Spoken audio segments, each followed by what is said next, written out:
This place first opened way back in 1957. We are inside legendary Lambeau Field here in Green Bay.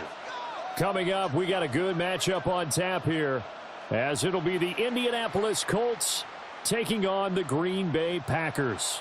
Happy to be on hand. I'm Brandon Gaudin with Charles Davis. And before we kick, partner, your keys to the game, please. Well, my keys are on the defensive side of the ball for both teams. And the big one, making sure you avoid giving up the big play. These safeties are going to get tested all game long. Their job, keep the ball in front of them, tackle people, make them run extra plays in order to try and score. Here's Michael Badgley now to get this one started. And off we go from Lambeau. And not much happening on the return as he'll get this to about the 23. 6'4" Jordan Love taking the field for the first time. The 2020 first-round pick from Utah State set to lead Green Bay.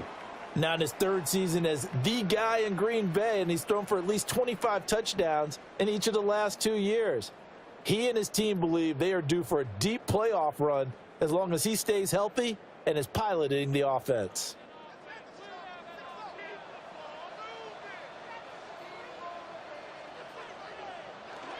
A first carry for the all-pro running back. It's Josh Jacobs. And he'll have it past midfield almost to the 40 before being taken down. It's a gain of 35. Bit of a haymaker right after the starting bell, Charles. One play on the ground, and you're already on the other side of the 50. I like how you went boxing there. Essentially went from the weigh-in to walking into the ring, being introduced, and firing away. Big shot early. On first down, they go with Jacobs again. And a good push up front, and he's able to navigate his way down inside the 30. 48 yards rushing for him now in his first 2 carries of the ball game. Boy, some big runs here, Charles, already in this first quarter. Yep, the lanes are there. Go ahead and exploit them. But what I like the most, how decisive he is, putting his foot in the ground and going. Love. Pass caught. It's Romeo Doubs. And that's good for a pickup of 10 yards. And they'll be left with a second and about a foot. Well, only 3 plays in here, but really, Charles, a solid start for this offense. And now we'll see if they can continue their mission to end this drive in 6. And I wonder if their play caller right now is reflecting on that last big play that they've had on this drive. Do you come back with something similar, or do you have a counter to it to kind of show it and go to something else and create another big play? 4 yards the pickup, first down. You were telling me this yesterday. This is exactly what they want to do on the opening drive, establish the ground game. Yeah, remember our conversation. We were talking about what one of the GMs in the league has told me repeatedly. It's a big man's game, and it's not necessarily size. He's talking about playing some big boy football. Line up, get leverage, knock people back, and establish the run early. He's got it. And the Packers are looking at first and goal as he's tackled all the way down at the 2-yard line.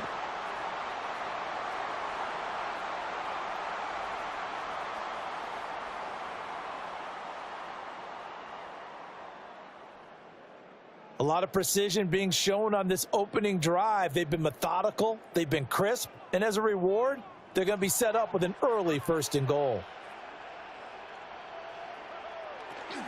Jacobs. And he gets halfway there, down to the 1-yard line. Only a yard that time, second and goal. Here's where we need to see some tenacity from this defense, because they've been pushed right down the field on this opening drive. They've got to find some way to push back, and that's a good first step. Second and goal from the 1. To pass, here's Jordan Love. And he is going to lose yardage here. It'll be a loss of 2 on the play. And now what we have here, a third and goal. Driven it down the field nicely here on the opening drive, but now it's put up or shut up. No doubt about it, because to make that type of a drive and ultimately kick a field goal would feel very disappointing. But I'm just wondering, is the head coach thinking, is this 4-down territory? Might he go for it? They'll try and set up the screen. It's complete. And he'll go backwards, losing yardage to the 5. It'll be a loss of 2, maybe 3 on the play. And that will bring up an interesting decision here on 4th and goal. I know we saw the pass and the completion and obviously the resulting loss of yardage. To me, that play broke down with the blocking on it, because if you're going to try and swing it that far outside, that blocking's got to hold up to give your guy a chance. And the defense, they weren't fooled at all. No, not at all. Boy, were they aggressive on that one. So a long drive gets them down inside the 5, but ultimately they settle for just the field goal. And I have to think that if maybe they were a yard closer, that would have made their decision tougher, and I think they likely would have gone for it. But in this situation, they just decided to take the 3, and I think it was a smart move. After splitting the uprights, McManus to kick it away.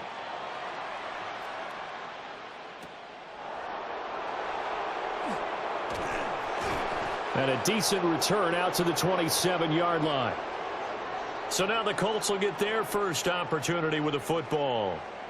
And they'll be let out by their 7th-year quarterback. And he gets a clean slate and a competition in his new spot in Indianapolis. Obviously trying to eliminate some bad habits he picked up in New York. But after a brief pit stop in Minnesota, this gives him a chance to continue the trend of veteran quarterbacks who have a chance to excel with a fresh start and a new team.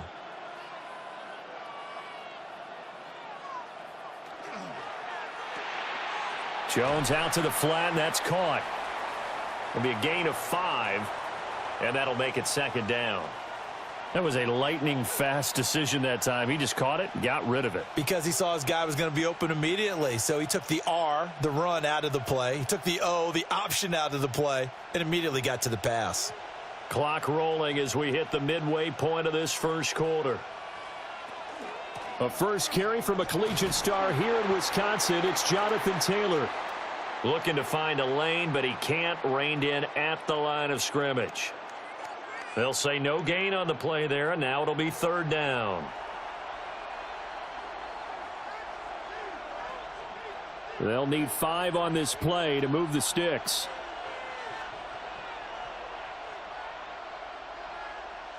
Now Jones. All right, rifles one, and that's going to be intercepted.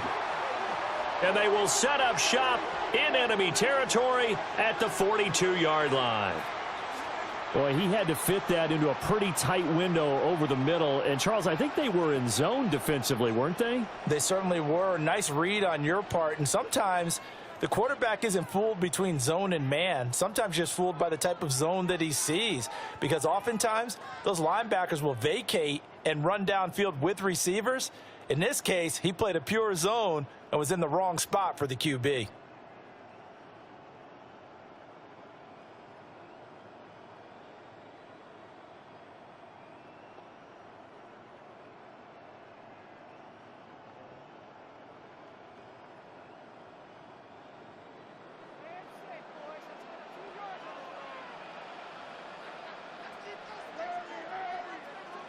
Following the interception, Love.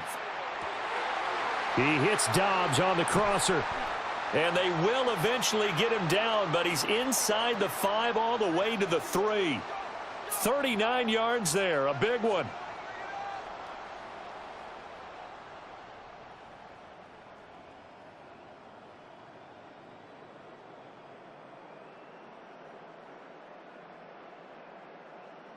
Well, as my dad would say sometimes, I'm just scratching my head here trying to figure out what was going on there defensively.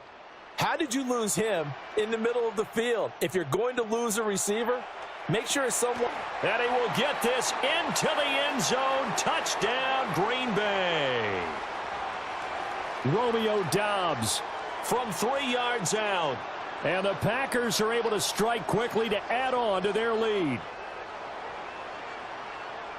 There was no going through the progressions on that touchdown pass. Yeah, nor was it necessary. His receiver won that route early, presented himself. No reason to wait. Go ahead and put it on him and score a touchdown.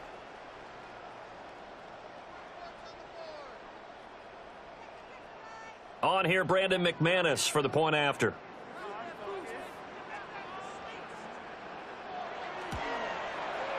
He's got it, and now it's a 10-0 lead here in the opening quarter.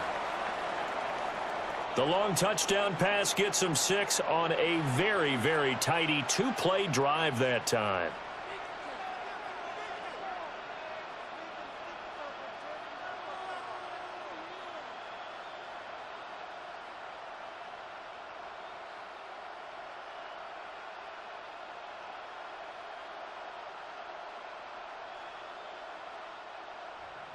So an early 10-0 lead for them now as they kick it away.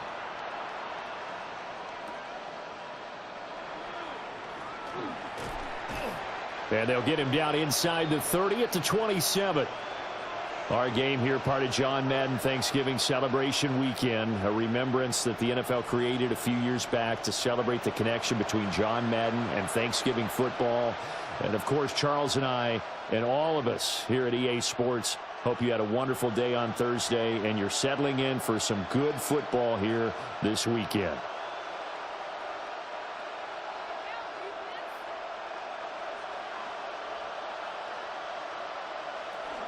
A carry by Taylor to start the drive. And he'll take this up near the 35, maybe the 34. 7 yards on the pickup there, and it'll leave him with a 2nd and 3. Well, you're down early. How do you get back in the game? Maybe establish the run. I think they're trying to do that. Now, I'm with you on that one, and what I like about the message is that there's no panic from the head coach. He's already told his offensive coordinator, let's run the football, let's get things settled down a little bit and find our way back into this game. And able to get this one across the 45 before he's brought down. Give the Colts 13 yards and a first down. That was good, tough running right up the middle, and if the defense can't penetrate and make him slow his pace or change direction, that's often the end result. Now a quick throw there, but it's going to be incomplete. Speed is the name of the game when it comes to RPOs, and sometimes you can be a little too quick, thus inaccurate, incomplete. Now a 2nd and 10.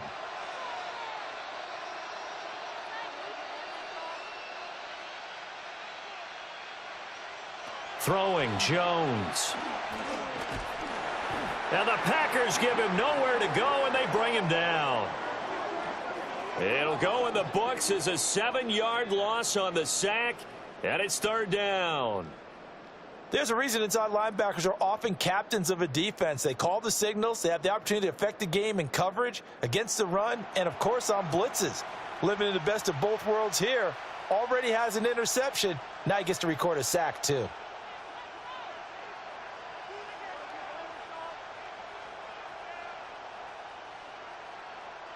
We'll see where they go for this play call. Obviously tough in this spot, backed up. Now on 3rd and long, they'll look to throw. And pressure coming, and they got him once again.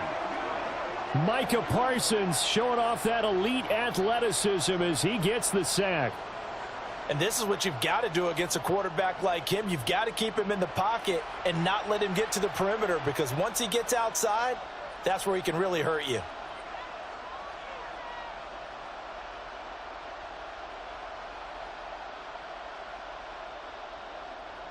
On 4th down, the Colts will call on Rigoberto Sanchez for the punt.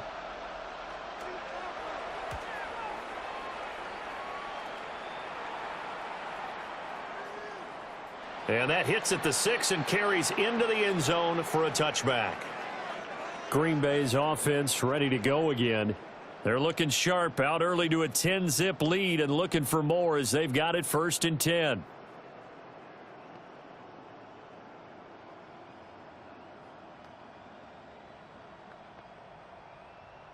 Looking to put a drive together.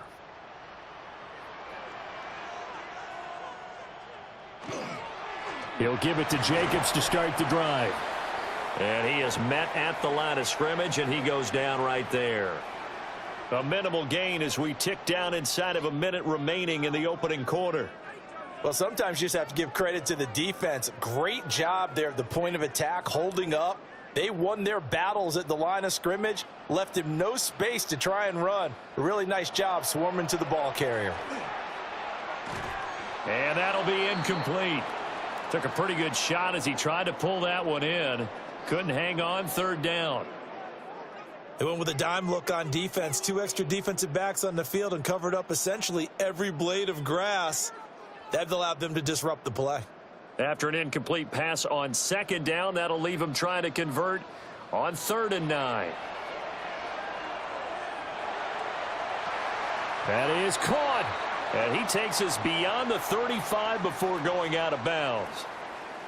Give him 15 there, and the Packers have a first. That's a pretty throw right there. That ball's in the air a long time, but it's right on the money on the right sideline. A really good route.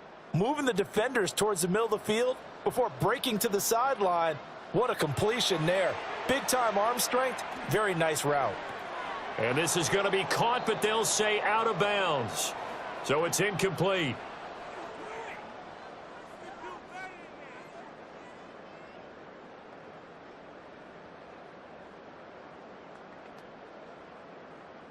Second and 10.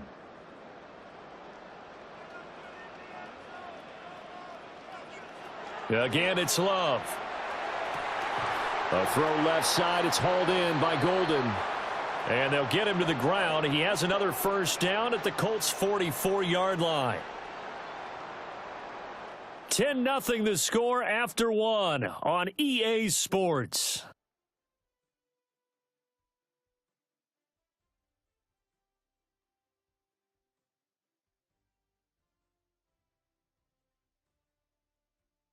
Back for the second quarter in Green Bay. It's the Packers in possession of the football. Now from Colts territory, here's a 1st and 10 at the 44-yard line. Here's Jacobs on 1st and 10. And that'll hurt the average a bit as this time they're able to get him behind the line. Officially, it's a 1-yard loss. That's going to bring up 2nd and 11. The defense was ready for the run-pass option, diagnosed it perfectly. Not only did they stack him up at the point of attack, but he was met by a host of light-colored jerseys. To throw now, here's Love. The connection with his running back, Josh Jacobs. And they'll be inside the 35 now at the 34-yard line. So the pitch and catch good for 11. And that'll bring up what looks to be a 3rd and inches. Can't be more than a half a foot.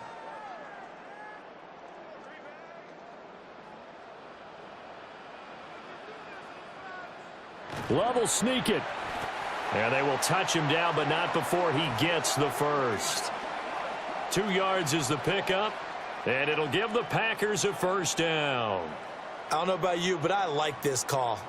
3rd and inches, and instead of worrying about getting it back to a running back and maybe there's some penetration from the defensive front, just go ahead and take it, move forward, and pick up the first down. And as we say often, shows confidence in your offensive line.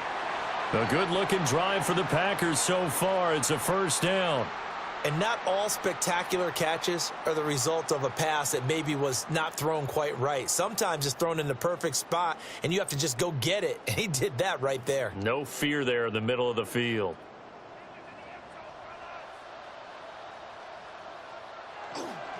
Jacobs going to try the middle. And he'll be taken down at the 2-yard line. The 71 yards for him on the ground so far tonight as he has been terrific in this first half.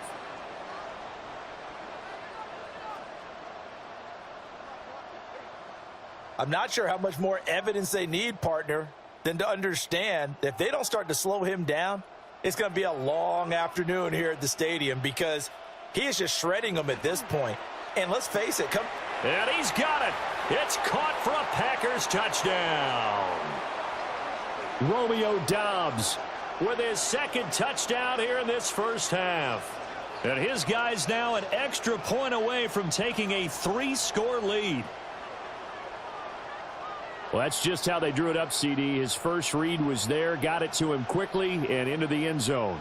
Absolutely excellent execution by all involved. And the coordinator, got to give him credit, found the perfect play call. Quarterback let it fly as soon as the target came free, and his guy made a nice catch. Just how you draw it up in practice and then execute it in the game. McManus's point after is good, and that makes our score 17-0. So that one a long 11-play drive. And that drive all capped off with a Romeo Doubs touchdown.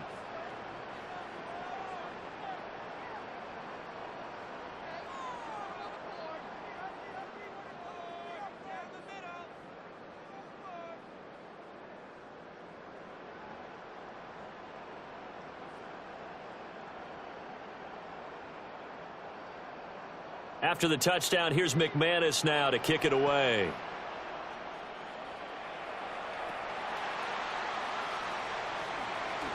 Oh, a heck of a move. Man. And they will wrangle him down a couple yards shy of the 30. Indianapolis offense ready to go again. Still in the first half, but this offense has struggled. Haven't really been able to get anything going, not only in the points category, but in the yards category. We'll see if they can do better here on this drive.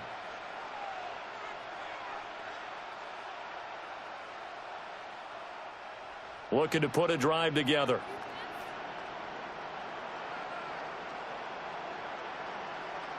Throwing to start the drive.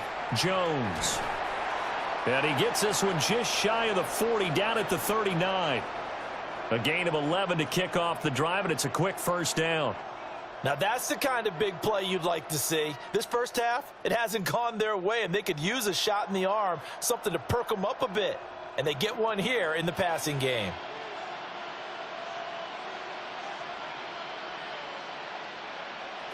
Back to throw now on first down. Oh, he's got a man wide open, complete. And he finally goes down, but not before reaching the 21. A big change in field position there. That's 40 yards on the catch and run. They made that way too easy for them. No one is supposed to be that open against an NFL defense. Once he caught the ball, there wasn't anybody close enough to stop him. And he was able to continue downfield after making the catch. First and 10, Taylor now. And he's going to take this ahead for right around 3 yards, but no more than that. Second down. Some of the most unselfish players on any football team, defensive tackles, because we ask them to just eat up blocks and allow other people to make tackles. But when he can make a play himself, as we just saw there, that's a big day. From the 17, Jones, wide open receiver, complete. And he takes this one in for a Colts touchdown. Tyler Warren, a 16-yard touchdown. And the Colts get a bit closer. For good reason, quarterbacks want to get the ball to the perimeter to their wide receivers for big plays. But in this situation, it felt like, based on coverage, he knew that he wanted his tight end to have the football, and for good reason.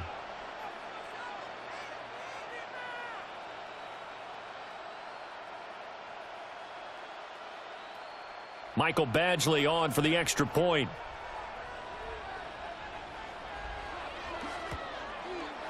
And it's 17-7. Just a 4-play drive that time. And the result for the Colts is a touchdown.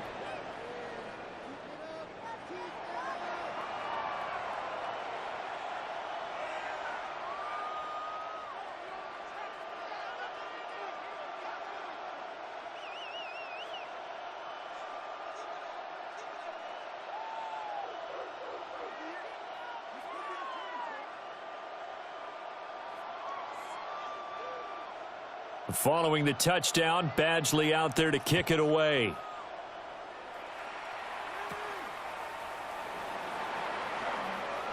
Oh, a good-looking return set up here. He's past the 30. And how about that return as he's all the way inside the 20-yard line. And that's the type of return that puts a tremendous amount of pressure on the defense now. They've got to go out on the field almost like it's a sudden change, almost like it's a turnover. They've got to go out there and try and stop them. But, boy, what a tough spot they're in. Green Bay about set for another series. Here comes Romeo Doubs. He's doing what he's capable of, having a solid game. Not the most amazing game. He's not over 100 yards, but a good game so far. And you just know that mentally he feels like he's one catch away from turning it into a great game and starting on that road. And the defenders are well aware of that too. They've got to figure out a way to not let that escalate. Keep him right in this zone here and call it a day, because otherwise he can really decimate them. Better believe they are well aware of his playmaking ability. And he is going to lose yardage here. A nice effort and an even nicer stop from Kwity Paye. That's a nice job there, foiling what all offenses try to do, which is control the defensive end in the running game. They want to get to the outside, and if he keeps himself free, stays on his feet, he can make a play just as he did there. Working out of the gun. Love. Only able to gain a couple there. And that brings up third and a full 10 yards. Well, if you do read man coverage, Brandon, the drag route's a pretty good one to run against it because you're running away from people on it. The chance of wasting this great starting field position, a real threat. This is third and long.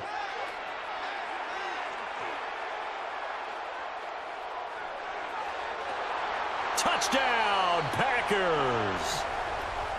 Romeo Doubs On his way to a monster game, 3 first-half touchdowns. And the Packers are able to stretch out their lead. And this is turning out to be something to monitor as this game goes along. That's now 3 touchdown catches for him here in this first half alone.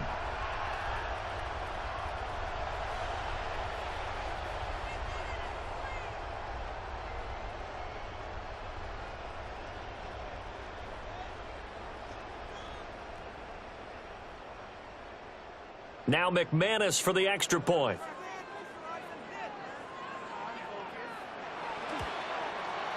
And that'll make this a 3-score game as the lead moves to 17. So they only needed 3 plays on that drive. And that drive all capped off with a Romeo Doubs touchdown.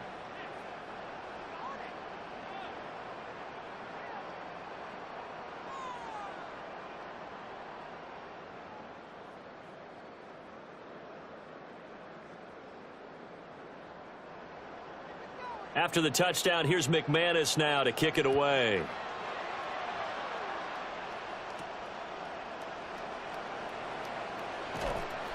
And he's up past the 20 to the 22-yard line. Here comes the Indianapolis offense now as they get set to take over. Right now, Charles, it just feels like they're trying to keep pace. They did score the touchdown last time out, but they still trail by double digits here. We'll see if this offense is once again up to the task. Yeah, and I think that after the last drive, they've got to be pretty revved up, don't you think? Everything they were doing was working pretty well. They go back out there with the same mindset, play at the same tempo and the same pace. Still a lot of time left to make something happen in this one. Yeah, that's good for a gain of 6, and that will bring up second down. Nice rhythm throw there on first down. He located his tight end, made it a nice easy pitch and catch. Hoping he can break a tackle or two. Wasn't able to do that there, but still good yardage. Here now, 2nd and 4.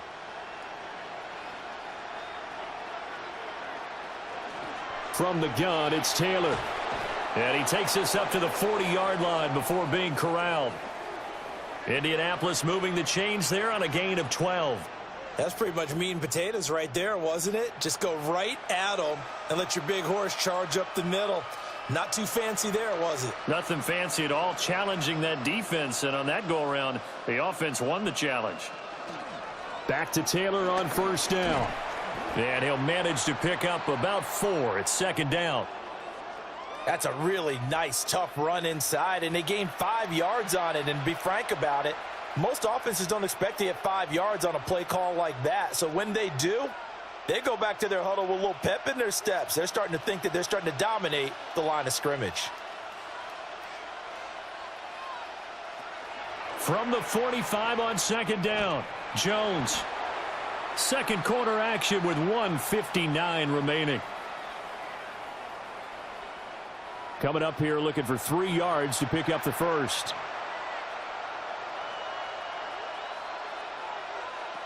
From the gun on third down, Jones. That complete to Downs. And just 3 yards on the catch there. He couldn't get away. And it'll be 4th down. Well, it wasn't a big strike, but that completion put them in really great range. What do we have now, 4th and inches? Yeah, it's not more than a half a foot. You know what I would do here? You would always go for it. I'm one of those guys. As Sanchez on to punt here as he sends this one away. The Packers offense and Romeo Doubs getting ready to go back to work. And it may be time for this defense to start throwing a second defender his way, because whatever they've done, it has not worked in this first half.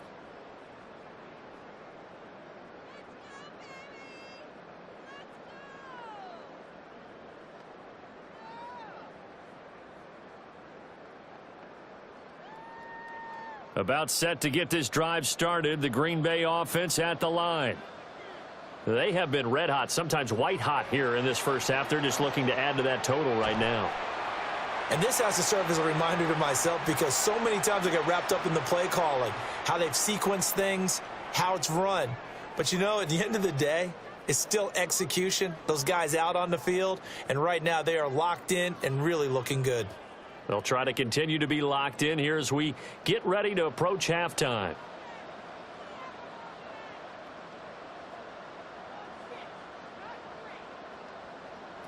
Now Love. A short throw to Musgrave. And not much to speak of. Call it a 1-yard gain up to the 26. The Colts going to use the first of their timeouts as they'll head to the sideline and talk over what to do next.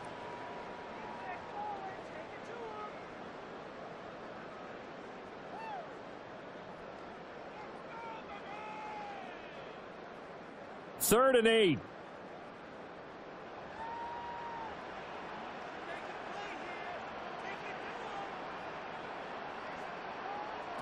Throwing.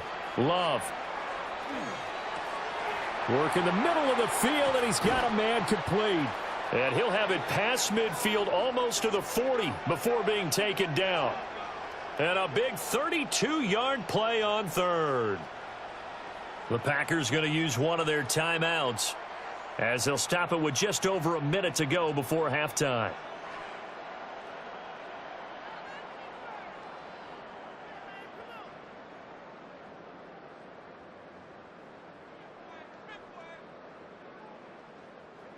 So the big play gets him across midfield now for 1st and 10. Love looking to throw it. Over the middle, he's got Golden. And brought down, but not before they're inside the 25. Another big hitter there. This one good for 18. Good strong throw and catch right there. And so far in this game, the alleys have been open for them to get completions, and they're taking advantage of it.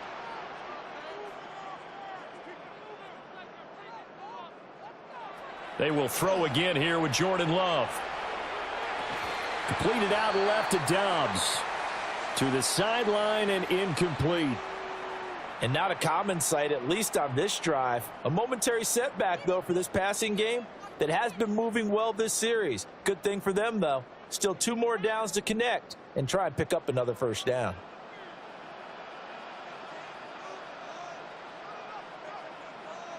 Love now. Now he's going to step up and run. The coverage may be too good that time as he breaks away for 19 with his legs and a first down. Now the Packers going to go ahead and use the second of their timeouts as it comes with 22 seconds to go here in half number 1.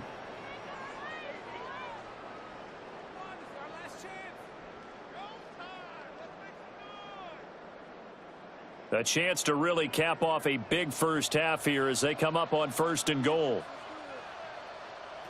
Here's Love. And it's a Packers touchdown. Matthew Golden. As the first half is winding down. And the Packers will extend their lead here just before halftime. So the numbers are starting to pile up here early on. We have yet to reach halftime, yet that is already now 4 touchdown passes.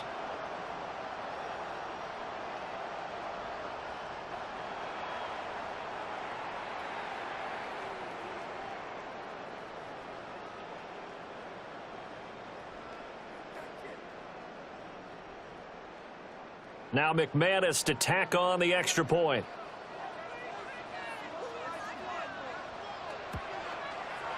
And the lead is now 24. So this drive spans 7 plays. And the result, a Green Bay score.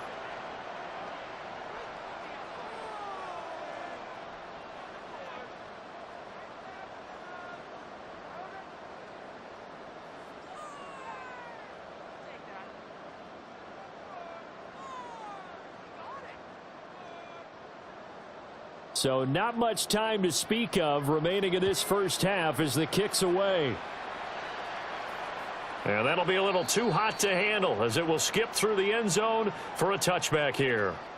The Colts about to go on offense one final time in this first half. And with time quickly fading here in the second quarter, not sure how aggressively, offensively they want to play this. I think we'll find out just how much they trust their guys in this situation if they decide to take a shot. Good starting field position for the Colts as they have it 1st and 10 at their 35-yard line. Throwing to start the drive, Jones. Now the Colts going to burn the second of their timeouts as it'll come with 15 seconds to play in the first half. And his play caller does a nice job of giving him an easy throw to start this drive, and he takes advantage of it. The completion sets up a manageable second down. Here's 2nd and 3.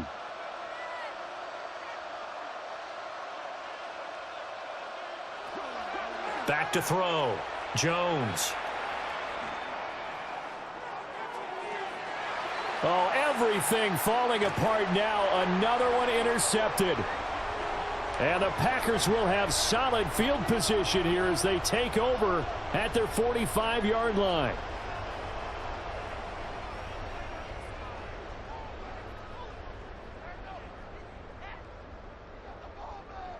Well, Charles, so close to halftime there. You throw the interception. Not only that, you do give it to them in plus territory as well. Yeah, they were pushing real hard to try and get something more on the board on their side of the ledger right before the half.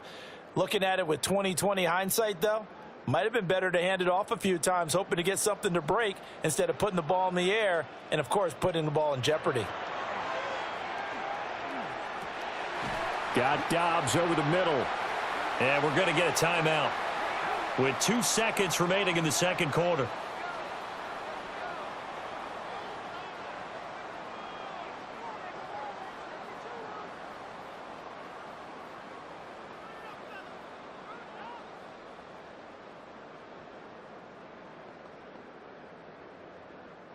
And unless this is a quick incompletion, this is likely the last play here of this first half. Running straight ahead is Jacobs. And he will perhaps get back to the line of scrimmage, but that's it. And time has run out on this first half. All right, Brandon, thanks much. Welcome in, everyone, to the Orlando studios. Scott Hansen with you for a quick recap of the first half, which has been strongly one-sided. This is heading towards blowout territory unless they can come from behind and get themselves a victory. Let's find out what happens in the second half. Let's go back out to the commentary team, Brandon Godden and Charles Davis.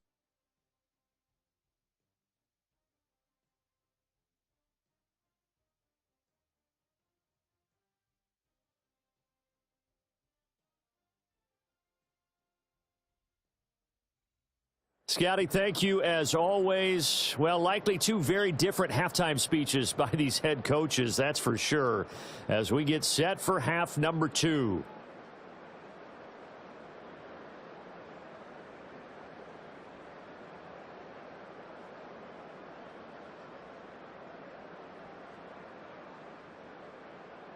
The Colts getting the football first, and they trail here as we are back underway in quarter number 3. And it's a pretty good return here as he'll get this up to the 29. The Colts going to take over on offense to begin this third quarter. And you have to think, Charles, down 3 scores already. They need to play an almost perfect second half to have a solid chance. And that absolutely starts with finding some way to put together a touchdown drive here. They need to be smart, fast, efficient, get the ball into the end zone, and do it again multiple times in order to have a chance to win this game. Now a play fake here on first down. Jones in trouble here, and down he goes. Buried by multiple defenders on the drive's first play. The defense, they brought the house. That O-line, they were overwhelmed. To put it mildly, because they didn't have enough bodies to block all the guys that came at them. Their best move, well, they would have been better served, just turn around and yell, "Look out!" because here they come. Don't need it all back at once, but you figure they're going to need something here. 17 yards to go on second down. He'll drop this down to Taylor. They'll wind up getting 10 back as that sets them up for third down. Caught that look from you there, partner. I think we're on the same page on that one. Just his first catch. I think we both thought he'd be a little more active in the passing game. Let's see if that's the start of them trying to get the ball to him a little bit more here in the second half. This offense in desperate need of a conversion as they come up on third down. Now he'll tuck this and run. Give him 10 that time, escaping the danger, running with it, and picking up a first down. He certainly isn't looking at the scoreboard out there because, to me, all he's concerned about is analyzing the field and making most of the time left in this game. Deficit's still there, but he's starting to hit them with some big plays.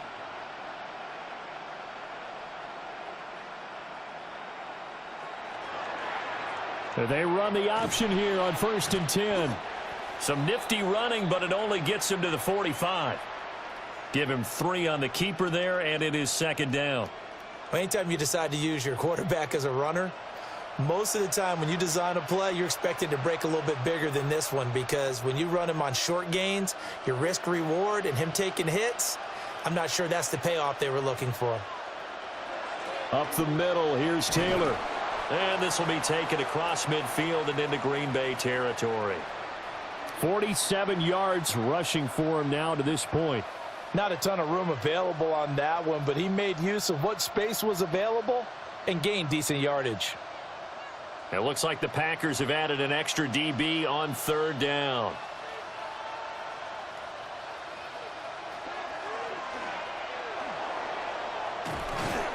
And he'll be taken down, but he does have first down yardage. They get 5 out of that one, and it moves the chains. Looked like a pretty smart decision that time to keep the football by the quarterback. It was because you saw how the runner got swarmed. So you've got to pull the ball from his arms, keep it yourself, and get what you can. And the most underrated player on this play is the running back. Because even if he doesn't have the ball, he has to act like... Packer pressure, and down he goes. Quay Walker came through to make the sack.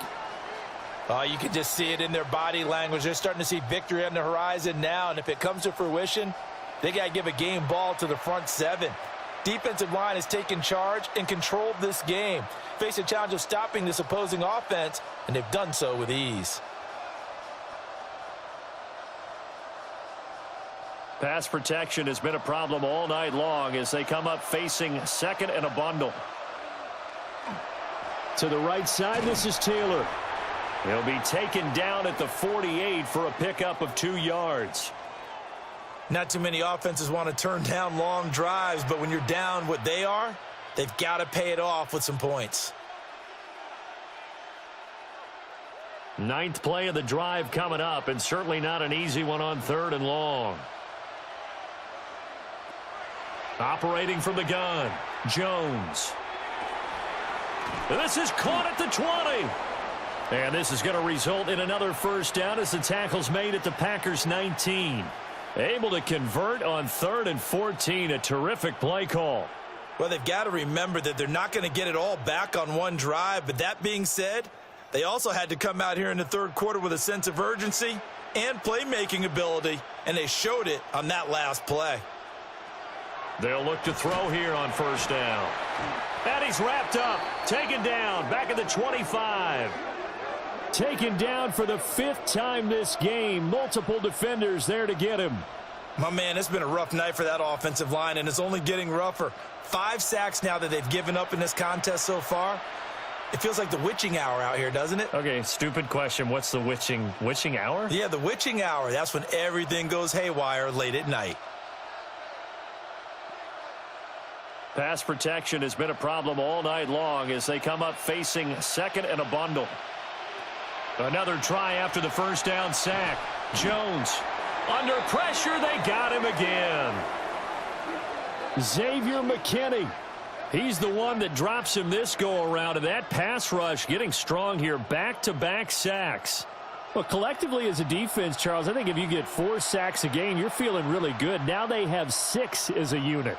And that type of a number, it's just staggering because there's so many ways to try and counteract it.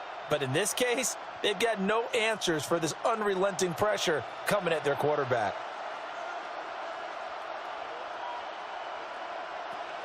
Now Jones from the gun on 3rd down. That's caught right side. It's Warren.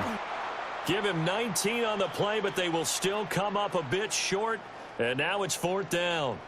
And that big gain may just change the thought process here on 4th down. I think in the red zone, they might now consider going for it on 4th down.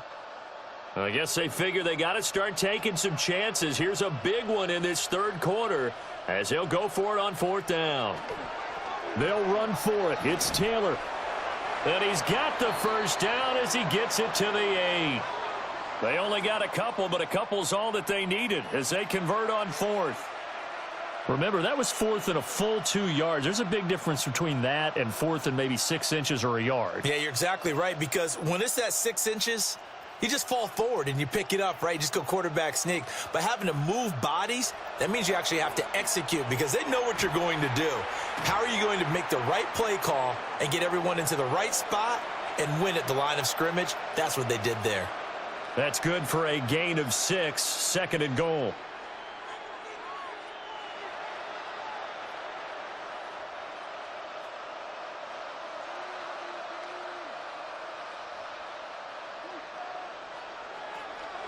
From the shotgun, he'll look to throw.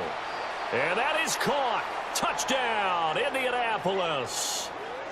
Tyler Warren. A beast in the red zone with his 2nd touchdown of the game. And the Colts are able to cut into this lead as they score on the opening drive of the 2nd half.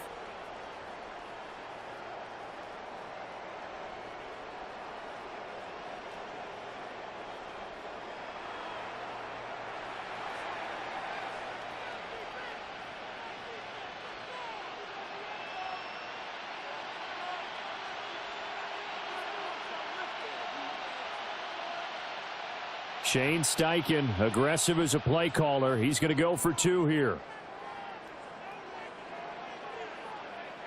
Jones throwing for it. Now he's going to step up and run. And he's going to get in for the score. And the lead now cut to 14.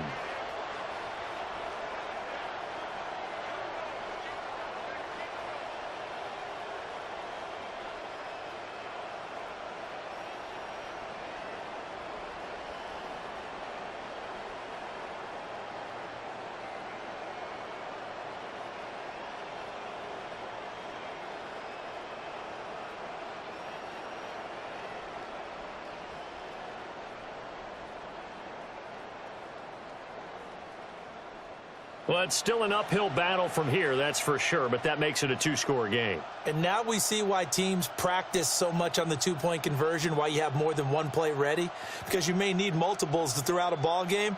There's a great example right there.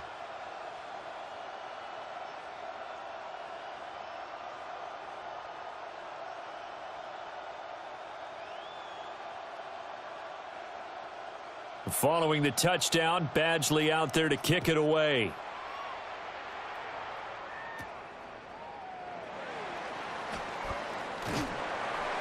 And able to take it past the 25 and up to the 28-yard line.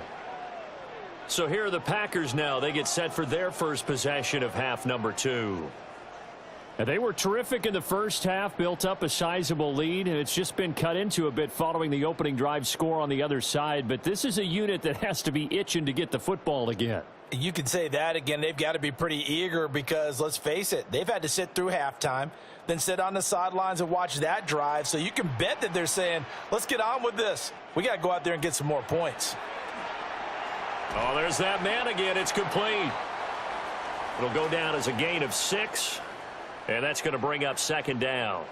They'd love to just strike back with a touchdown right here, and if it's a long play, so be it. But the main goal, get a couple of first downs, run some plays, run some clock, allow their defense to get a chance to catch their breath, settle down, and relax a little bit after they just gave up a score. They will run out of the gun with Jacobs. And he slips up past the 45 before being tackled. 83 yards for him on the ground now. He has been a tough man to bring down all night. He's turning in a pretty impressive performance running the football, and a big reason why they have this nice lead. And in days gone by, we would clip this out and put it up on the refrigerator, wouldn't we? Clip out the box score.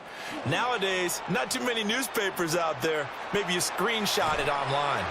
And he's going to be out of bounds, but not before he takes it inside the 40. 15 more there, and they're on a roll. It's another first down. And now we get into the psychology of the whole thing, because a lot of teams with a 2-score lead in the third quarter, they almost become defensive with their offense, just playing not to lose. I think with this team, you got to figure at this point, this is a great spot for them to go into attack mode, really try and put the hammer down and finish this one off. It's a 6-yard pickup, and it gets them to 2nd and 4. They've created a nice sustained drive off of plays like that. A nice strong run there that keeps them advancing the ball. This 2nd and 4.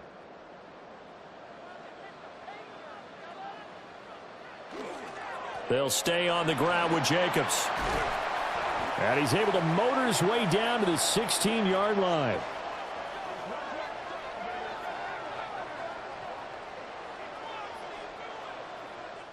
Three quarters in the books. You are watching the NFL on EA Sports.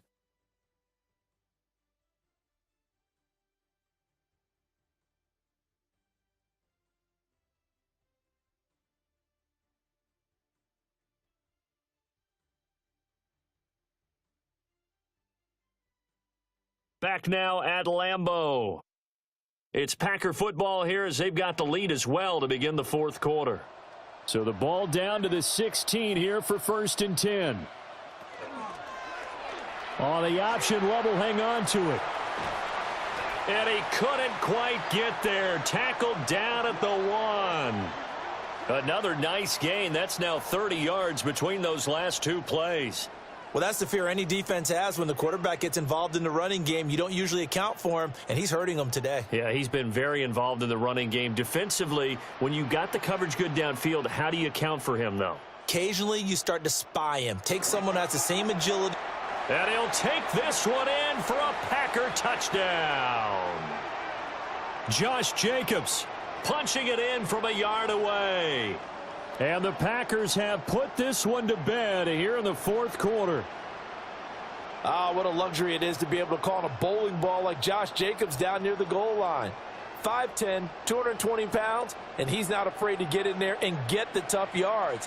He finishes off this drive with a touchdown run.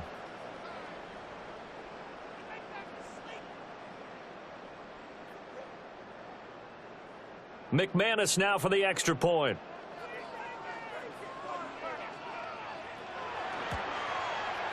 And he's been a busy man, 5 for 5 now as he knocks another one through to extend the lead.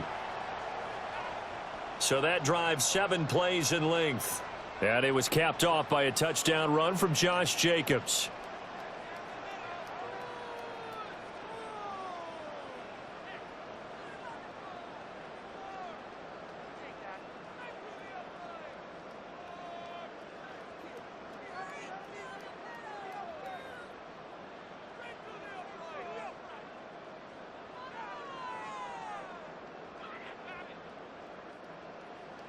After the touchdown, here's McManus now to kick it away.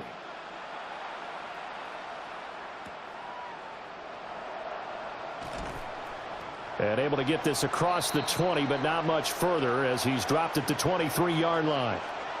The Colts offensive unit ready to see what they can do here. Well, we said it at halftime that they would need a nearly perfect second half to erase that deficit that they were facing, CD, but unfortunately, the second half has pretty much been a carbon copy of the first. Yeah, that early lead was almost insurmountable the way their opponent was playing. And, partner, they do have some good news, though. This one is getting close to being over, and they can try and hit the reset button starting tomorrow. Here's Jones throwing to start the drive. A gain of 8 there on the play. And that'll bring up a second down in just a couple. One thing you're hoping for when you run drag routes, you're able to hit a receiver in stride, and he can pick up a lot of yardage after the catch. But in this situation, the defense was effective, able to stop him before he could get a good head of steam going. From the 31, Jones And that falls to the ground, incomplete. A nice job of bodying him up defensively, and now it brings up third down. That incompletion is not a surprise with the way that this one has gone, and the frustration, the body language is evident everywhere. This team, they've really been put through the ringer in this one. From the gun on third down, Jones. And he has a big gain inside the 40 before being dropped. A big one there on third down. They hit for 30 yards. Defensively, I know they have the comfortable lead here in the fourth, but they do not want to give up big plays like that. They want to finish strong. So oftentimes in this situation, you tighten up underneath in your coverage, and you bring your safeties back. They can pick up anything that leaks through. But in the meantime, upfield, you're making plays on the football. They'll give him 4 yards there, and it'll be second down. You got the big lead defensively, willing to give him that underneath stuff, right? And this is why you work on your tackling. Tackle them after the catch, inbounds, keep the clock running. Just go ahead and bleed the game out that way.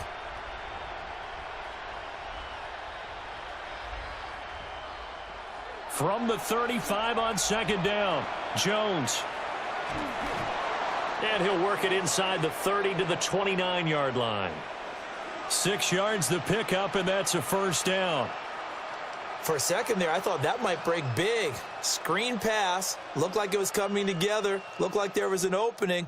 Still, ended up with a solid game.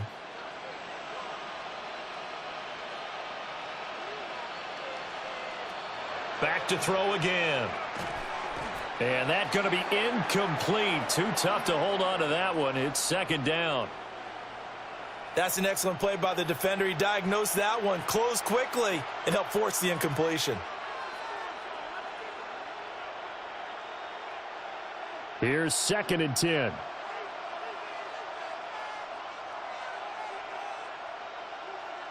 Now Jones.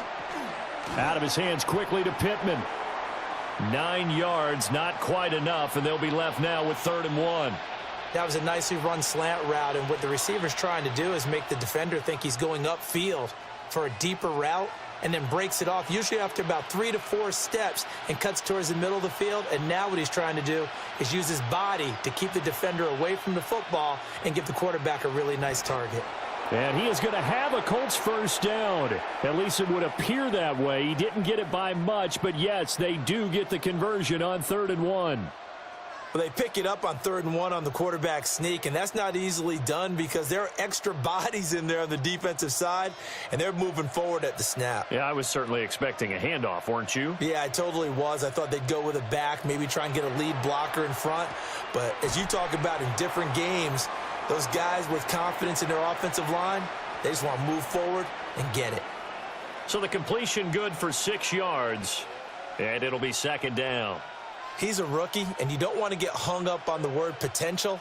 But when you see him make catches like that, you keep thinking to yourself, he's good now. He's got a chance to be great with plenty of work. And he's going to go down, sacked right around the 17. Call it a loss of 5, a big sack to bring up 3rd down. Guys with his talent in the pocket aren't supposed to be getting hit like this, and you know an intense conversation with the offensive line is going to occur after this one. Might not be from him, but the offensive line coach will have plenty to say about this game. They're 2 for 2 on 3rd down conversions on this drive. This one tough. They need 9 yards on 3rd down. Operating from the gun, Jones. Looking for Pearson. He's got him. Touchdown, Indianapolis. Alec Pierce. A 16-yard touchdown. And the Colts are able to make some inroads here to that deficit. He's got them out now to a 3-score lead here in the 4th quarter after that one, CD. And, well, he looked right off the line like he knew that that ball was coming his way, and he secured it for 6 points. Yeah, and I think when you're leading by a healthy margin already, it actually loosens you up and allows you to take maybe a few more chances and definitely play with more confidence, because he certainly saw something he could exploit in the defense, and he made sure to let his quarterback know, just get it to me. And the rest was all up to him, and he delivered and made it a 3-score game. You know, we've discussed this before, and we've seen it at practices, extra periods being put in for the offense on these two-point tries. But the defense, they're beefing up their support as well in practice. They absolutely have to. If people are going to go for two and try and gain those advantages and make it tougher on your team as the game goes along, you have to be in a position to stop those. You can't let them get the advantage. So, yes, the defensive teams, they're putting in that extra time on two-point plays as well.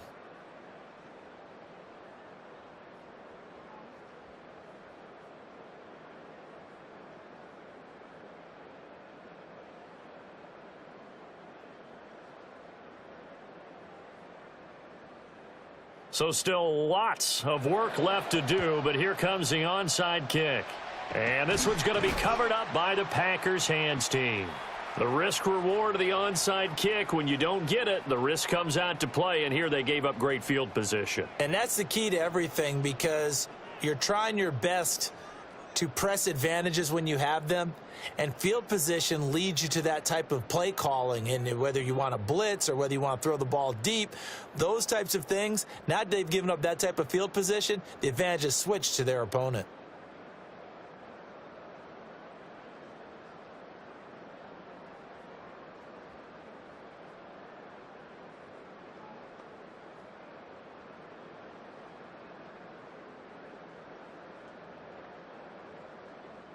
And they'll come out with a three tight end look on the first play of the drive. They'll bring the tight end in motion right here. Off the play fake, Love. Oh, he's got a man wide open, complete. And he's going to get this one down to the edge of the red zone. The catch and run, good for 24 yards. And looking to put this game on ice in the fourth quarter, but still not afraid to throw it as they show there. You want to play the game with confidence, and they have a guy who's in control right now. Their trigger guy, throwing it, they feel just as confident with him doing that as they would if they tried to run the ball and run the clock out. And for one of the first times tonight, he's going to be held up at the line of scrimmage. He'll lose a yard there, and it's 2nd and 11. Well, that was one of the few times they've been able to contain him thus far. He's over 100 yards for the game, but he lost a bit off his total on that carry. Looking at a 2nd and 11 now after the loss.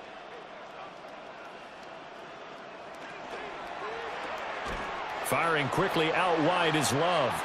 And a couple of yards as they move it from the 21 to the 19. The goal of a wide receiver screen is get enough blockers in front to create a wall and let him pick his spot to run the football. How about the defense there, swarming to it and not allowing that to happen? Did not let him get downfield.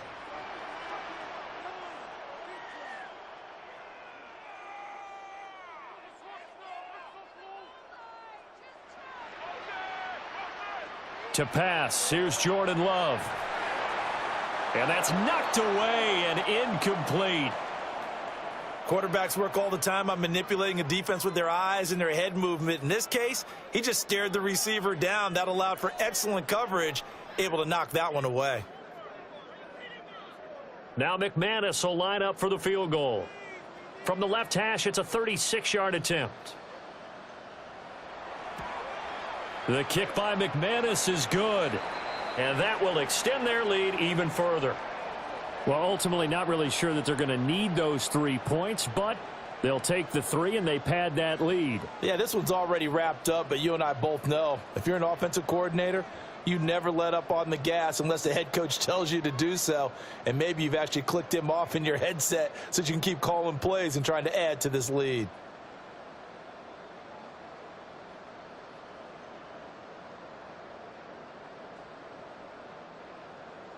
After splitting the uprights, McManus to kick it away.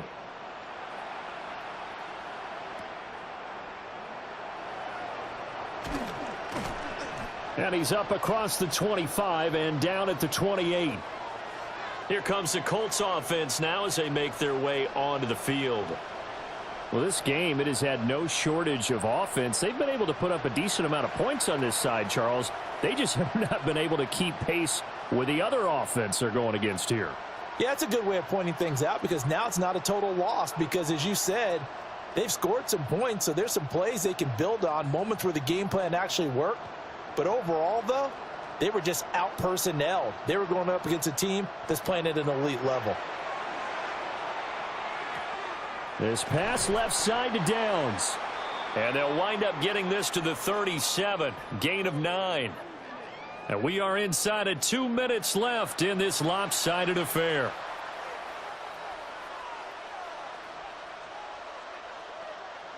Second down and a yard.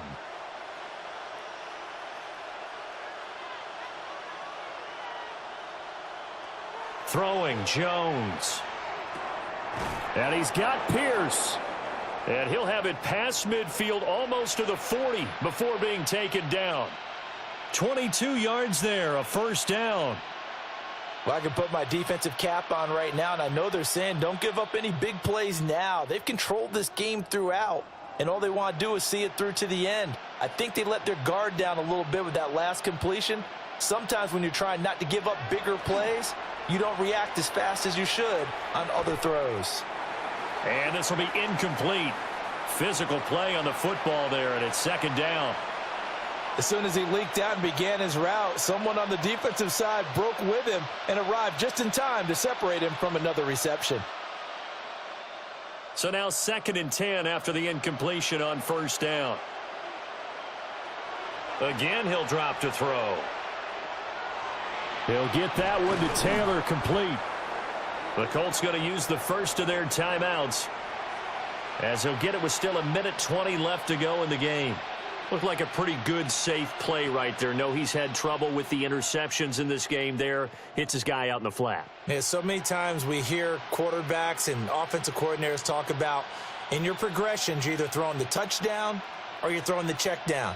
But earlier in the game, it was touchdown or interception. Now he got to the check down, a nice safe throw and a good one. Able to find the open man. That's complete.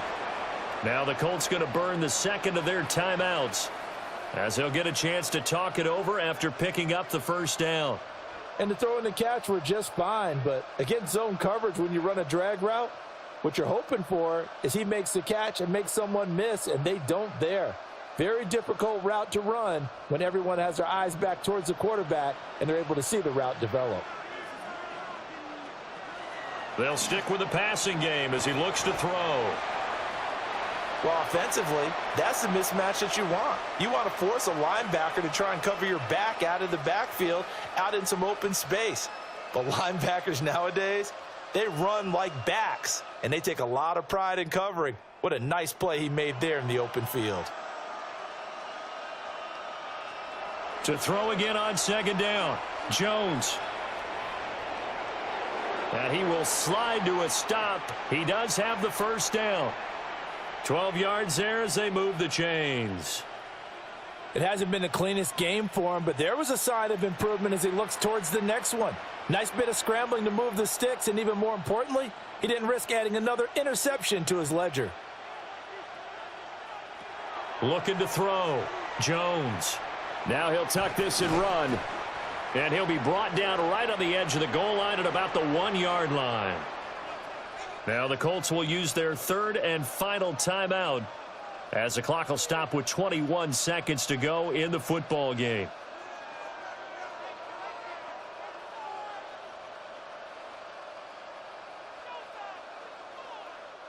Good yardage on first down. Now can they punch it in on second and goal?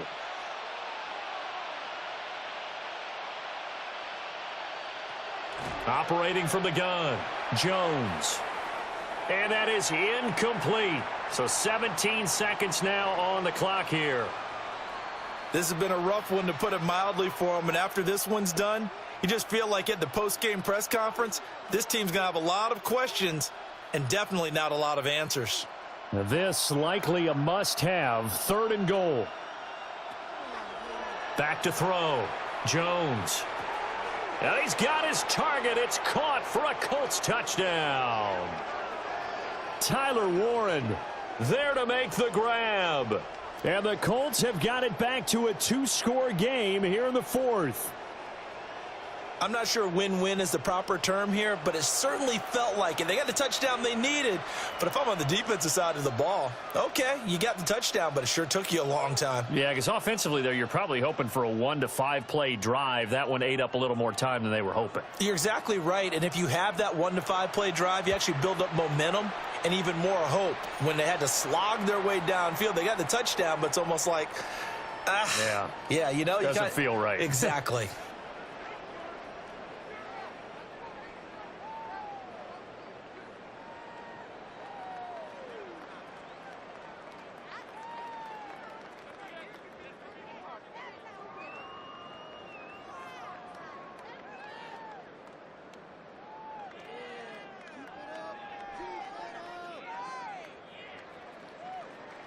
So time definitely not in their favor. Down 2 scores, but they'll try the onside kick. And this is going to be recovered by the hands team. And that should just about put a capper on this one.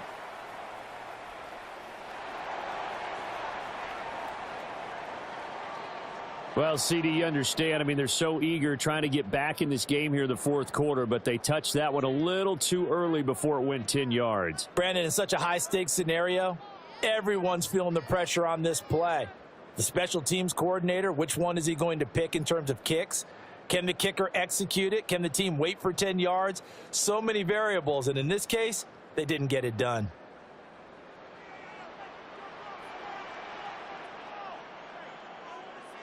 To a knee goes Love, and that should be that. Well, partner, under the lights in primetime, this offense, they gave the nation quite a show, putting up that many points to come away with what will certainly be a memorable win for them. And, Brandon, I think it's as simple as this. Some players, some teams, they're just meant for the big stage. And when they get a chance to play in this type of atmosphere where all eyes are on them and all the lights are shining brightly, they show up and they show out. So that'll just about do it for Charles Davis. I'm Brandon Gaudin. You've been watching the NFL on EA Sports. For more, log on to easports.com. The Packers are winners here as we say so long from Lambeau.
Ready to get us started, it's Cade York.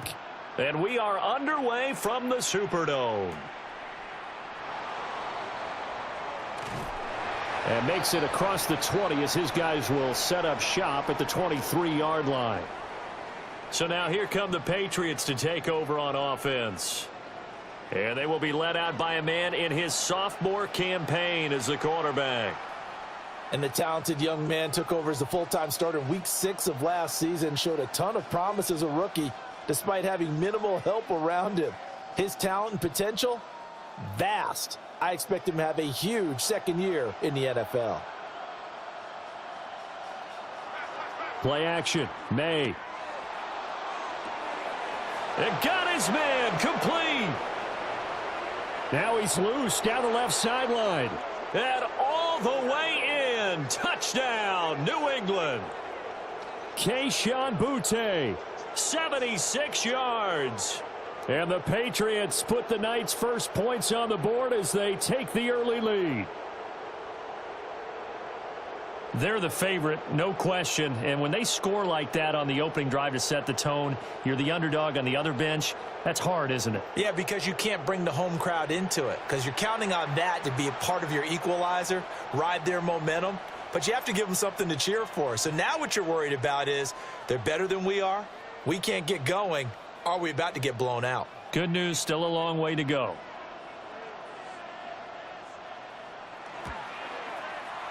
Extra point right down the middle. And that makes the score 7-0. They certainly made quick work of that, ultra quick work. One of the fastest drives you'll ever see, just one play resulting in the touchdown.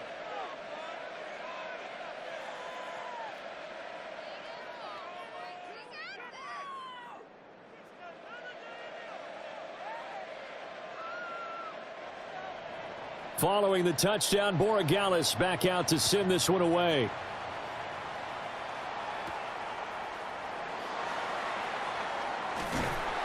And a good return as he'll be stopped just shy of the 30-yard line. And here come the Saints for their opening drive. They'll be led out by their rookie quarterback, the young man out of Louisville.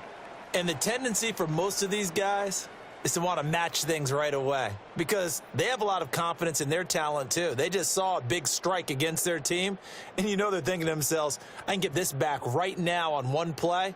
Well, if it's there, you take it, but otherwise, just go ahead and calm your team down. Run the offense, get things going, and see how things settle in. They'll swing this complete out to Hill. They'll wind up getting 7 on the play, and it'll be second down. Defense gives up a touchdown the opening drive. Offense, you got to want to get out there and get those points back right now. And that's a sharp throw there to get this drive off to a good start. Ball on the 36 now. Here's 2nd and 3. A first carry now. This is Alvin Kamara. And they bring him to the ground just shy of midfield. 12 yards there. Good for a Saints first down.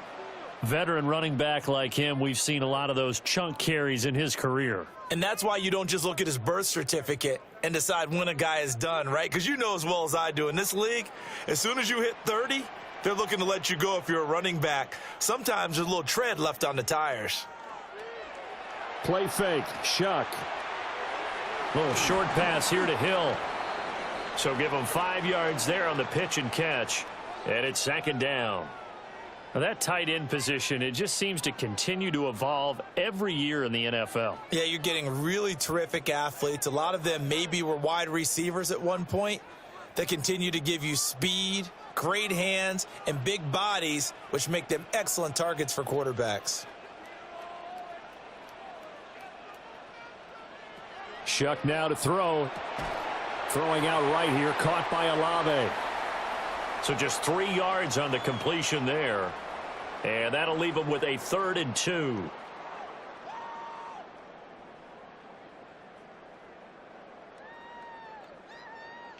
They'll come to the line, needing only 2 yards to gain the first here.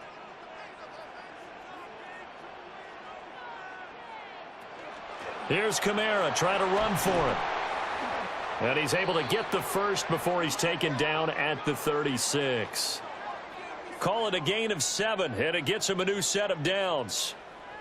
Plenty of things to talk about here, partner, but to me, their defense gave up a touchdown on the first drive. How about how they're responding, coming back? That's a big third down pickup to keep their drive alive.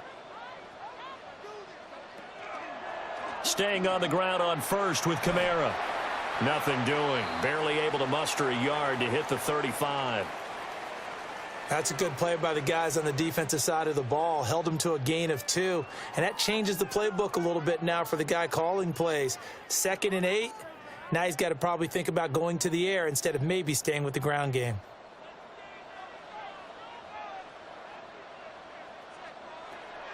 Here's Kamara off the draw. And this defense not ready for that one as he'll take this down inside the 25. The Saints first down there on a gain of 11. Well, they came into this game saying it was important that they set the tone and show that they can run the football. And I believe that they've done that here in the first quarter. So after the run by Kamara, now another 1st and 10. Play action now. Shuck. He finds his man Johnson. So he stopped for no gain. And it's 2nd down. Well, that was a simple throw and catch, but even with that completion, 0 yards gained, so they're behind schedule on down and distance. I think they were hoping to get it to him. He could make a man or two miss, but that window closed quickly. Counting down toward the midway point in quarter 1. Kamara up the middle. Trying to bounce it outside, but he's only able to get it back to the line of scrimmage. It'll go as a loss of a yard, so now they deal with 3rd and 11. Brandon, you're a big lover of music. How about what you just saw there? This is what I call playing the piano for a defensive lineman, the ability to move laterally up and down the line of scrimmage. How about the way he just flowed and got to the outside part of the field and made that play? That is caught. And so close, he gets it to the 1. Out of bounds right there. They're able to convert on 3rd down, and that sets up a 1st and goal. So they gave up the early touchdown. This has been a pretty good response. Nice drive, taking it down 1st and goal. And I know all the cliches jump in, right? Don't get away from your game plan too early. Make sure you're settled down. Don't panic. But it's all true, isn't it? Tyler Shuck keeping it himself from a yard out. And the Saints respond to that opening drive touchdown with one of their own. Well, I'd have to say that for him, that was an all-encompassing drive because it was his arm that got his team down to that point, but his legs that finished the deal. Give him credit for making it happen.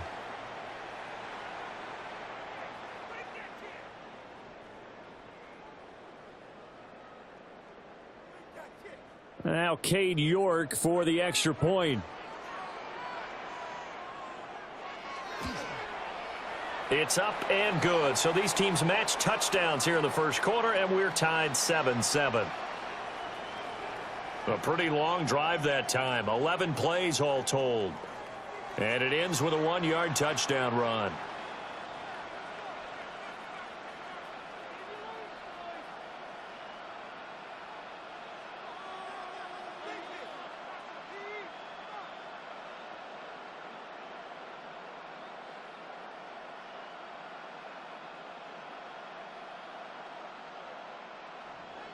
Each team's had it. Each team has scored. 7-7 here as the kick's away.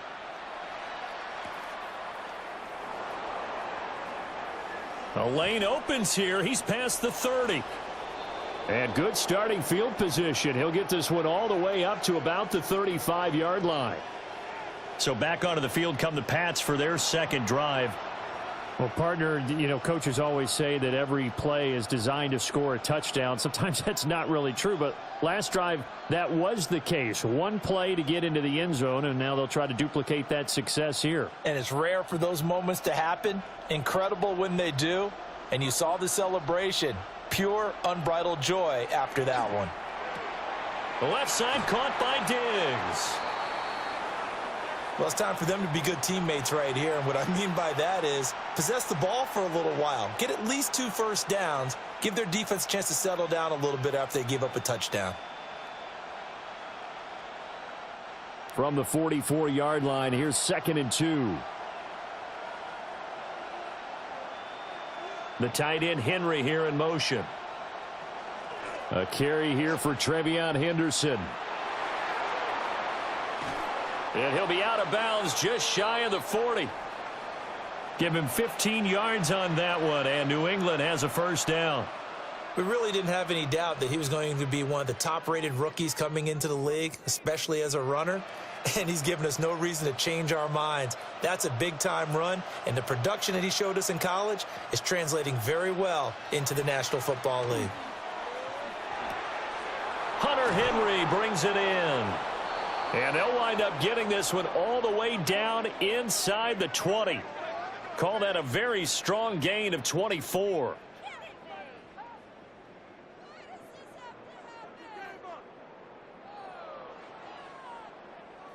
Someone sharp in this game. I mean, a touchdown pass on the first drive and comes right back, and he's flinging it around really well here. A really nice throw there to pick up the first down. You kind of just feel a laser focus and confidence about him, and I think we saw that this week, didn't we? Talking to him and the coaches, they felt good about his performance coming up. Yeah, I was really impressed with that last practice we saw when they went through 2-minute drill, when they went through all the different situations. Ball hardly hit the ground, and I thought, yeah, he might be locked in for this one. This is 2nd and 8.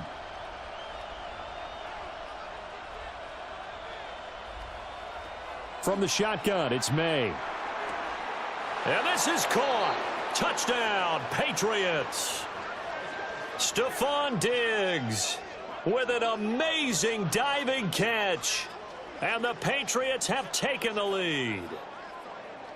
A diving catch for the score. He laid out. That was special. And you know the first thing they're going to check, right?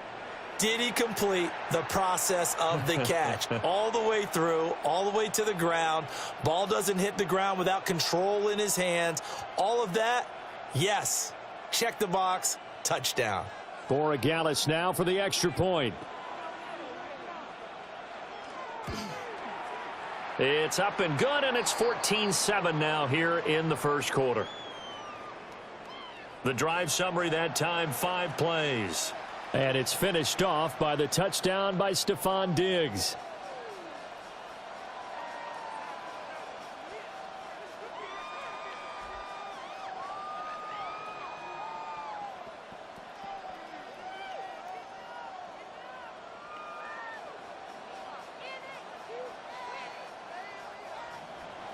Following the touchdown, Borregales back out to send this one away.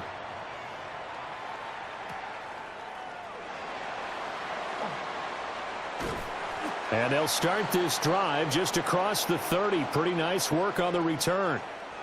New Orleans Saints, they get ready to set up shop for their second drive. That last drive, it was a good mix. Run, pass, defense on their toes. And what really helps out in a big way is when you're doing the run-pass mix and everything's working, that means that they're guessing wrong every time on defense. They think you're going to pass when you run and vice versa. I would continue that, and when they finally draw a bead on you, maybe you mix it up a little bit, a little play action, and throw the ball. And will they maintain that balance? Time to find out. It's a pickup of 4, and it'll bring up second down.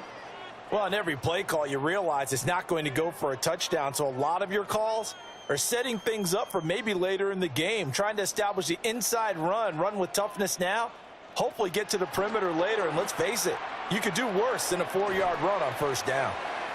So 5 yards here, 5 on the play, and it makes it 3rd down and 2 yards to go.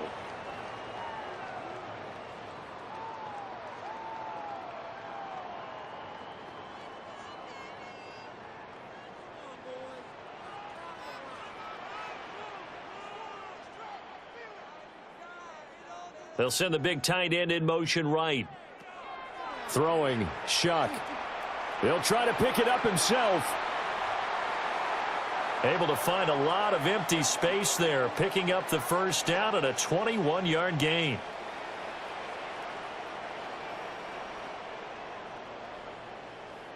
I hadn't met a quarterback yet that didn't enter the league with a massive chip on his shoulder if he wasn't a first-round pick.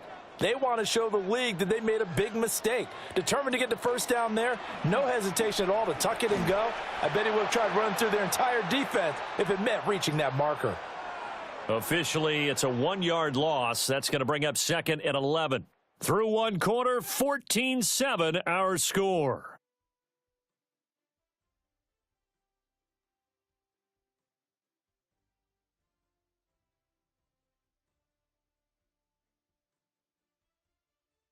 Ready for the second quarter from New Orleans. It's the Saints in possession as they've got it 2nd down and 11.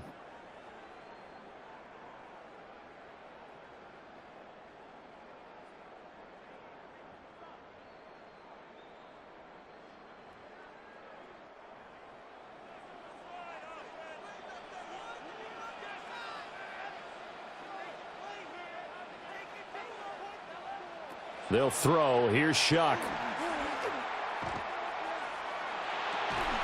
And this throw incomplete.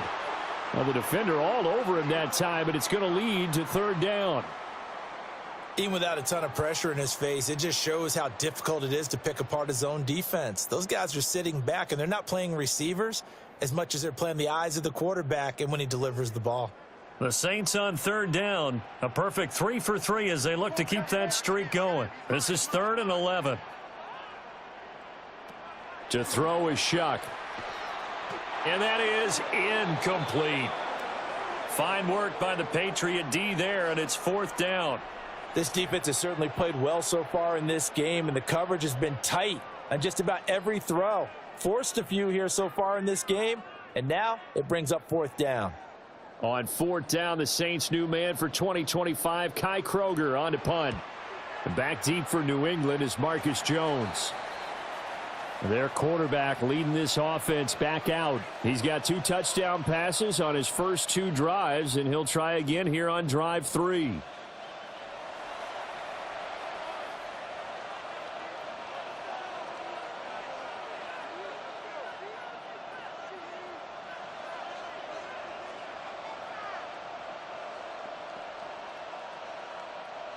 Looking to put a drive together.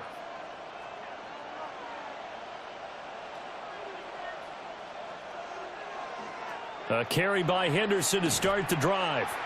And he will lose yardage here back at the 23-yard line. That tackle for loss earned by Alante Taylor.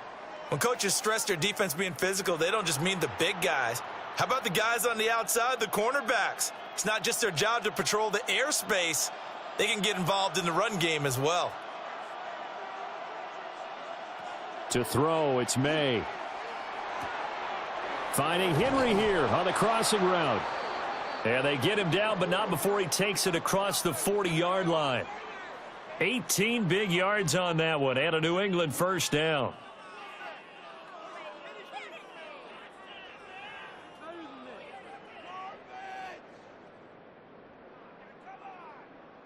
Man coverage on the left side, so I really like the design of this play because they opened up the field and brought their tight end the other way on a crossing route. That's a lot of ground to cover if you're a defender. I've been there before, unable to stay with his man there.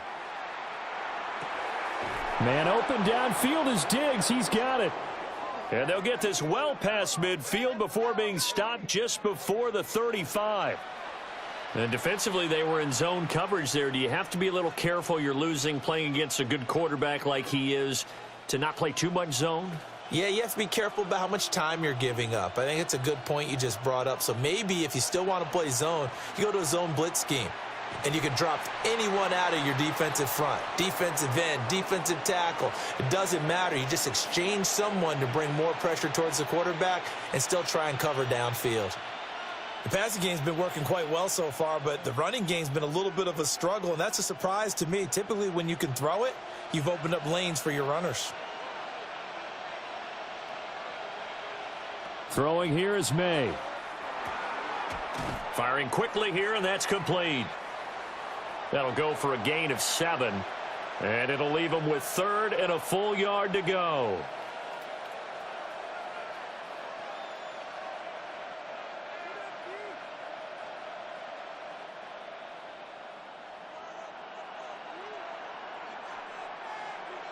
They'll send a receiver in motion left. Here's a fake on the jet sweep, and instead a give up the middle. And I don't think he got there. No, they stop him right where it all started. He needed 2, he got 1, and that's going to leave him with 4th down and a yard.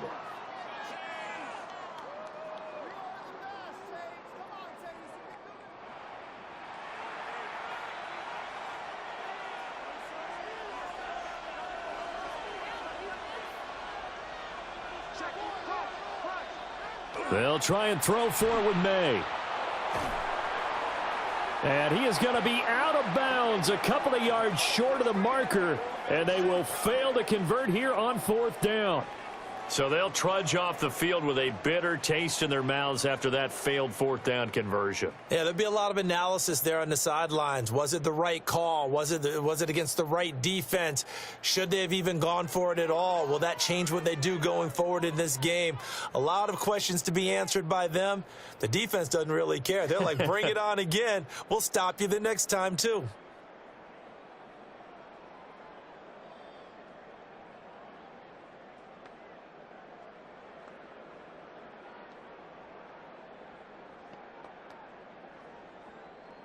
Looking to put a drive together.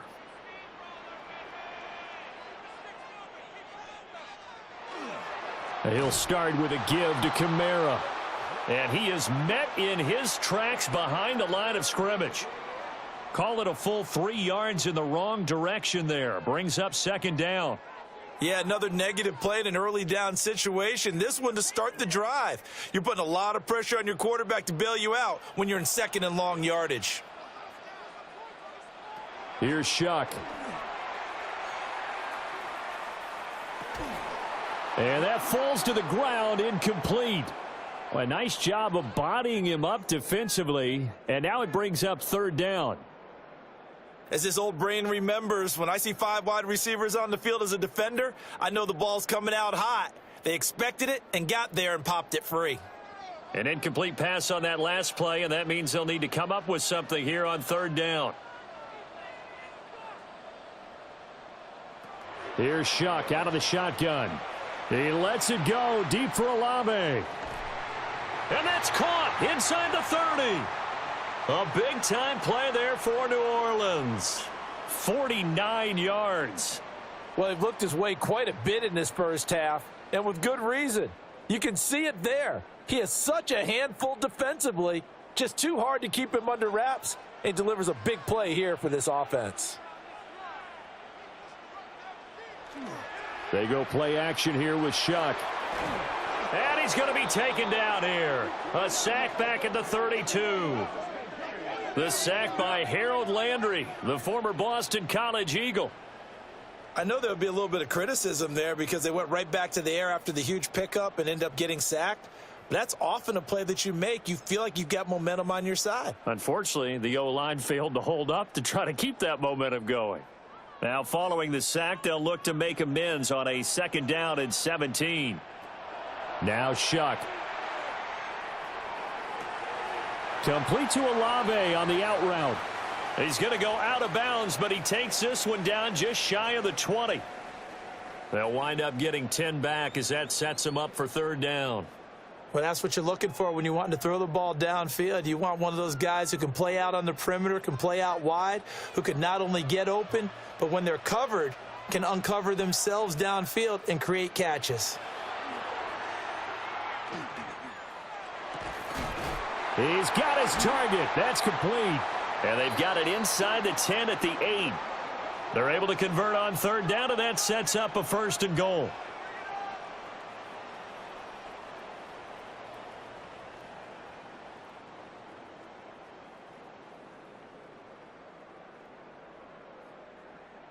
A very important 3rd down conversion right there, because when you're trailing and find yourself this deep in enemy territory, the kicker's not even part of your thought process. You got to make it pay off with 6. Nice connection right there to set up 1st and goal. Try to pound it in, Kamara. They'll get this halfway home from the 8 to the 4 on a gain of 4. It's largely been the air attack that's gotten them down here, but now's where you start to lean on that running game. That's a good pickup there on 1st and goal. 2nd and goal from inside the 5.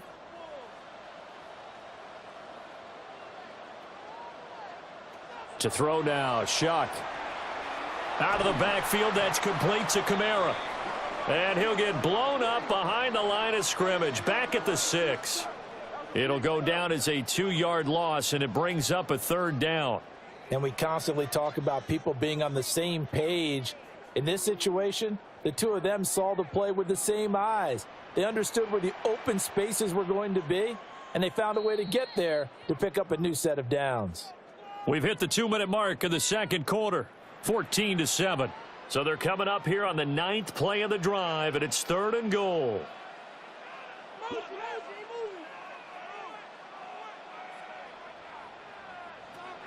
He'll look to throw. And this is going to be intercepted. Picked off by Robert Spillane. And the Pats are going to take possession here. It's a touchback, and they'll take over at the 20-yard line. The defense, Charles, they bent a little bit, but they did not break. And then on 3rd and goal there, the huge interception. Think of the momentum they're carrying with them right now, Brandon, because in their mind, whether they want to admit it or not, they were conceding 3 points. Their goal was to keep them at the end zone, not give up a touchdown. Instead, they give up nothing. What a big-time play and a big-time stop by them.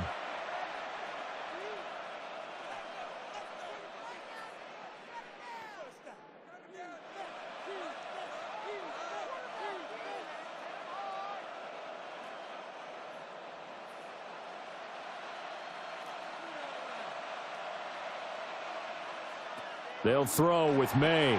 They set up the screen for Henderson. They hold him to only 2 there on the screen. It's 2nd down. Nice job by the defense figuring that play out and holding it to a short game, but I don't think the offense is going to be daunted. They actually accomplished their goal there. Now they've got them aware that they can throw a screen at them, maybe to slow the pass rush down a little bit, and they can throw it downfield. To the air, May. And Diggs has it. And he'll be upended here after a pickup of 3, getting it out to the 25.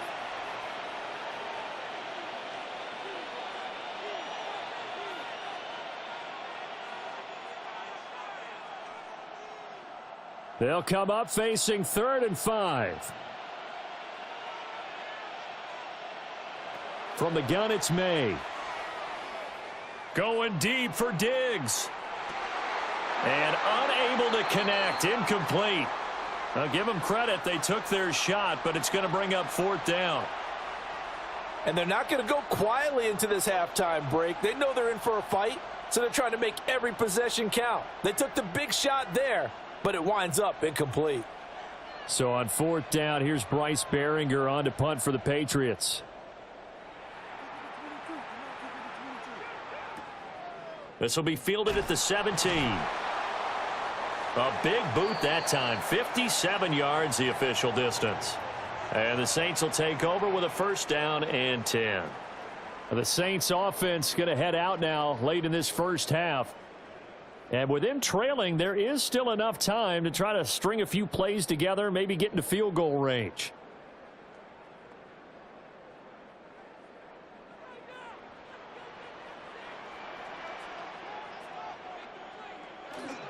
They begin on the ground with Kamara.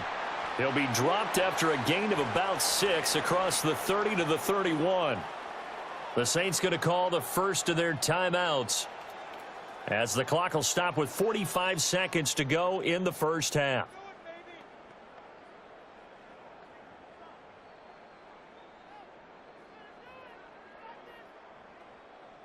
They'll come up now 2nd and 4 from the 31. From the gun, Shuck. He'll get this one underneath to Kamara. Now we'll get a quick timeout called by New Orleans, number 2. So as they talk it over, we step aside. Well, that was a pretty favorable situation there. What would you call that? 2nd and manageable? Smart play, too. Didn't force it downfield when he didn't have it. Just checked it down, let him get the 1st down, and that's exactly what he did. So from the 39 now, they'll come up on a 1st and 10. Shuck now to throw. Little short pass here to Hill. Now the Saints will use their 3rd and final timeout as the clock will stop with 35 seconds to go in quarter number 2. Now that's staying ahead of the chains. Really good pickup on 1st down, hitting the tight end there. Now it brings up a 2nd and manageable. Just found a hole in that zone. Now 2nd and 3.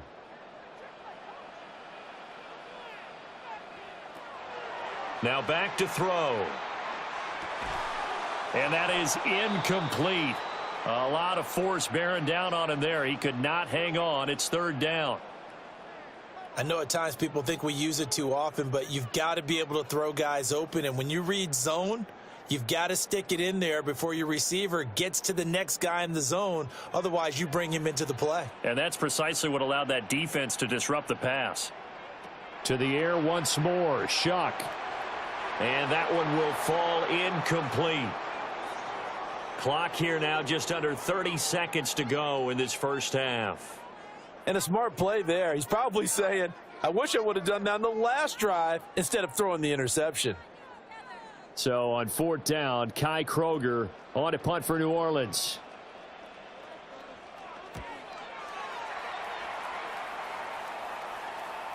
Yeah, he was looking for the checkup bounce, didn't get it. That scoots all the way into the end zone now for a touchback.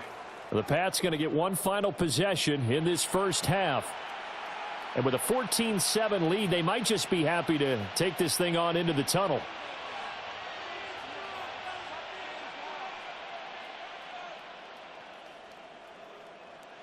A little over 20 seconds remaining in the half as they'll line up here first and 10. Here's May. It's complete to Diggs.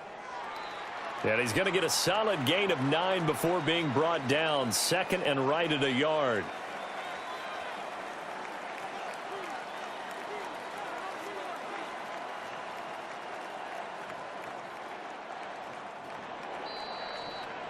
So halftime straight ahead. It is time to join our good friend Scott Hanson. He's got our EA Sports halftime report. All right, Brandon, thanks much. Welcome in, everyone, to the downtown Orlando studios. Scott Hanson and crew with you for a short and sweet halftime, as this game's had a little bit of everything to it. We'll find out which side can establish some tempo in the third quarter as we're ready to kick off the second half. Back out to our commentary team, Brandon Godden and Charles Davis. Scott, we thank you as always, and we'll see what happens here in the second half. Both teams trying to find the right formula to come out with the victory.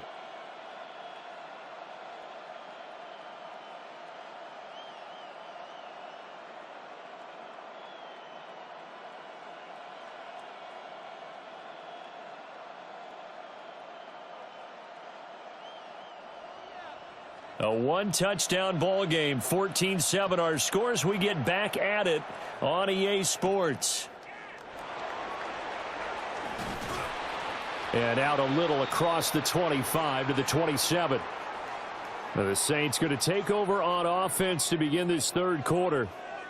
And they do trail, but they have a chance to possess the football first to try and do something about it. And that certainly makes it something of an important drive for them, because is it going to win the game? No, but you have to do something to bring some life to your sideline. Looking to put a drive together. They start the second half with Kamara. And he gets this one just shy of the 40. They'll mark him down at the 39. 54 yards rushing for him now on what was his 10th carry of the ball game. That one definitely helps as they try to push the ball down the field here, trailing early in the third quarter. And even though they're trailing, not abandoning the running game. People may call it an adjustment. I think it's just much more sticking to what works for you and continuing to have faith in it. And the running game is starting to pay off. And he will be brought down at about the 43 that time. Give him 4 yards there on the first down keeper. Well, if you're going to run the read option, typically, you've got to keep an eye on the defensive end. And what does that mean? What are you looking for with a defensive end? Well, you want to play off of what he does. If he collapses inside towards the running back, then you pull it and take it yourself outside in. If he stays outside, you go ahead and leave it with the running back. In this case, pulled it and got good yardage himself. Looking for a cutback lane, but nothing there as he's met at the line of scrimmage. Oftentimes we praise an offense for their variety of being able to hit people with the run in the pass. But in this game, how about what we're seeing from the safeties? They are all over the field. Doesn't matter if they threw it or if they're trying to run it. I don't think we've ever awarded an MVU, most valuable unit, but you're right. It might go to them in this game. I like that. MVU. Well done. And that will be incomplete. Well, they weren't scared to let it fly, but it falls to the ground and brings up 4th down. That's some good closing speed there defensively, because that looked open for a minute. But that's great work with the ball in the air. Never gave up, converged on his man, and broke the play up. On 4th down, the punt team is on as this is sent away. And this one hits at the 1, continues on into the end zone for a touchback. So here are the Patriots now. They get ready for their first possession of half number 2.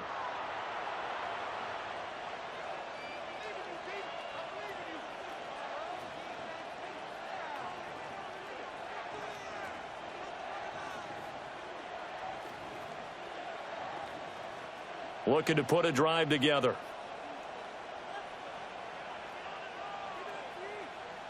Looking to throw. May. Throw right side. Going to be taken in by Henderson. I know it was a gain, but you have to sense probably a little bit of disappointment there, because when it's out there in open space, I think they expect to get more out of a play, don't you? Especially when you're getting it to your guy out of the backfield. You're expecting him to be able to create something, be a little more shifty. Yeah, no doubt about it. Good open field tackling held it to an okay gain. Here's 2nd and 8. He's got the hook up with Diggs. And he gets this one just shy of the 40, down at the 39. They call his number again. It's his 6th catch and a 1st down.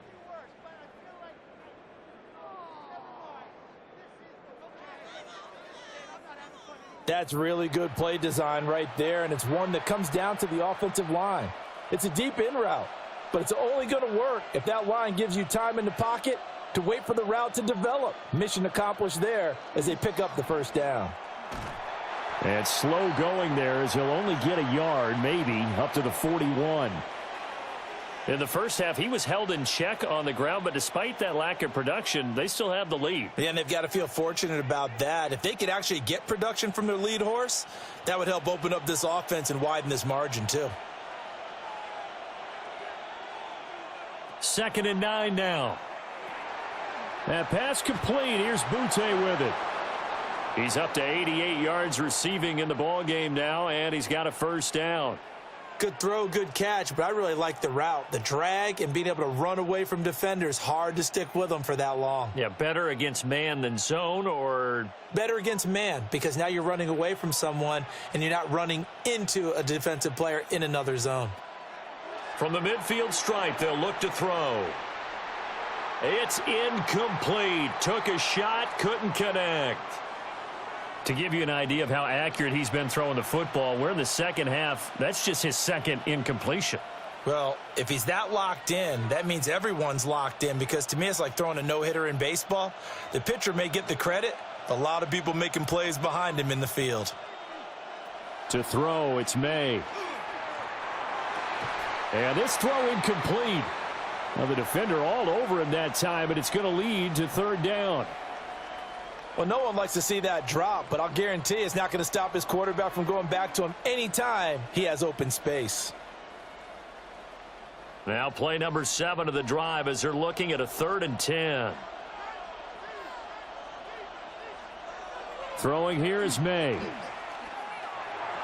And that is incomplete. I see the surprise in your face there, partner. That is a rare incompletion from him. He's been on point this entire game. He has percentage completion-wise way up. Not that time. The Patriots send out their punter. He'll boot it away from about his 35.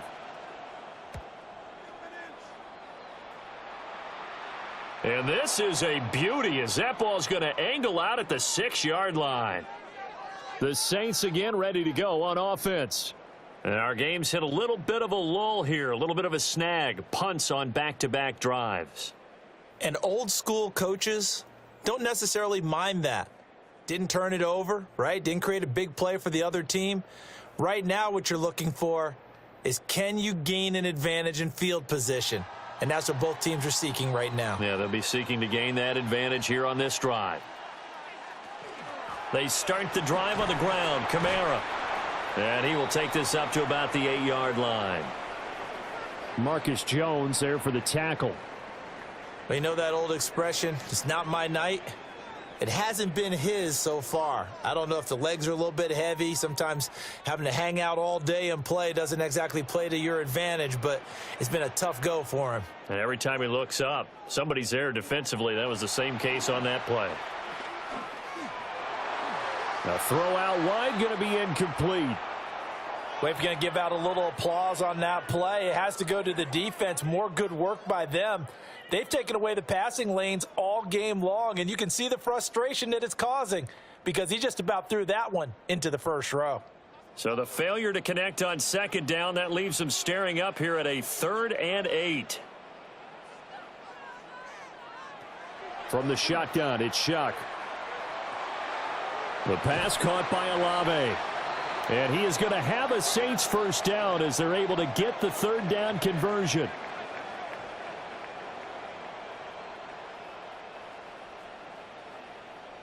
I don't care how many times we see it. I still get a kick out of watching quarterbacks and receivers do the pass tree in pregame warm-up. But I always remember that when we go to practices, we see that after practices as well. They really tune it up, don't they? They tune it up. They know why they do it for these situations. First down. And they build that trust, and that's why they're able to find him in this type of a situation. Looking for a seam, but finding none. He'll get back to the line of scrimmage, and that's it. After seeing that, maybe time to go back to some downfield throws here. Yeah, anything, change it up, because the teams that win, the best teams, they're the ones that make adjustments. Doesn't mean you can't come back to what you thought you could get done. Sometimes when you open things up a little bit, you can get back to what you wanted to do before. Play action, Shuck. Throwing left sideline there, but it's incomplete. At this point in the second half, one mistake on a forced throw could doom your chances of a comeback, so that's the right call there to just throw that one away. An incomplete pass on that last play, and that means they'll need to come up with something here on 3rd down. Here's Shuck out of the shotgun. And that's going to be incomplete. The coverage too good there. The contact popped the ball free, and it's 4th down. Well, if nothing else, they were able to pick up one first down on this drive and get it away from their own goal line. But not much happening after that, and it leads to a punting situation. Here comes the Saints punter now, standing just outside his own goal line. Here's Jones on the return. And when it's said and done, it's a 58-yard punt. And the Patriots take over. The Patriots offense and Drake May headed back onto the field. And he had it going in the first half, that's for sure. He's really had his way with his secondary. They've been powerless to stop him, and he'll look to keep it rolling right here.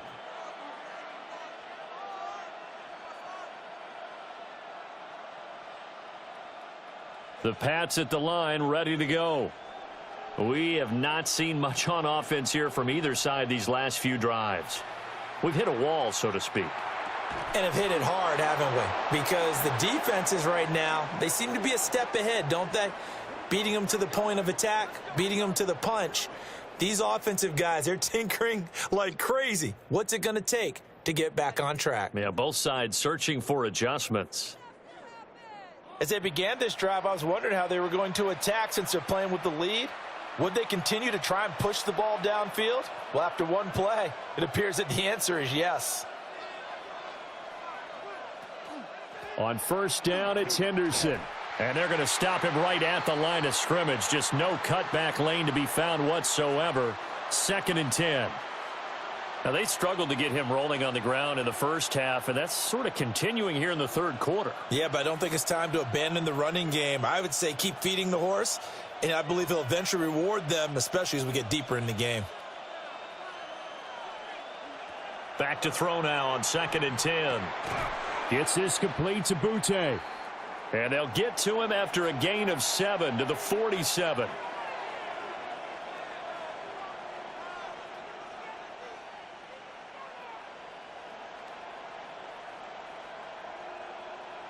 They'll come up now 3rd and 3. He'll look to throw. Oh, it's a screen pass. That's complete. And he's going to have the first down at about the 38. It goes as a gain of 9, and it moves the chains. And that's a gutsy call there on 3rd and short, because that's a play that's got a good chance of being blown up in the backfield for a big loss of yardage. But nice job out wide to gather in that screen pass, use his blockers well, and pick up the first down. May going to give it to Henderson. And just no chance of turning the corner. He can only get back to the line of scrimmage. 2nd and 10 coming up. Sometimes with the running game, you've just got to stick with it. Look, it's the 3rd quarter, no time to panic. But that also doesn't mean you just do it the same way you've been doing it the entire ball game. Maybe change up some blocking assignments or run a few different plays, but stay with the overall essence of the running game. Short pass caught by Henry. A good gain of 9 before he's brought down at the 28. And after that completion, you can understand why so many teams in the league are emphasizing speed on defense at every position. The tight ends have created so many tough matchups now. If you can't run with a tight end as a linebacker, this is going to be the result every time. So they'll get a little extra time to come up with his 3rd down play as we've played 3 quarters. We'll return with more after this. You're watching the NFL on EA Sports.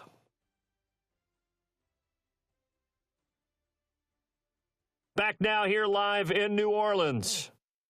We get set for the 4th quarter. Patriots have the lead. They also have the football. Now May on the sneak. And he will have a Patriots first down as they're able to get the 3rd down conversion.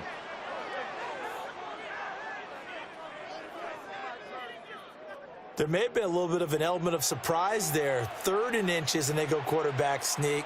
I still feel like this is a play that often is reserved for 4th down. And they go play action with May. And a quick throw here, that's complete. And he'll go out of bounds in the red zone just inside the 20. A gain of 8 there on the 8th play of the drive.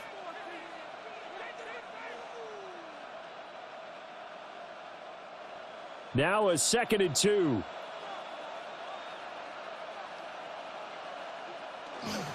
Running left is Henderson. Able to slither by.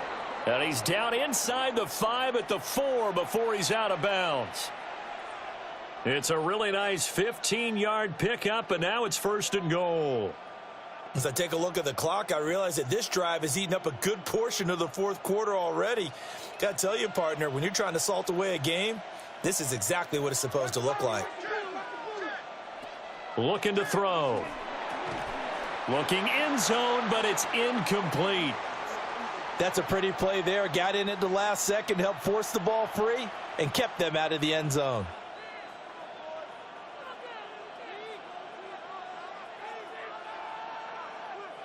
Two of their 3 red zone trips so far, they've come up empty on. They'll look to reverse that trend on 2nd and goal. There's Henry. Touchdown, Patriots. 4 yards on the touchdown grab. And the Patriots have opened up a 2-touchdown lead here in this 4th quarter. You got to figure down by the goal line. This is where a tight end earns his money, in the high traffic area. And he's able to work free in the middle of the end zone and grabs that one for a touchdown.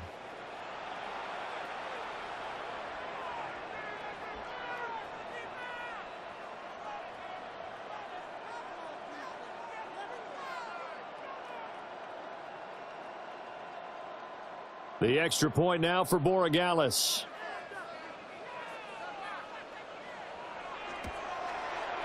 It's good, and it is now 21-7. So that one a long 11-play drive. And it ends with a New England touchdown.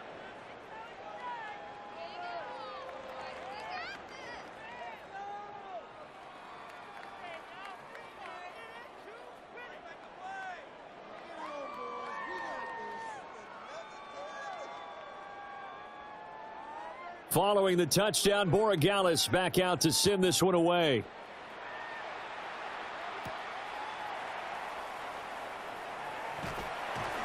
And a decent return out to the 27-yard line.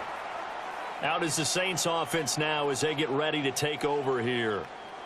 See if they can put this drive in the end zone, Charles, because it's been a little bit of a rough go at times. They've had to punt the football a ton in this ball game because of stalled out drives. So are you saying that you're kind of tired of seeing the punter run out there and do his thing during this game? Is that what you're trying to say? Well, I mean, I'm okay with it. I have a feeling that this offense, they don't want to see the punter again. And frankly, the punter doesn't want to run out there anymore himself. He would love to see his offense put together a drive and give his leg a rest. Just a yard on the pickup there, and it'll bring up a 2nd and 9. Defenses always talk about earning the right to rush the passer on 3rd down. And you know what offenses want? Win 1st down so they can set things up for themselves better. And that wasn't helpful there. Not a big impact on 1st down. Open man is Tipton.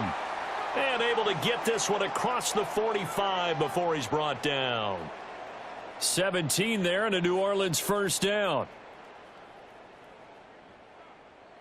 Good yardage on the completion there, and when they look at the scoreboard, they do understand a field goal is not going to do them any good. My guess, they're going to press the ball downfield as far as possible, try and throw it into the end zone and get a score because they know they've got to get that done and get the ball back as quickly as possible. And he'll take it across the 50 and into New England territory. Just what you want on a 1st down run. Call it 8 yards, and it's 2nd and 2. Good yardage there on 1st down. Exactly what you want. Get yourself set up to keep making 1st downs, keep the clock running. And if they're smart, you're starting to milk the clock. No hurry before you run your 2nd down play. Again, it's Neal as they stay on the ground. And this time he's able to take it down to the 42. 4 yards the pickup, 1st down.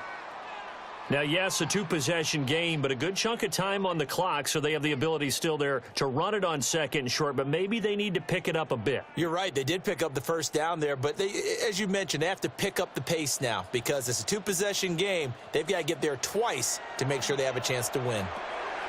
Now they set up the screen. That's complete. And he gets it down a yard or 2 shy of the 30 before he's out of bounds.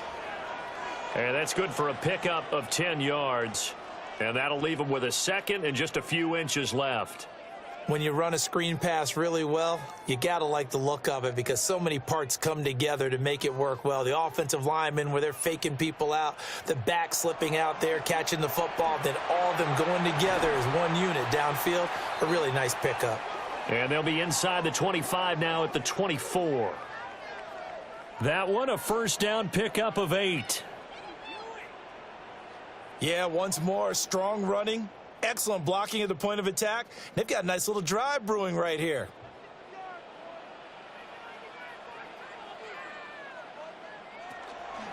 Right back to him on 1st down. And running room scarce here. He's going to be stopped in his tracks at the line of scrimmage. Just a yard on the 1st down carry, so it's 2nd and 9.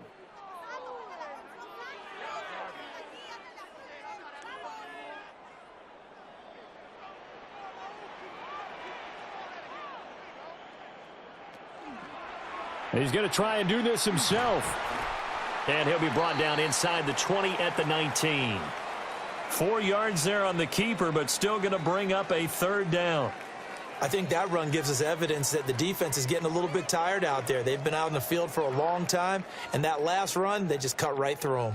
New England on 3rd down. They've converted 6 times and could use a 7th here. This will be 3rd and 5. Pass taken in by his big tight end. And the Saints are going to have 1st and goal as they try to finish off this drive with 6 points. This defense has certainly had an outstanding 2nd half, haven't they? I know they just gave up a 1st down there, and for the offense, they're hoping that that's something that they can jumpstart with and maybe start to move the ball a little bit better. But it's been tough sledding for them here the entire 2nd half. Now he's going to step up and run. And he's brought down right at the 5-yard line. Give him 2 on the play. Well, it certainly appears to me that the defensive guys are starting to look a little bit tired while he still has some fresh legs. Not the biggest gain we've seen on a scramble, but still some positive yardage on a play that initially looked like a sure win for the defense. They'll throw. Here's Shuck. And it's caught. Touchdown. Taysom Hill, a 5-yard touchdown.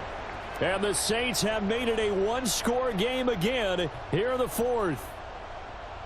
So how about that for an answer? They get the touchdown there, and it's back to a one-score game here in the fourth. And that's what these guys have done all game long, because they've scratched and slashed their way to stay in this game. And by now, we should all realize they're not going away. Now the pressure again swings to their defense, because they're going to need to find some way to get the ball back. Here we go now as we get set for a big 2-point conversion. They're going to try and run. And he is not going to get in here. So the decision to go for 2 does not pay off, as they're unable to cut any further into their deficit.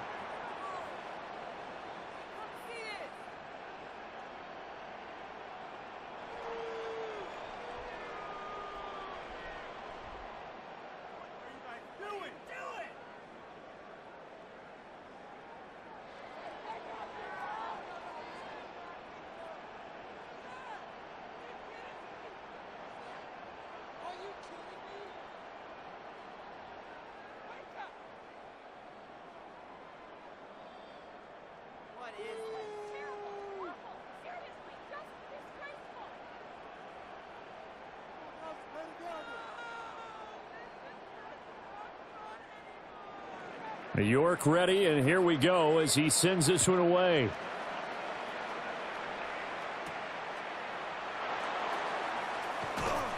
And not much happening on the return as he'll get this to about the 23. And now out come the Patriots. Their lead back down to 1 score after the touchdown a moment ago. First down's a must on this drive as they start out here 1st and 10.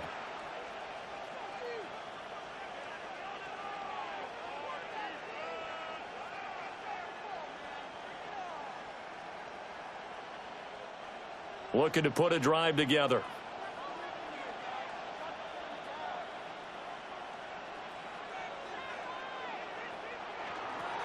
They'll start out here with a jet sweep. The Saints going to call the first of their timeouts. And as the two teams talk it over on their respective sidelines, we take a break. Let's just make this one succinct. Nice job there. All 11 guys on defense diagnosing the jet sweep and putting it down.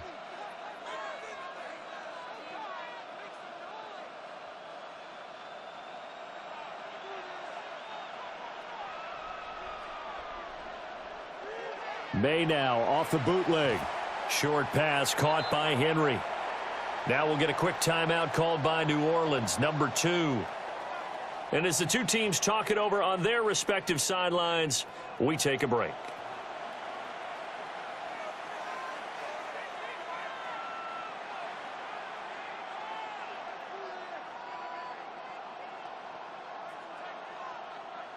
Here's 3rd and 6.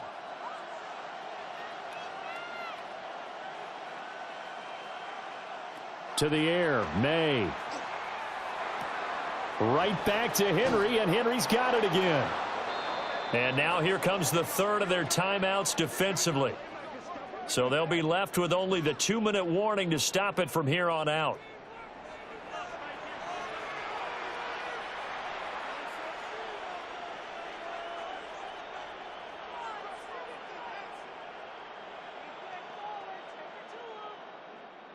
Not totally home free yet, but it's looking good as they come up 1st and 10. Straight ahead, Henderson. Look at this, middle of the field, a breakaway. And all the way in. Touchdown, New England. Trevion Henderson. 57 yards. And the Patriots use the big play to extend their 4th quarter lead.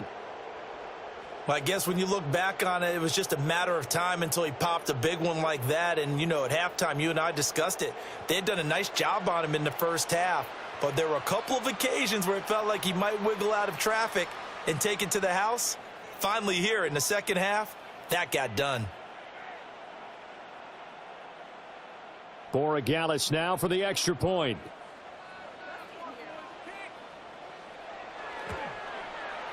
And the lead is up to 15 now. A drive there of just 4 plays. And the finishing touch was that nice long run into the end zone.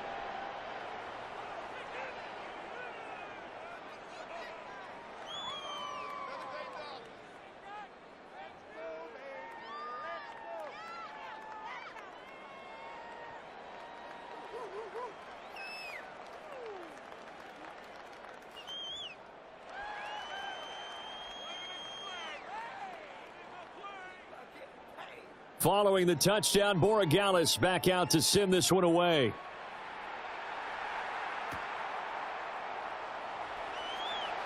He juked him. And they'll get him down inside the 30 at the 27.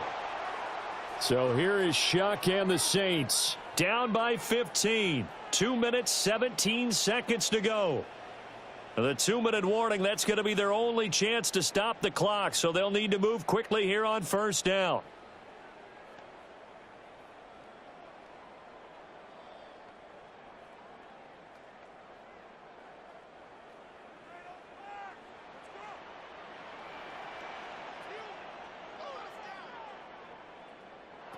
Operating from the gun, here's Shuck. The Pats are going to get there. Down he goes. He'll wind up losing 3 there on the sack. Good pressure, and it's second down. I don't care if you're taking it in round 1, you're undrafted, whatever. As a rookie quarterback in this league, you're going to have games where you face adversity like this. Lessons. All the time you're going to face these lessons. The key for this guy is, will he be able to bounce back in the next one? Because right now, this has not been his game. To throw is Shuck. Now he'll tuck this and run. And from the 25, they work this to the 29, a gain of 4.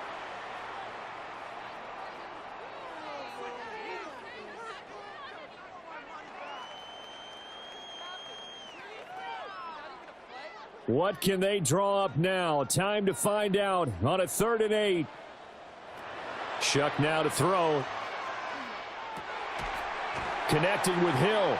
And he is going to have a Saints first down as they're able to get the 3rd down conversion. One of the advantages of zone defense, as I remember it, is being able to see the play develop in front of you. One of the disadvantages, when they find those levels where they can hit you with it. Sometimes behind the corner and in front of the safety, it makes it tough to defend. Throwing, Shuck. And nowhere to fit that football in. It's knocked away and incomplete. Whew, that's certainly not the worst thing. It stops the clock and lets your offense catch its breath and lets us exhale a little bit. Now I expect them to call a couple plays in the huddle so they're ready if a tackle happens in bounds.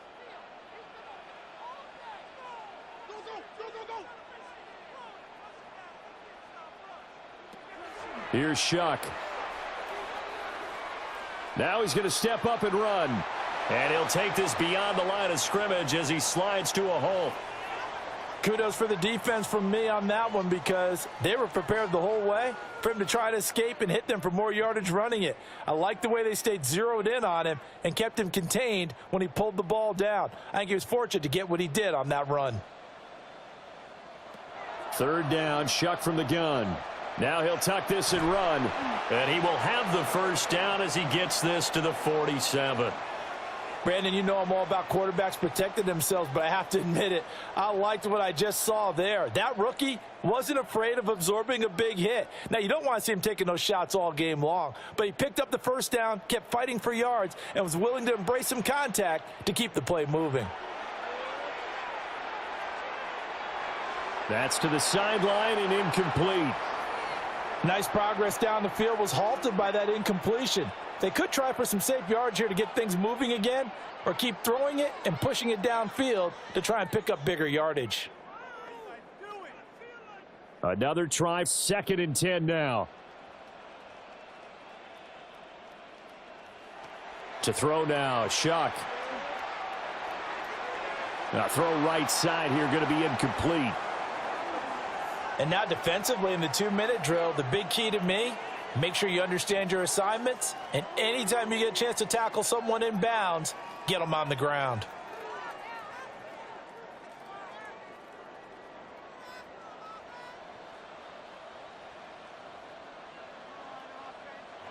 One final shot. They'll look to throw. One last shot at the end zone. And that will be incomplete.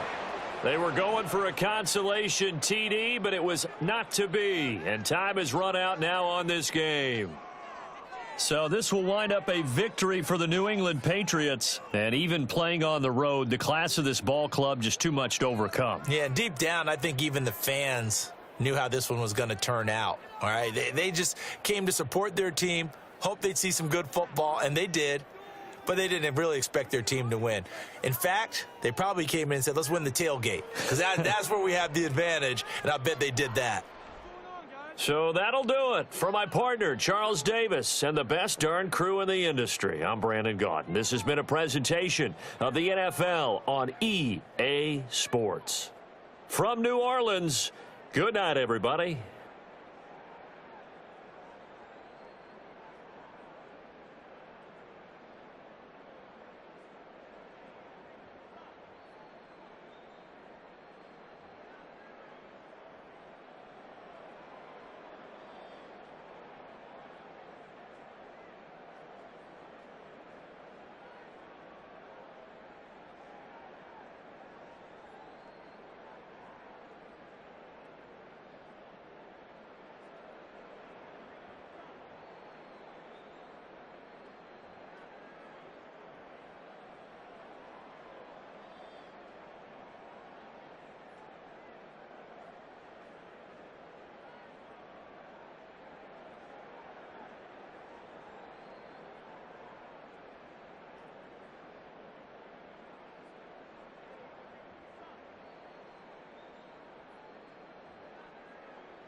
EA Sports coverage of the National Football League brings us to Las Vegas, Nevada, where the memorial torch honoring legendary owner Al Davis has just been lit, and we are set for football at Allegiant Stadium.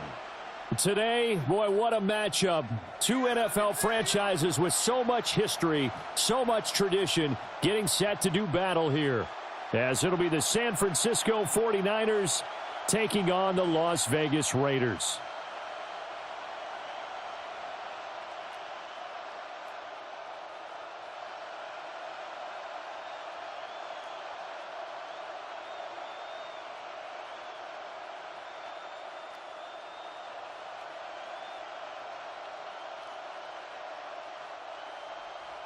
And we are underway at Allegiant Stadium.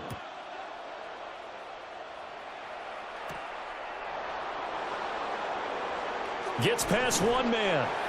And he'll go down as this drive will start at the 25-yard line. So here's the first drive now for the 49ers. And leading them out, their signal caller, now in his fourth season in the NFL.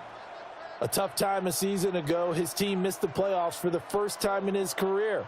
But he does remain one of the most efficient quarterbacks in the league. He's completed over 67% of his passes for his career. We know he's efficient. Now he wants to be spectacular and get his team back to the big game. First play, and Purdy wants to throw it. Over the middle, that's complete to McCaffrey.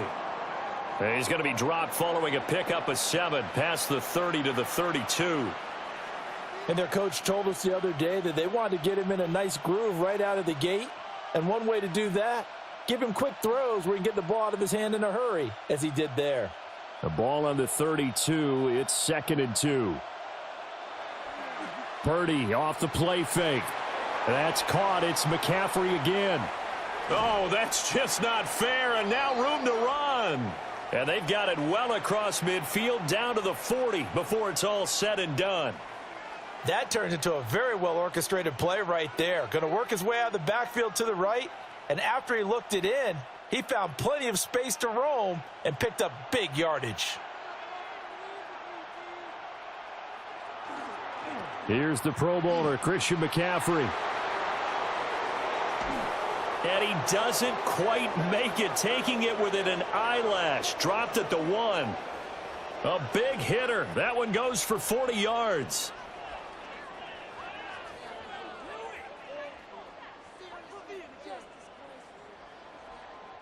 I hope we give enough respect to the big guys up front because they have been getting it done on this drive. The holes have been large, and they've been barreling through them, picking up first downs. McCaffrey is not going to get in. In fact, he'll lose a couple of yards back to the 3. A loss of 2 there. 2nd down. A tale of two extremes. First carry, he went for a bundle. His second goes backward. And how many times have we seen that happen? Because you get that big carry, and you come back, and you're all fired up, and sometimes you force a run a little bit, right? Trying to break off that big carry again, and instead, it works opposite. And he pushes forward, but comes up short of the goal line as he'll get a yard down to about the 1. 2 straight shots on the ground. Now on 3rd, do you go to the air? I think the possibility exists, and if you're doing it, you're probably going play action since you ran it twice. But I often think that 2nd down is the time you go play action and throw the ball. I say commit to the run and think about it being 4 down. And across the goal line, into the end zone, touchdown 49ers. Christian McCaffrey taking it in from a yard out. And the 49ers are on the board first here in Vegas. Well, first quarter, maybe too early to talk about statement drives, Charles, but that sure seemed like a statement drive right there.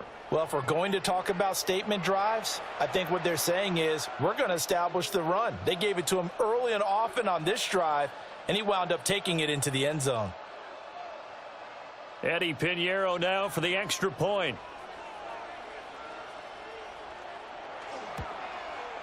And the 49ers grab a 7-0 lead. A drive that time of 6 plays. And the last play on the drive, the touchdown run from Christian McCaffrey.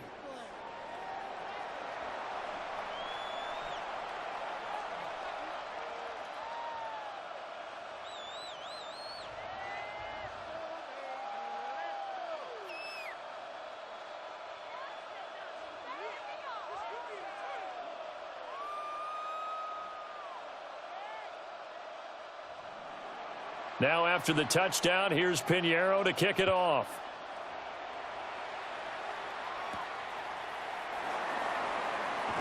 Now the fast footwork by White.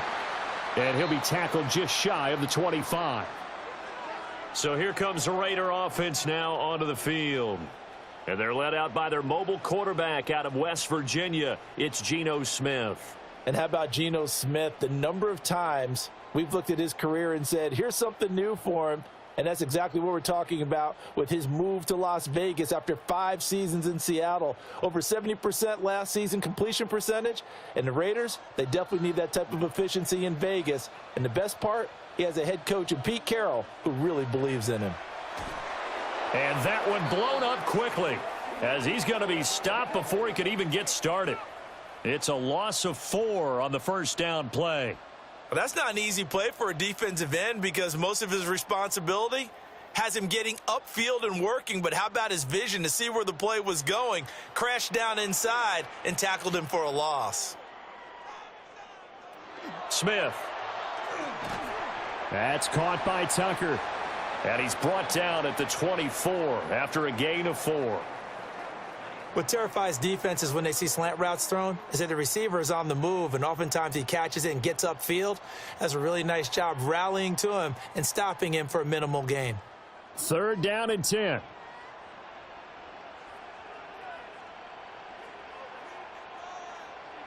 Smith. Looking deep downfield.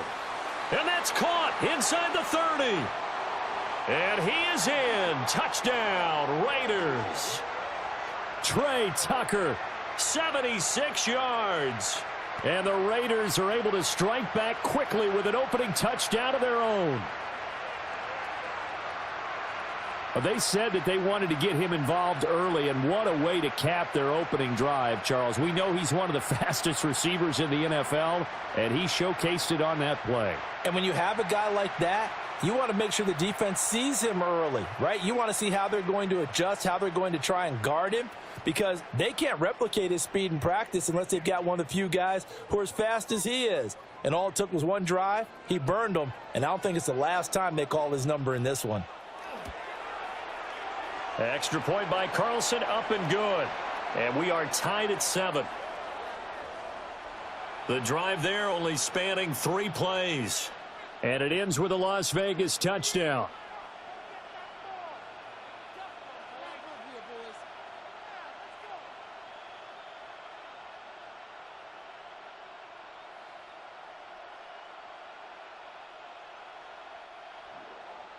Each team's had it. Each team has scored. 7-7 here as the kick's away.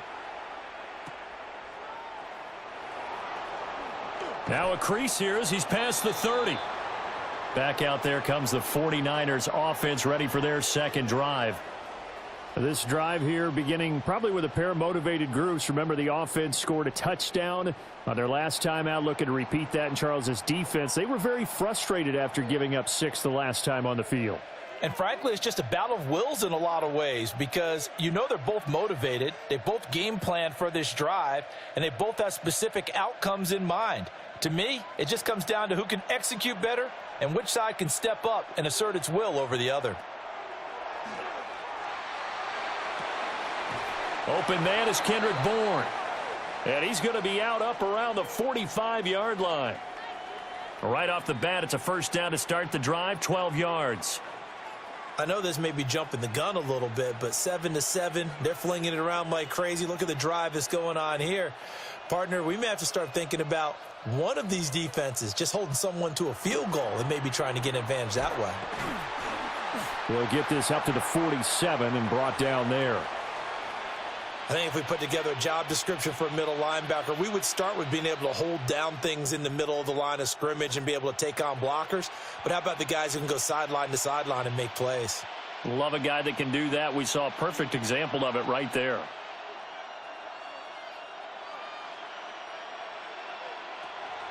Second down and right back to McCaffrey. And he's fortunate to get anything from that. Give him a yard up to the 49.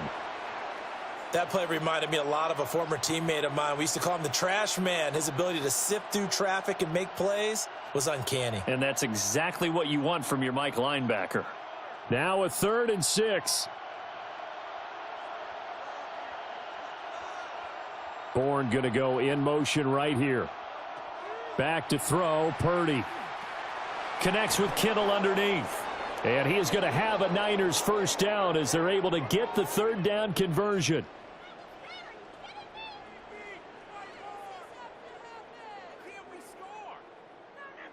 Well, a lot of times when you get a manageable 3rd down situation like this, you have to think about your tight end, and he comes through for him, picking up the first down. So here's a 1st and 10 now in Raider territory at the 42-yard line. Up the gut, McCaffrey. And he'll take this ahead for about 4. 2nd down coming up. Well, they're making an effort to get the ground game going tonight. So far, it's working. I like what we're seeing from the offensive line. They seem to have the leverage going, and they're controlling things and reestablishing the line of scrimmage, moving that defensive front backwards, but also like what the runner's giving us, too. It appears that he's been waiting all day long to get out here and take off. Purdy. This one to Bourne out on the left side. And he's going to have another first down as the tackle comes at the Raiders' 13-yard line. The catch and run, good for 24 yards. What a drive. This has been just chewing up the yardage, and here's one of their best plays yet as they finally get down into the red zone and look to finish this off with 6. Play action, and now here's Purdy to throw it.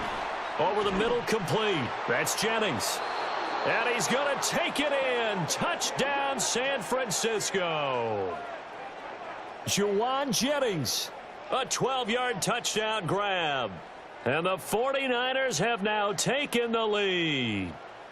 Man, he just ran a terrific route. Extremely hard to defend when it's run that precisely and the ball's delivered that accurately.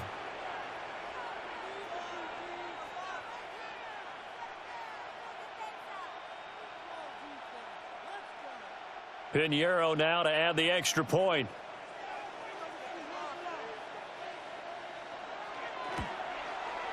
It's up and good, and it's 14-7 now here in the first quarter. So that winds up a 7-play drive all told. And the end result for the 49ers, a touchdown.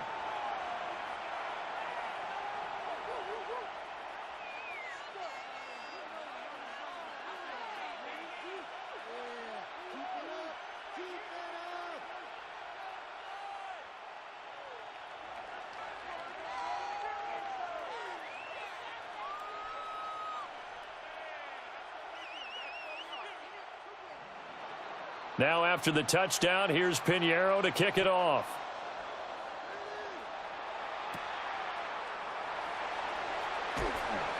And he takes this near the 25. Just a little pass there. Call it the 26. Second drive of the game coming up for this Las Vegas offense. And they'll just simply be looking to build off the confidence of the last time out where they scored a touchdown. And confidence is powerful, isn't it? When you've scored once, you feel like you can go back out there and get it done again. Doesn't matter what the defense throws at them. They feel like they're in a groove right now, and they want to get out there and show it. Yeah, hoping to stay in that groove here this go-around.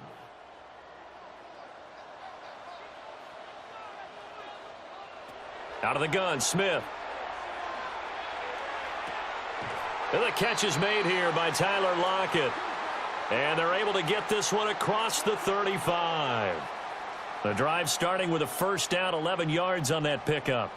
Well, that was a fun one to watch right there. A nice in-breaking route and plenty of room in the middle of the field. And he was able to get behind the linebackers and grab the completion for a really good pickup. Play action. It's Smith. Open man down the field. It's Bowers. And he is brought down, but not before reaching the 30. 33 yards that time.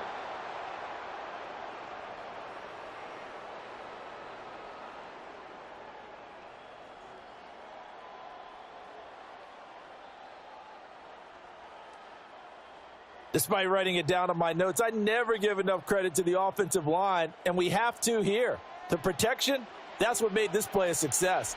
Quarterback had to wait for his crossing route to develop, and that takes a little bit of extra time. Excellent job by the big fellas up front. And a hard-working run here as he's got it inside the 20, down to the 17. Another nice gain, 13 yards that time, and another first down. Would you say this offense is locked in right now? They're having no trouble on this drive. What is it, 3 plays, 3 first downs? Yeah, you talk about on the march. They keep this up, they'll get to that end zone real fast. They'll lock it with a grab over the middle. And that's good for a pickup of 10 yards. And they'll be left with a second and about a foot. That's probably as simple of a throw as he'll have all game. And good for everyone. Good for his completion percentage. Good for the receptions for the receivers. But you know how they work on that. They have footballs with no laces. So that as soon as you get the snap, you're just throwing the football. All right? You're not trying to find the laces and grip it a certain way. That takes time. Just get the ball and throw it. So that's how they practice it all the time now, too. Through one quarter, 14-7 our score.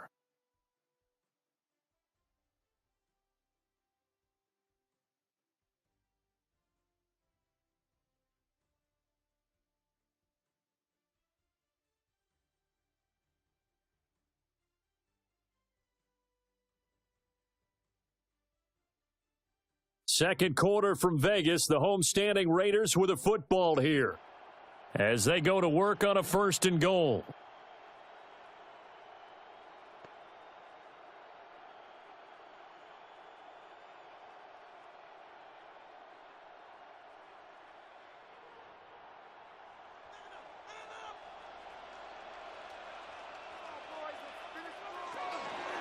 Right back to Genty on 1st down. And he is in. Touchdown, Raiders. Ashton Genty. A 5-yard touchdown run. And the Raiders are an extra point away from evening this one up. He had the option to hand that football off. I think it's safe to say that he made the right decision. That was a heck of a run. It certainly was. And when you mentioned the option, most people think the quarterback's not going to keep the ball. You know, in the NFL, that's usually not the recipe for being around too long. So when you do keep it, it often surprises the heck out of a defense. Carlson now to add the extra point.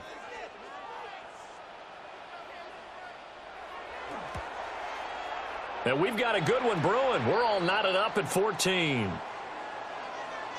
That time a 6-play drive. And it's finished off with a 5-yard touchdown run.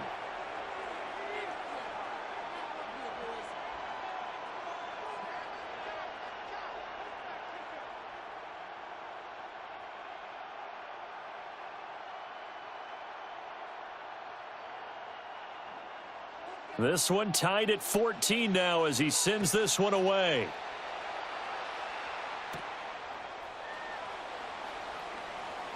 Oh, a dangerous return man showing it here. And a very solid return out across the 45-yard line before going out of bounds. The Niners offense and Christian McCaffrey ready to go once more. And he has been a big component of the passing game so far. You see the numbers for this first half. This defense is going to need to find some way to key in on him because he is eating them up right now. The San Francisco offense ready to start their next drive. We have witnessed touchdowns on back-to-back drives. We'll see if the offense can continue this uptick here. And I know you're looking at me funny. You're wondering when I'm going to get upset watching these guys go up and down field, aren't you? I wasn't looking at you. I got something in my eye. That's the excuse that you always use for something like that. Listen, I appreciate good offensive football as much as the next person. When it's played well and is skillful, I'm with it. And right now, this is exciting. Oh, the defender likes it. McCaffrey on the toss right. And he'll lose yardage here. Back at the 41. They call that a loss of 6 yards. And it's 3rd down now. Sometimes you just sit back and marvel at what he can do defensively. Speed, strength, quickness. He's the whole package. And that package just wrapped up the runner for a loss. Now on 3rd and long, they'll look to throw. And this is going to be incomplete. That could be the stop this defense needed to get them back on track. They've been pretty well dissected by the offense here in the first half. After that possession, now they know that they can compete with this offense. On fourth down, the Niners send out the veteran Thomas Morstead to punt. Back deep for the Raiders is Trey Tucker.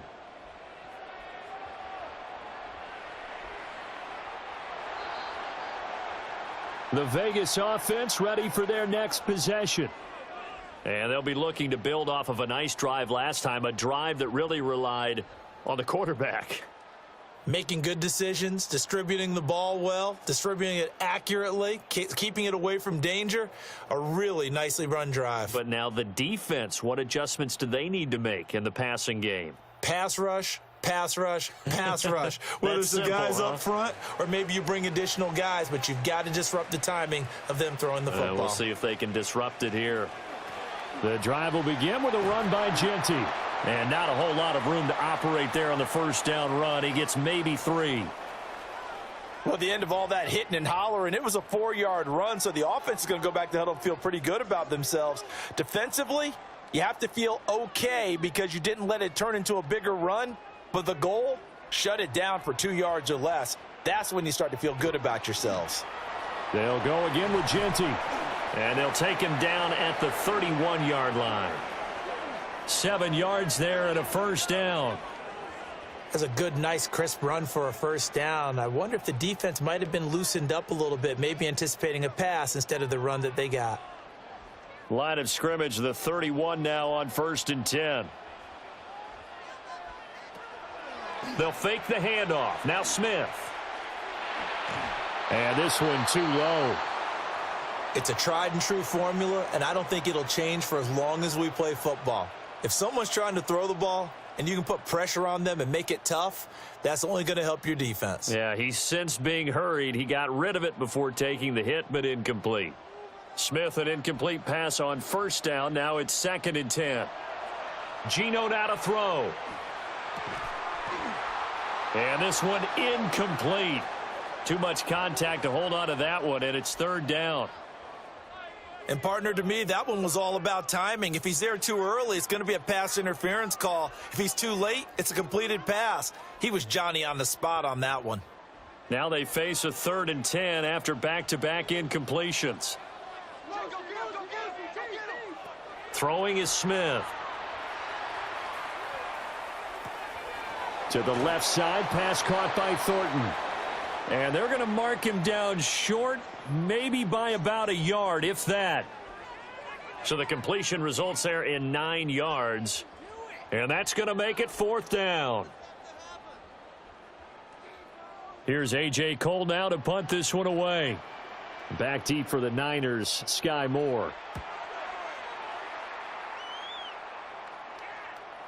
And he couldn't get it to check up. That kicks all the way into the end zone for a touchback. Well, the 49ers settling in for their next drive. Charles, a very uninspired effort the last time we saw them out there. It was a quick 3-and-out, then they punted the football. Yeah, and you never want to get stopped so soundly during a series, but what would be even worse now is letting it happen again right here. They've got to get going. Purdy going to lead the 49ers to the line, 1st and 10 at their own 20-yard line. They'll try and start this drive in the air. That's to McCaffrey, complete. And he's going to get this one across the 30-yard line. Nice way to start the drive, a gain of 12 and a first down. Well, they certainly made a point of getting him involved in the passing game here in the first half. They must have seen something in the scouting that said, hey, we can capitalize on him getting the ball possibly in the open field. And I think in the second half, that may loosen up the defense a little bit to get the running game going back inside. And he'll be brought down shy of the 40 at the 38-yard line. So the completion good for 7 there. And that'll bring up 2nd down. When you see zone defense and you know you've got a drag route on as your primary call, you've got to be really careful as a passer about how far you let your guy go because he might wander into some tough coverage. Purdy now to throw. That's complete to Pearsall. And he'll be out of bounds up near the 45 at the 44. Back-to-back receptions for him, and it's another first down. A little football 101 there. You just see the receiver try to run down the defender, meaning he goes right at him and really trying to move him a little bit towards the center of the field so he can put his foot in the ground and break to the out, to the sideline, and make a catch. This is Jennings. I always laugh when people say, what's the toughest route to defend? And I'm like, any of them, especially if it's a good receiver. That makes things very difficult. But when you're running a drag route, something short, shallow, going through defenders, using guys almost as screens in order to get open, that makes things tough for guys trying to get to the football.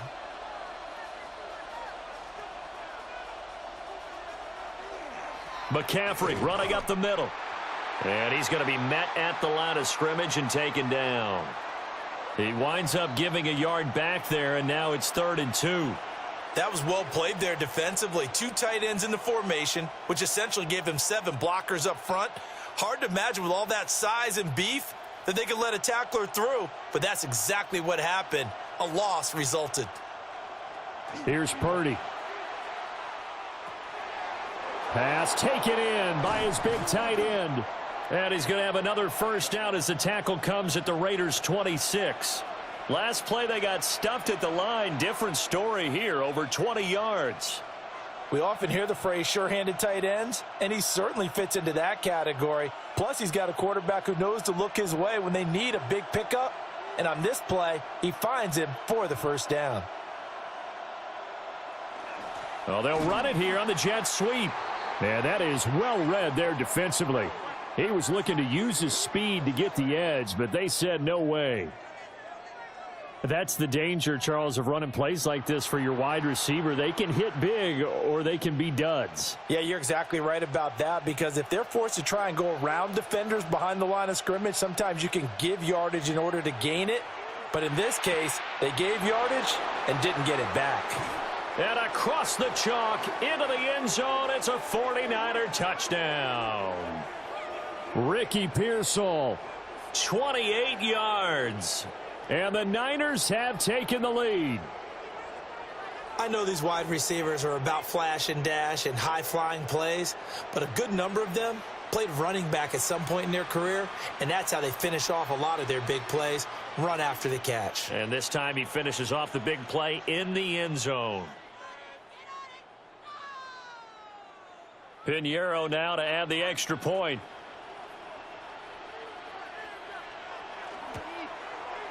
It's up and good, and that'll make the score 21-14. So that drive takes him down the field in 8 plays. And it's polished off by a touchdown for San Francisco.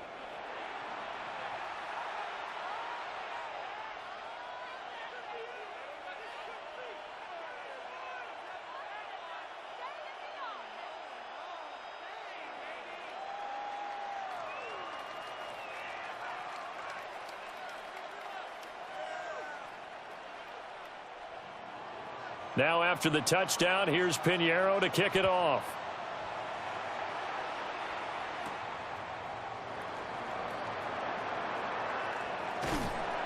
And they will wrangle it down a couple yards shy of the 30. Now the Vegas offense heading back out there. They'll look for a drive to tie this up, down 21-14 as they have it 1st and 10.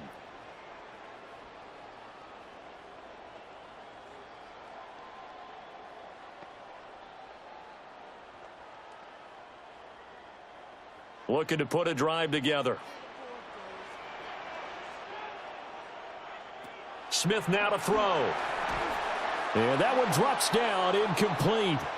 Good coverage there, forced the ball free, and it's 2nd down.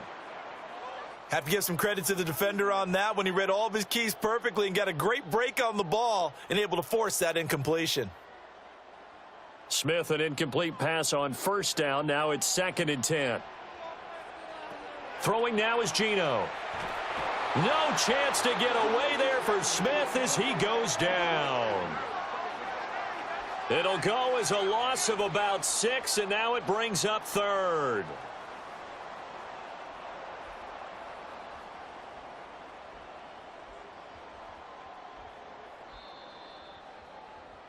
And we've hit the 2-minute mark in this first half of action. Now a tough spot for Geno Smith and company after the sack. It's 3rd and long. Now Geno. He's going to loft one deep left side here. And unable to connect. Incomplete. I'll give them credit. They took their shot, but it's going to bring up 4th down.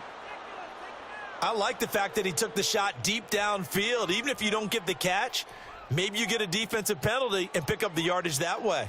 On 4th down, A.J. Cole comes on to punt.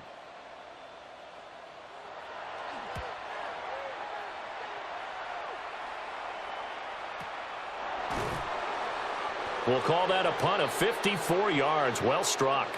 And the Niners will go on offense. 1st and 10. Brock Purdy and the 49ers out for their next possession. Last series, the ball never hit the ground. 6 of 6, touchdown pass. So whatever he did then, do it again, right? Yeah, it reminds me a lot of when I watched the best quarterbacks throw 7-on-7 or even routes versus air. They're accurate. The receivers catch it. The ball never touches the ground. Or if you want to take it to basketball, a well-executed fast break, right? Pass, pass, pass, finish at the rim, basket. Yeah, ball never hits the ground there either. And he's brought down, getting this one up to about the 35. A gain of 11 to kick off the drive, and it's a quick 1st down. Any questions of how they'd approach this drive were answered right there. They come out throwing, and they get a nice pickup here toward the end of the first half. Ball up to the 35 now as they come up on 1st and 10. McCaffrey on the counter. And he stopped immediately there. Credit him with a 1-yard gain there to make it 2nd and 9. Nice run defense presented there, and what I mean by that is discipline. Guys filling the right gaps in the right holes, no one over pursuing, and making a very nice play. 2nd and 9. Purdy from the gun. Pass caught by Pearsall. The 49ers now going to use the first of their timeouts as they get the stoppage with just under 50 seconds remaining in half number 1.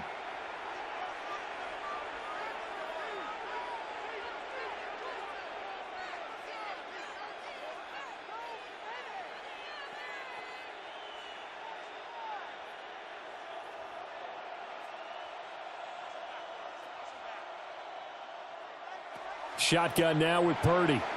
He'll get this out wide here to McCaffrey. And he's out of bounds as he gets this down to the 45. That's good. The completion there for 7 yards, and that'll make it 2nd down. Just about every quarterback is trained to really look downfield first before you come back and make a nice, safe throw. And in this case, that's exactly what he did. Found his running back, let him create some space, and it turned out to be a nice play for the offense. And a pretty good burst right there as he'll take this down to the 33. 56 yards rushing for him now as he's run it 11 times. We both know it's difficult, but they've made it look effortless out there. Through the air, on the ground, they've moved the ball with relative ease. So they'll come up 1st and 10 now from the 33.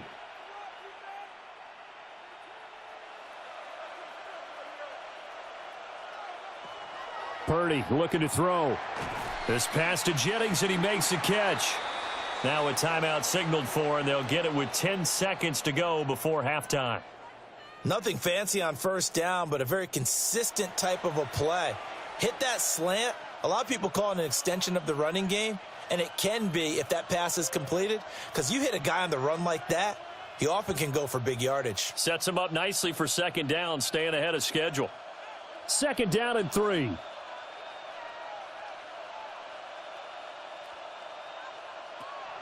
They go play action here. Purdy completes it to Jennings. And now we'll get a late timeout as it comes in the waning moments of quarter number 2.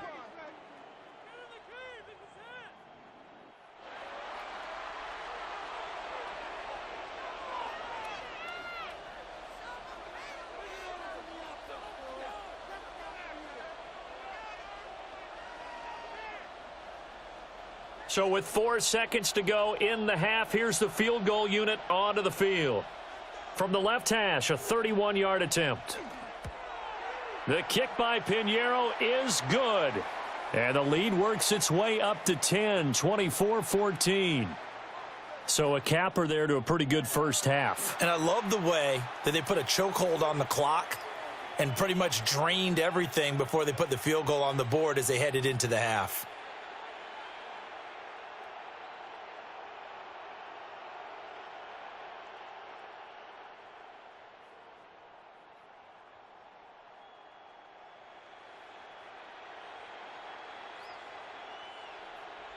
So barring a touchback, this likely the final act of the half as the kick is away. And here comes a return from just beyond the goal line. So halftime here out west. Let's go east. That's where we find Scott Hanson with our EA Sports Halftime Report. All right, Brandon, thanks much. Welcome in, everyone, to the Orlando studios. Scott Hanson with you for a quick halftime report. We'll let both sides catch their breath and get their orange wedges as we're going to get ready for the third quarter action. So let's go back out to the stadium as we rejoin our broadcast team, Brandon Godden and Charles Davis.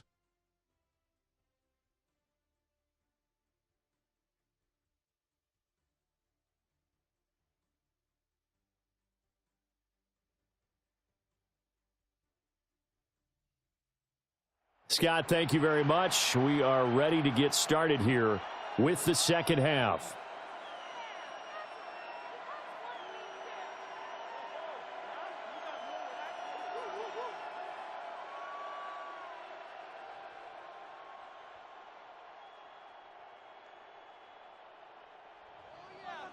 The Raiders are going to have it first, and they trail here as we get back to it in this third quarter of action. And able to take it past the 25 and up to the 28-yard line. The Raider offense ready to go here to start the third quarter. And Charles, some things to like about that first half. Ultimately trailing here, but certainly this deficit is manageable. So curious to see what adjustments they may have made at intermission. As am I, because I think things bode well for a possible comeback, because I thought a lot of their best reps in the first half came through the passing game. They were hitting the open receivers, taking whatever the coverage gave them and making it work well for themselves. Now, they just want to pick up the pace of scoring a little bit. So I expect them to come out and continue to throw the ball effectively. Buried by multiple defenders on the drive's first play. If you want a lesson on how to defeat an offensive tackle, that was pretty textbook. Is that a clip and save? Yes. That's what's going to go around the league, and people are going to watch that and say, my goodness, that's how you do it? And I feel awful for the offensive tackle, because we always talk about the athleticism of that guy who just beat him. Well, you have to be athletic to try and block that guy. Just in this case, the defense won.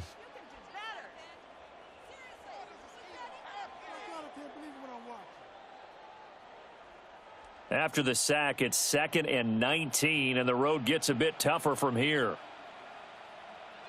Smith.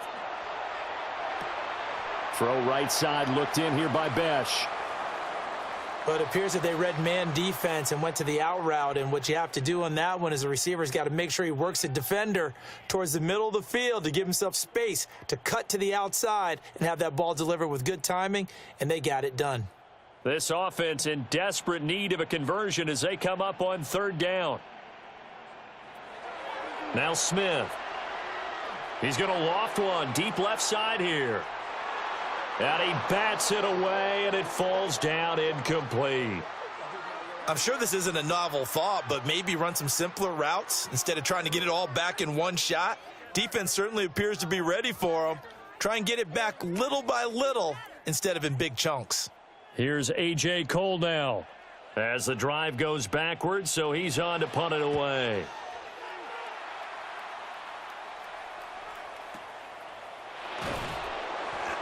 So a change of possession here on the punt. And it will be 1st and 10 as they take over. Here's a look at the 49ers offense as they make their way out for their first possession of the second half. They have played so strongly. You look at the scoreboard, you probably, with the way they played, you would think the margin would be a lot bigger, right? You would. And in your experience, how many times have we run into coaches where they've talked about, hey, We just want to put it in the hands of our defense and have them win the game. In this case, yeah, not the case. Not at all. You want to put it in the hands of your offense, but you always feel better about saying defense because you think defense is a constant and offense kind of comes and goes.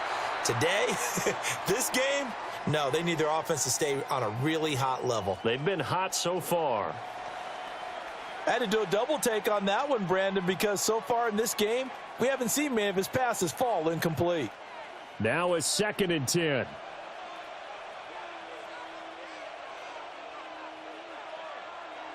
Play action. Now Purdy. That's caught outright by Jennings. It'll go as a loss of a yard, so now they deal with 3rd and 11. Heck of a play there to get to him quickly and get him down for a loss. I think they did a really nice job getting ready for this game, scouting, watching film, and understanding defensively what the play design was. Tough spot here. 3rd down and 11. Purdy. Middle of the field, it's Robinson. And he is going to have a 49ers first down as they're able to get the 3rd down conversion.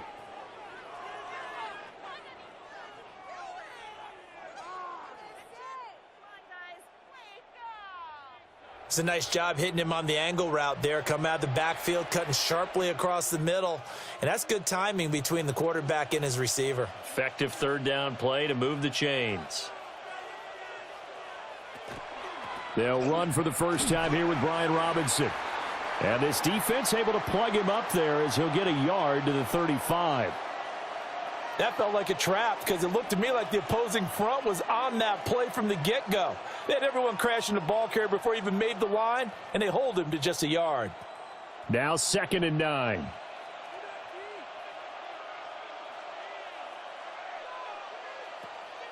Play action, and now here's Purdy to throw it. And down he goes. Brought down a Raiders sack. Call it a loss of 5, a big sack to bring up 3rd down. What a nice read and play by the defensive tackle. Never bought the play action fake. Went right for the quarterback and put him on the ground.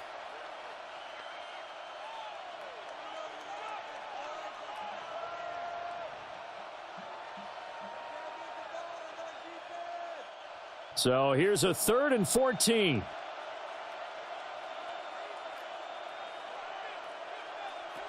Throwing here, Purdy. And this pass broken up. The contact well timed there, and now 4th down. I like what they tried to do there. Tried to hit him with something quick, get the ball in his hands, and hope he could make some yards after the catch and pick up a first down. Weren't able to do so on that play. Here's Thomas Morstead now as he'll punt it away for the 2nd time. This is taken at the 15. That'll be put in the books as a 53-yard punt. And it'll be Raiders football 1st and 10. Here's Las Vegas ready to take the field. These guys definitely hoping for a better showing than their last appearance. They couldn't really even move the football much beyond the shadows of their own goalpost, Charles. We'll see if they can get a better, more sustained drive going here. Yeah, and every team that we ever talk to says the exact same thing. When you start a drive from that deep in your own territory, the goal is a minimum of at least 2 first downs, because even if you have to punt then, you change the field position, right? You flip the field a little bit. They didn't get that done.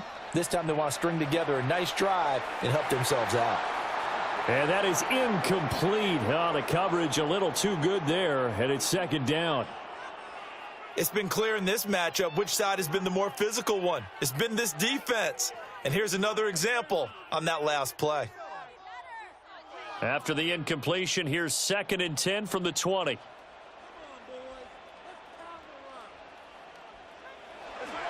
Gino going to hand it to Genty. And he's going to get this one across the 30-yard line. That one will go as a gain of 11. Raiders having a first down as well. We often give credit to the O-line there. 2 tight end formation. Those tight ends block pretty well also. Yeah, and that's one of the most dynamic positions in football now. The tight ends who can block at the line of scrimmage at the point of attack, and they can also get downfield and catch the football. Now Smith. It's caught. Block it. The result, only 4 yards there on the play. And that will bring up 2nd down.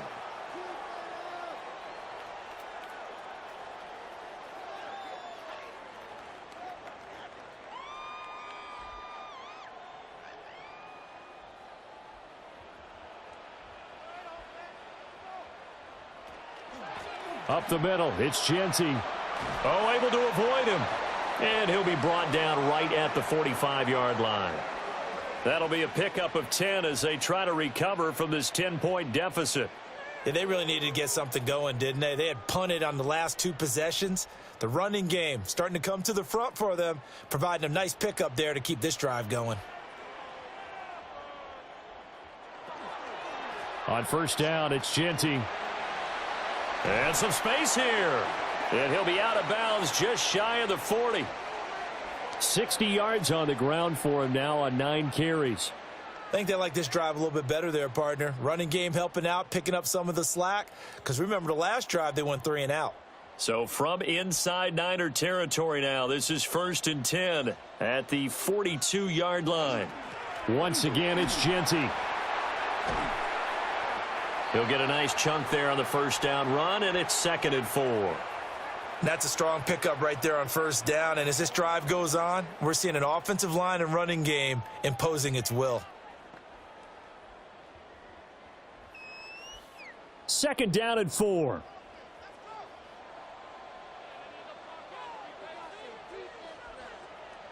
They'll try the air now with Smith. Looking for Lockett, and he's got him working his way free across the middle. And this will move the chains again as the tackle's going to be made at the 49ers 14.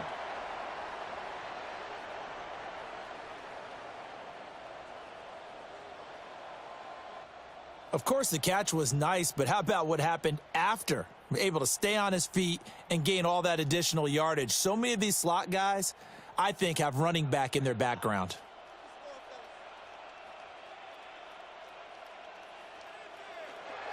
A run straight ahead with Genty. And he is going to be stopped cold behind the line of scrimmage. He'll lose a yard there, and it's 2nd and 11.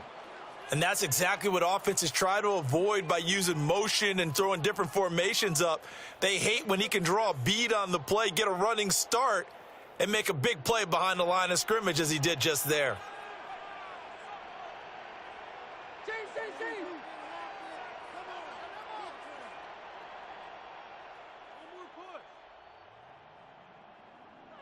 Geno now to throw. He'll get this out to Genty. And he'll go down here at the 12-yard line. Call it a gain of 3 on the play. And 3rd and 8 now.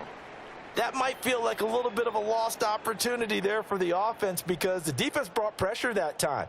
And sometimes against that, you can get it out to your running back, and it can turn into a big gain downfield.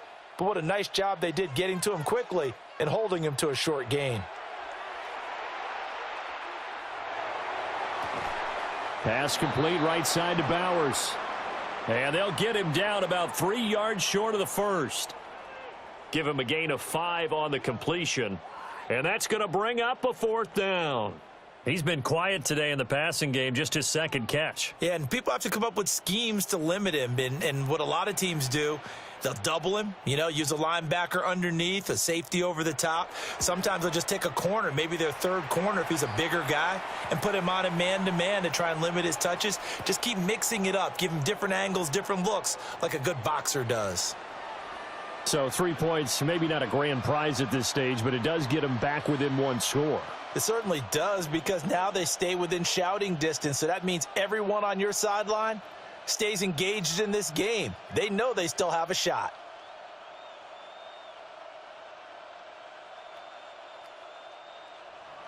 After the made field goal, Carlson now sets up to kick this away.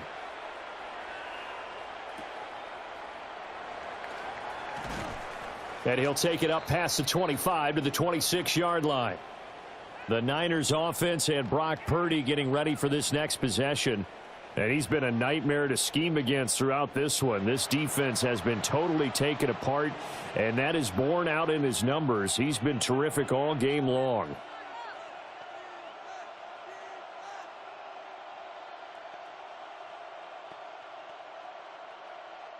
The 49er offense set to get this drive underway. No points last time out. They were forced to punt, if you remember, but no time to dwell on that. They've still got the lead here and a chance to add to that here. 1st and 10 as this new drive starts. It'll go as a gain of 4. And that's going to bring up 2nd down.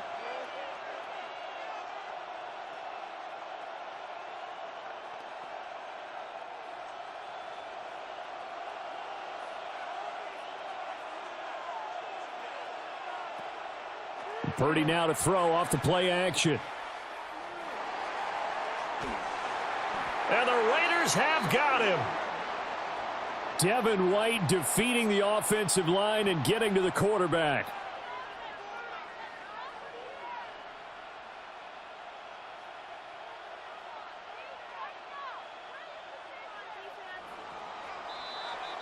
And as they come to the line, they will not be able to get off another play as time has run out on this third quarter. This is the National Football League on EA Sports.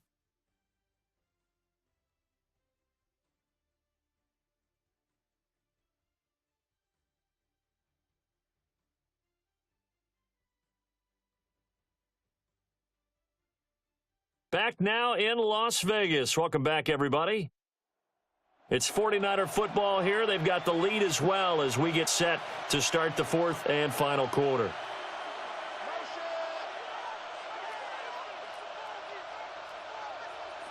Purdy now to throw. Caught out left side by Robinson. And he has a big gain inside the 40 before being dropped. A big play that time on the catch and run. 34 yards. The offense has to love that because that was just a dump down, and then he turned something out of seemingly nothing. And the best quarterbacks understand that dumping it down is often a good play, a better play than even what was drawn up. On 1st and 10, it's Robinson. And he's got this down almost to the 20 before he's dropped. Another nice gain, 16 yards there, and a first down again. This offensive line starting to win up front. You win that battle in the trenches, you can kind of wear them down here late. So you bring in the second part to that equation, and that's the big running back, the big bruiser who can get more than what's blocked and break a few extra tackles and gain yardage. Purdy off the play fake. He may go. And he's going to get it down to the 14-yard line. They'll wind up getting 7 on the play, and it'll be second down. Well, this has certainly been a nice drive with the way they've spread the football around. Here, they even get the fullback involved in the passing game. That's got to cause a lot of consternation on the defensive side. You've got to cover him, too. That makes things really difficult. Here's Purdy. And he's going to find his man out of the backfield. That's complete. And the Niners are going to have a 1st and goal as the tackle made at the 10-yard line. Well, they've certainly done a nice job spreading the ball around on this drive. This time he gets it out to his back, and it's another nice play and another first down. They've got the defense on their heels a little bit. They're reacting instead of being aggressive and making plays.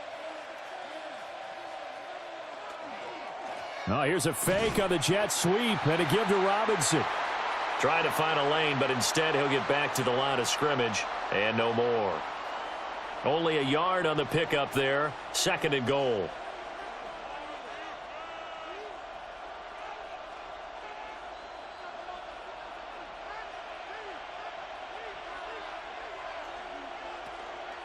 Again, it'll be Robinson.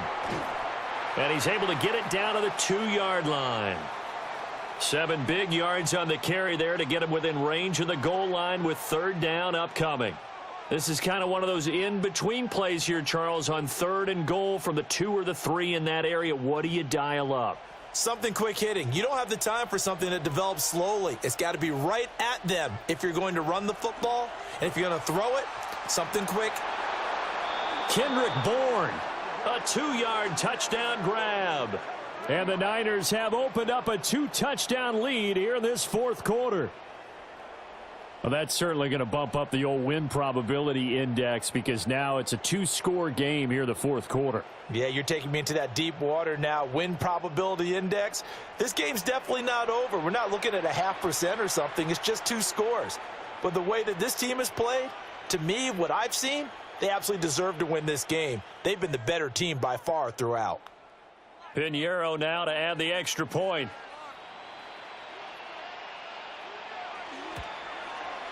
And the lead is up to 14. So a nice drive put together there. They go 75 yards in 9 plays. And it was Kendrick Bourne who was able to cap things off with a touchdown.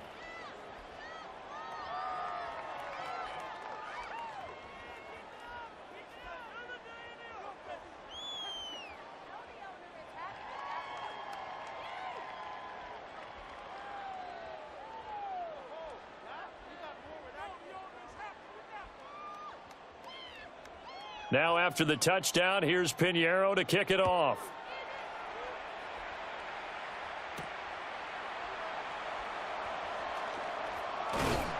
And he's up across the 25 and down at the 28.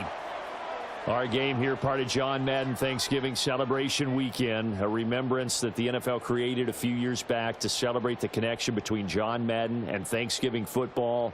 And, of course, Charles and I and all of us here at EA Sports hope you had a wonderful day on Thursday and you're settling in for some good football here this weekend. Looking to put a drive together. Throwing now is Geno. They'll lock it with a grab over the middle. And brought down, but not before reaching the 45-yard line. That play going for 16 yards to start the drive. First down.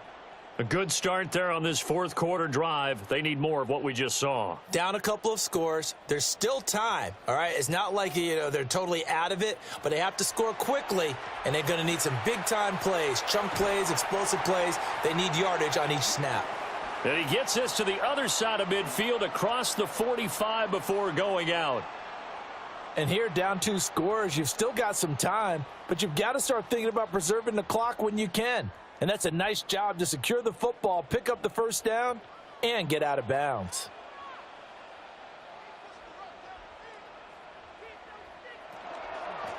A run out of the gun with Genty.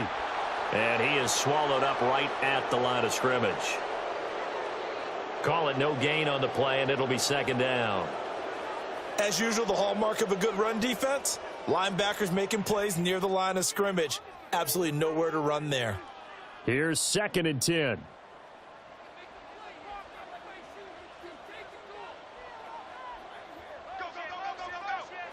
Now Geno. He'll get the tight end Bowers involved there. And they move this all the way down to the 9. It's a gain of 35.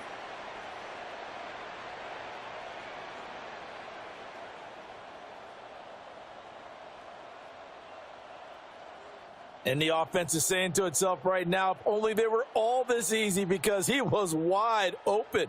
And once he made the catch, plenty of room to work his way downfield. That was a breakdown on the defensive side of the ball, one that they want to fix immediately. Now he's going to step up and run. And he'll take it into the end zone for a Raider touchdown. Geno Smith, a 9-yard touchdown run. And the Raiders have made it a one-score game again here in the fourth. Well, time to let those folks know who are tuning in looking for the late local news. And we may be a moment because we've got a game again. And, partner, except for those on the West Coast where it'll be seen in its regular time, right? That's the way it works, doesn't it? But how about that? Big-time drive right there. If they're going to have any chance, they needed a touchdown there, and they went right down the field and worked their way into the end zone.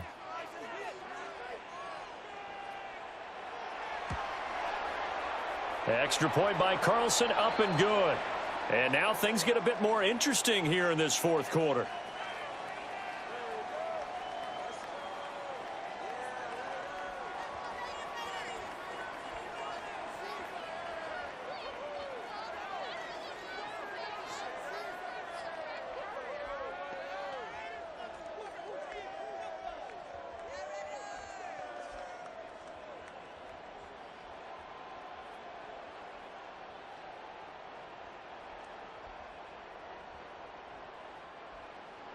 Following the touchdown, ready to kick it away is Carlson.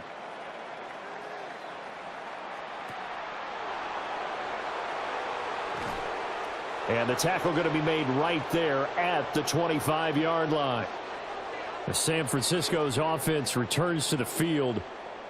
Right now clinging to a one-score lead, Charles, and I think operating within that 4-minute offense with a little less than 4 minutes to go applies here, right? It certainly does, and that means the playbook is still wide open. But you are a little bit more careful about what you're calling. You want plays that are going to gain yardage, how would you say it, consistently, right? You don't need the big shots downfield, but make sure the clock continues to run. Pile up the first downs. And the goal, end the game with your quarterback kneeling down at the end, and you still have the lead. And he'll get to the 29-yard line, brought down there. Short completion, just 4 yards. And it'll be second down.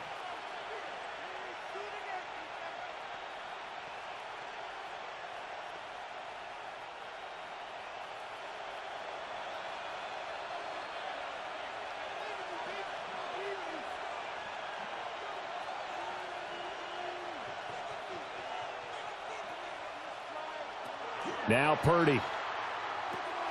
He's going to drop this underneath for Robinson.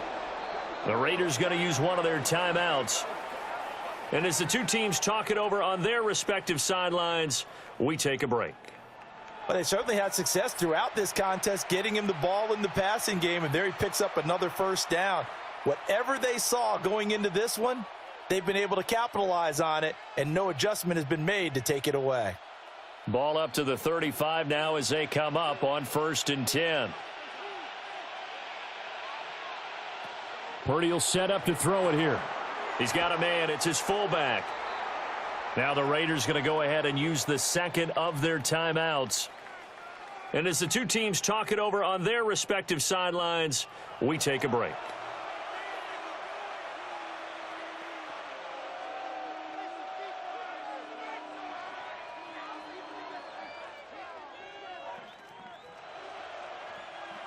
Here now, 2nd and 4.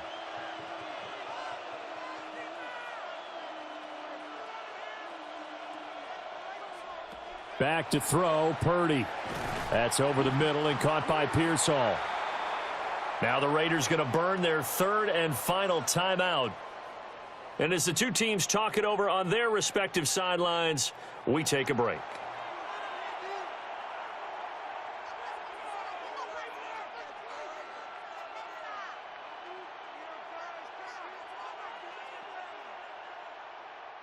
This is 3rd and 2, maybe the biggest play in this football game. Purdy sets up to throw again.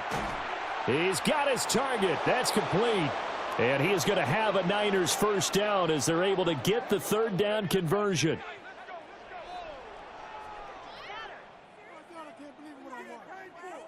He's been the go-to guy. They needed a big play there on 3rd down. Went his way. It worked out. Doesn't matter whether they've scouted it or that they think he's going to get the ball. He has a knack for finding his way open and completing the connection.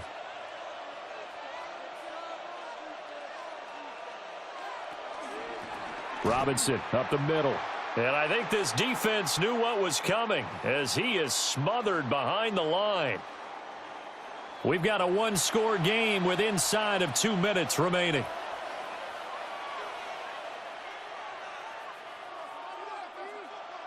That one looks like he'll throw here. That one complete to his receiver, Jennings.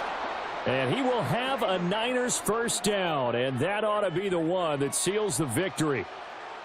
And it's a real luxury when you have a guy who can turn a short throw into a solid gain at any moment. Once he caught that ball, he ID'd where the open grass was and got there in a hurry to pick up a new set of downs for his offense.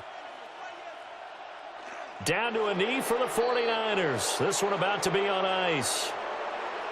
Yeah, it's fun to kneel down in front of your home crowd, but when you go on the road, that band of brothers attitude, right, just us against the world and get it done, how happy are they? I remember a coach at a previous stop telling me, you get a win on the road, doesn't matter the opponent, get out of there like you stole something. And they did in this one. So no shortage of offense in this game, but a very clean game too, Charles. Each side got its points, but they did so without committing a single turnover. That's so true, and it certainly felt like NFL football at its finest, right? You talk about the highest level from both of these offenses. Neither one of them afraid of taking risks, and both of them aggressively pushing it downfield. I did like, Brandon, how smart they were about going about their business, though. They were high-flying, but they took care of the ball. Yeah, they did, and just keeping it clean in a game like this with all these points, you don't see that very often, even at the highest level. Job well done by both sides. And for Charles Davis and our entire crew here at EA Sports, I'm Brandon Gaudin saying so long, everybody.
Andres Borregalis ready to get us started. And we're off and running from Raymond James. And this will be a touchback, so we're going to need our first snap to see the first action of this game.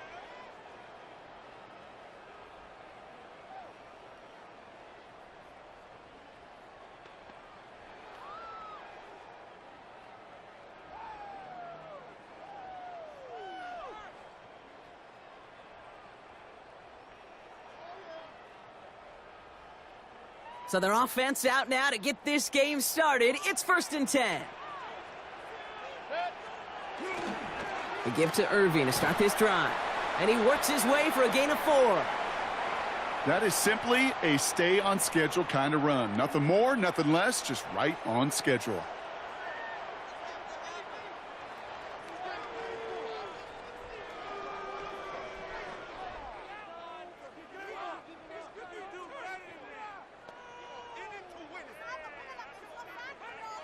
First down run, nabs him 5. Now 2nd and 5. Baker now from the gun. Catch made by Bucky Irving. And he has it up towards midfield before he's taken down at the 47. Give him 8 on that one. And that will be a Tampa Bay first down. Sure seems like he knew exactly what he wanted, and he got it, going right where he wanted to with the ball off the snap.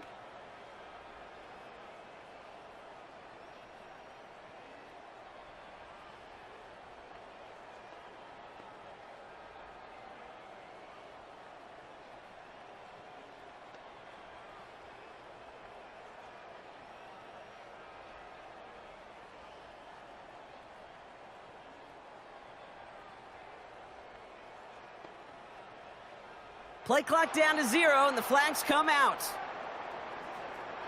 Can't get the play off in time, and I'm going to wager the call is going to come in much quicker, Brock, for this next snap.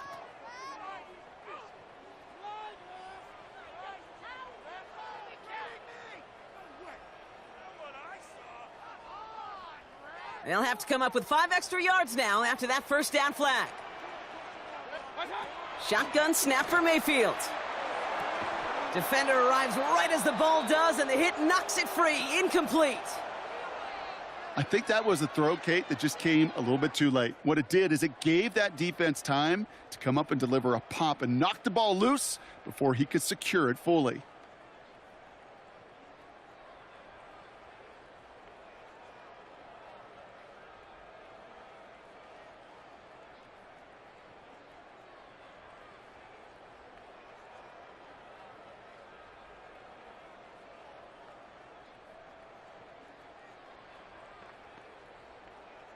So after the incompletion, here comes the 2nd down call.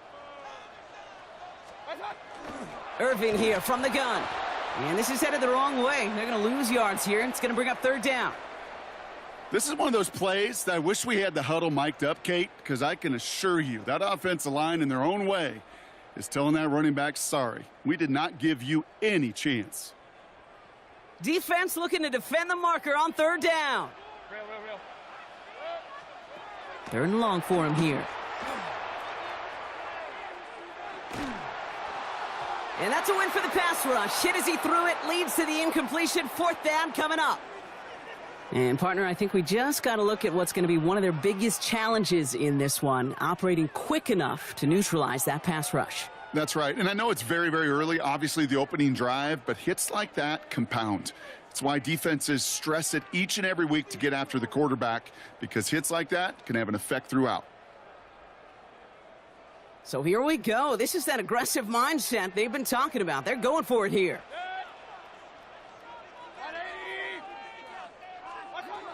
Mayfield throwing on 4th. He's throwing deep to the left side. He's got it at the 30. And they're going to keep moving forward, Brock, down inside the opposing 30. One of their biggest plays of the game so far, and it comes on a 4th down gamble. Now, right there, that's what you want to see on your opening drive. Boom! Connect on a big shot, and instantly you set a tone that you're not going to be afraid to be aggressive in this game today. Boy, do I love that.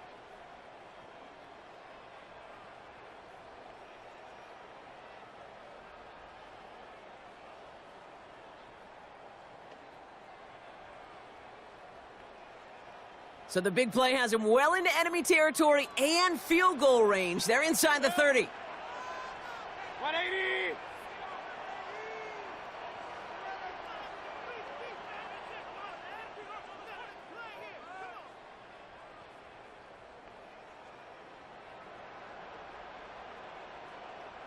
The play clock runs out. This will be a delay. Everyone was set and at the line. The quarterback just didn't snap it before the play clock hit 0.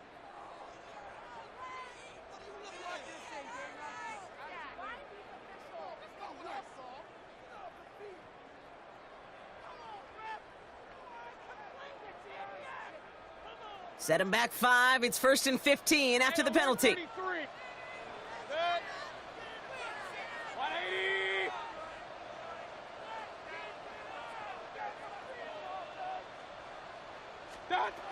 Mayfield set to pass. Dumps it off to his running back. And he's going to be stopped, but not before he gets it down to the 14. That chunk worth a nice 21 yards. And the Bucs have the first. Got to be a pretty good actor. Got to be pretty good at selling to that defense. That's a drop back pass. When you get a big play on a screen like that, boy, it's choreography by everybody on that offense.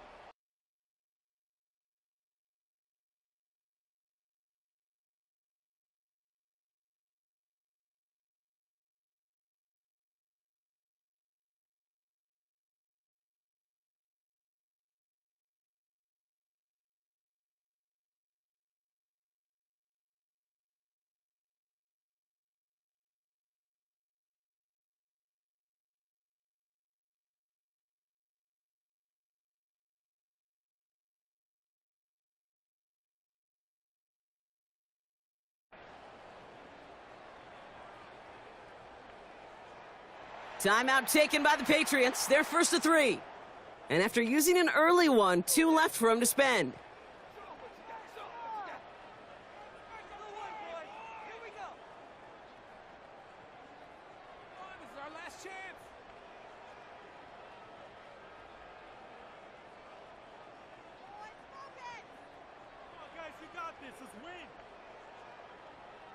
Offense getting set. Here's 1st and 10.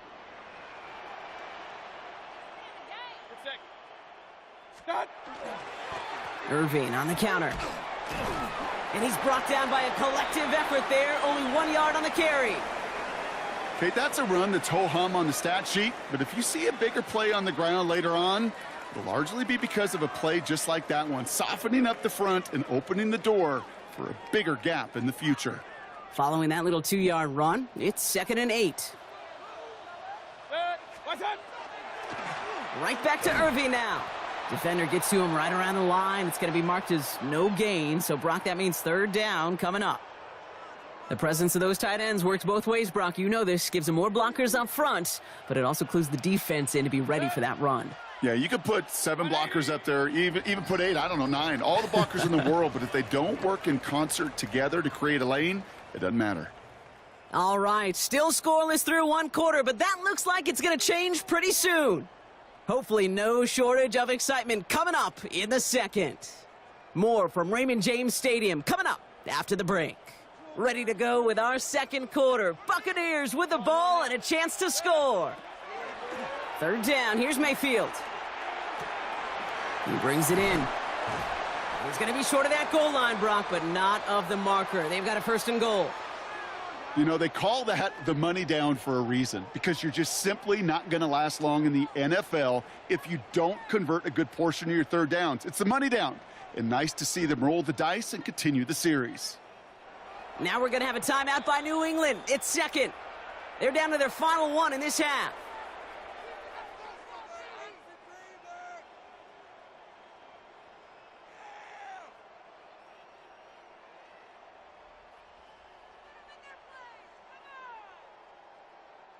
Breaking the huddle. Here's 1st and goal.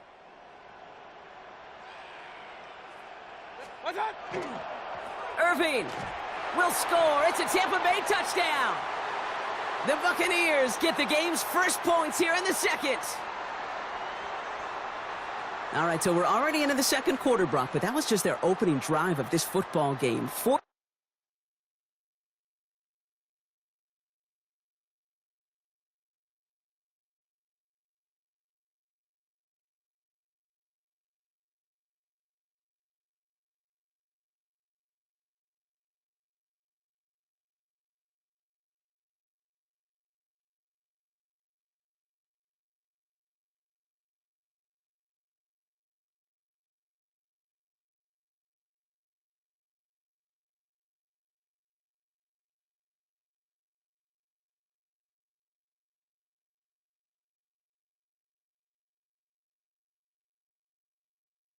Fortunately, they did get a touchdown out of it. Yep, and if opportunities with the ball are going to be as infrequent as they've been to start this game, you got to make each and one of those chances count. In that area, they are a perfect 1-for-1.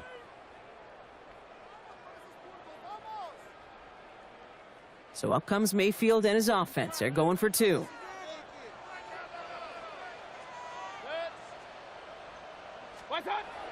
All right, they're going to throw for it. And he'll get in. That gives him an 8-0 lead. Wow, what a determined effort there, Brock. We all thought he was going down short of the line, but he fights through the tackle, and the try is successful. I like that word, determination. It was determination with a capital D. When you get the ball in front of that goal line on these 2 points, you could just feel that entire defense converge. But his effort, his want to, and that determination got them the 2 points.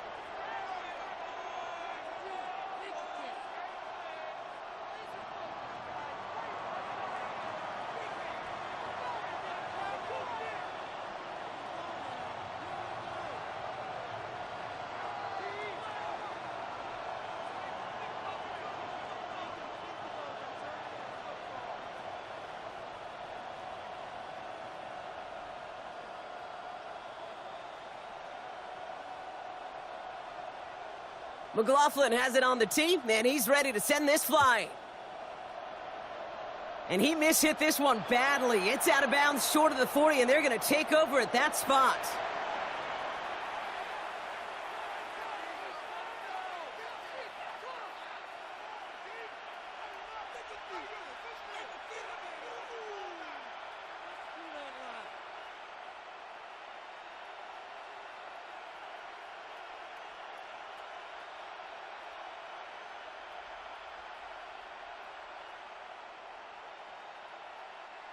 So first down from the 41.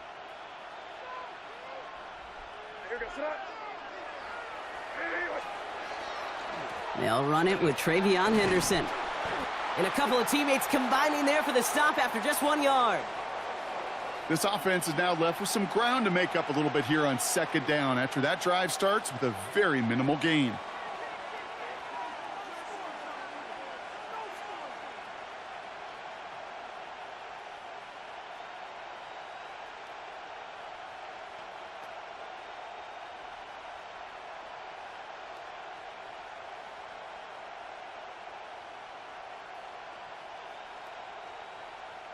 Need a better result than that last run. It's 2nd and 8. Sticking with Henderson.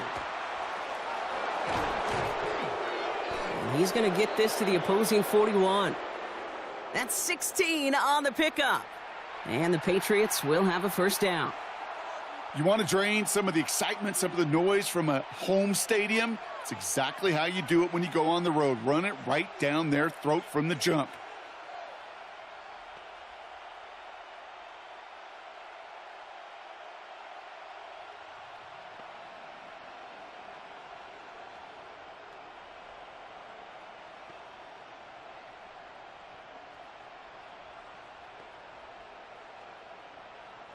So first down from the 41.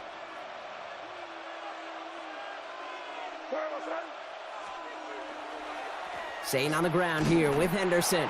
And he scampers ahead and gets 2 on the carry. I think one thing you learn, Kate, when you transition from college to the NFL, not every run is going to be a big play. Some of them, well, they're just destined to end in a minimal gain, and some of them will set up that critical play action for later. Now we are still waiting for the scoring for anybody really to get going as we've hit our 2-minute warning. More from Raymond James Stadium coming up.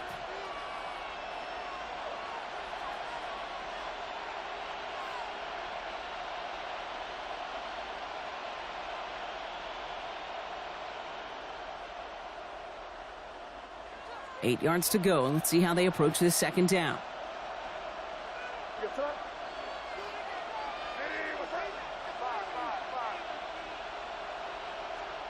From the gun, it's May. He had it for a moment, but a great defensive play to jar it loose. Incomplete. The lack of points and the lack of yards have just gone hand in hand here in the first half, and they both really trace back to the same root cause, an inability to consistently find and exploit any opening in what's been a very sound defensive game plan.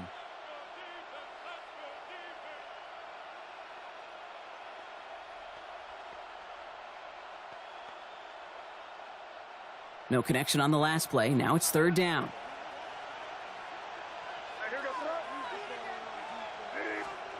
Here he goes, third and long. He'll drop this to Henderson underneath. And he gets down to the 24 before he stopped.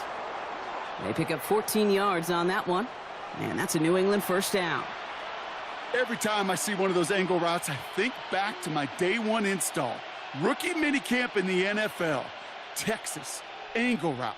49ers of the 80s, they were making hay with it then, and the running back's still doing it to this day. All set now, first and 10.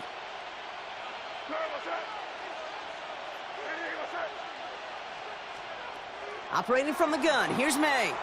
Getting out to his left. He's keeping it. And he goes out of bounds. That's going to set up first and goal. Oh, that just sucks the wind out of a defense. So demoralizing. So many guys do things the right way, only to see a quarterback evade the pressure and go get that first down anyway.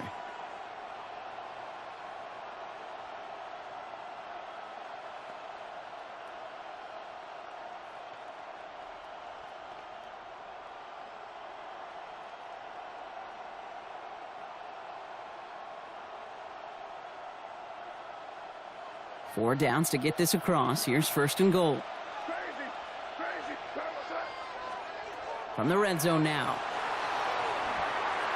And through the back of the end zone and out of bounds. Took his shot at 6 that time.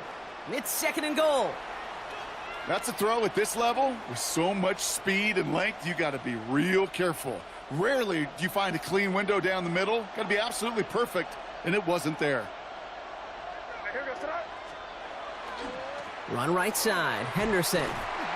And the defense wins this rep. That's stopped at the line, and now they've got third and goal. This is maybe one of the only spots in goal-to-goal situations I wouldn't even consider a run. Now, as a quarterback, you better be aware of those eyes defensively because they're going to be all over you in the passing game.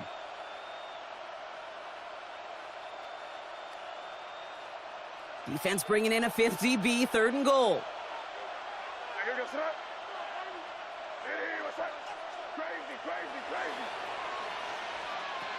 May now from the gun. And it's incomplete on third and goal. Just something off in the rhythm of their passing game on that one, Kate. Time to recalibrate and keep throwing it to get back on track.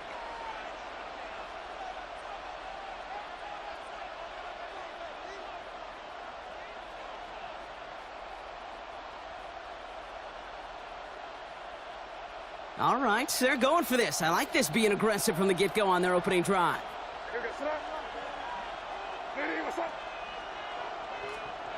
Trying to throw for it with May.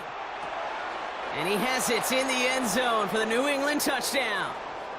The Patriots earn the chance to tie it before halftime. Quite the drive they put together to begin this game. What stood out to us, how quickly they were operating. They got a lot of plays in a small amount of time on the way to that touchdown. What do you mean? We feel that tempo in the booth? Yep, yep, certainly do. Kept those guys guessing defensively and on their toes, not quite sure of what was coming next. And it will be that same strategy they employ, I'm going to guess so, until that defense proves they can stop it. That one splits the uprights. And the Patriots don't try to match them right away as we start out with an 8-7 ball game.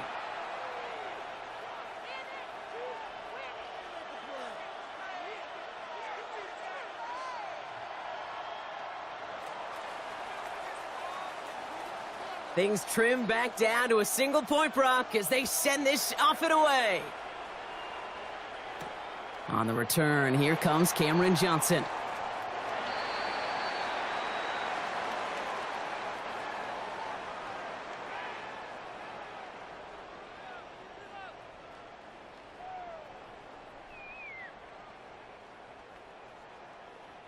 Offense into the shotgun set as they line this up. First and 10.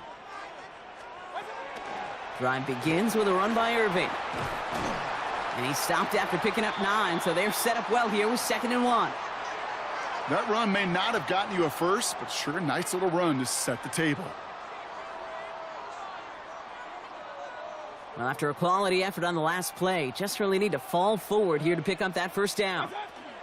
They'll stick with the ground game here. And he'll pick up enough to move the chains. Just before halftime, we get a timeout taken. That's certainly a spot where you could be more aggressive, Kate, if you wanted to take your shots. But some coaches, even the bolder ones, will take the safe play first when they get it from time to time. No third down required now. He'll throw it. They don't connect there, and now just 3 seconds showing on the clock. Kate, it just kind of feels like they've met their match with this defense. So many plays, well, they just not ended the way they were drawn up. Fortunately, well, their defense is doing the same. You really feel like which offense can get into rhythm is going to find a way to win this game. Back to throw it. He put everything he had into this one. And his final shot of the half will not connect. That falls incomplete. No time remaining in our first half.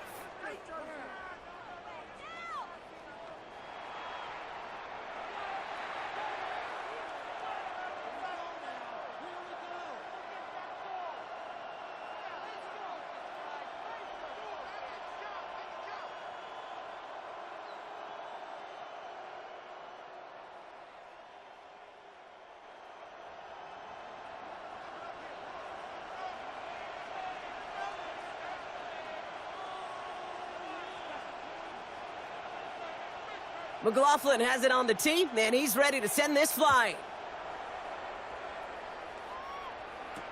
On the return, here's Travion Henderson. Things going well so far. Past midfield, and he's got space. At the 20. Touchdown! They return the kick all the way to the house.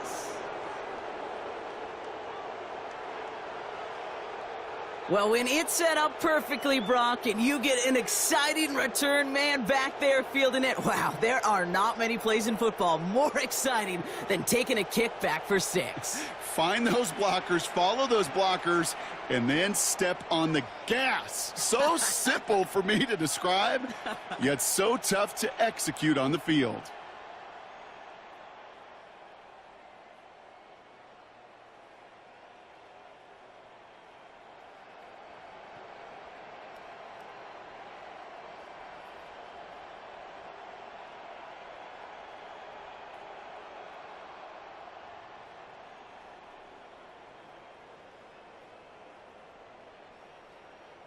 So May brings the Patriots up to go for 2. They don't get this snapped in time. This is going to back them up.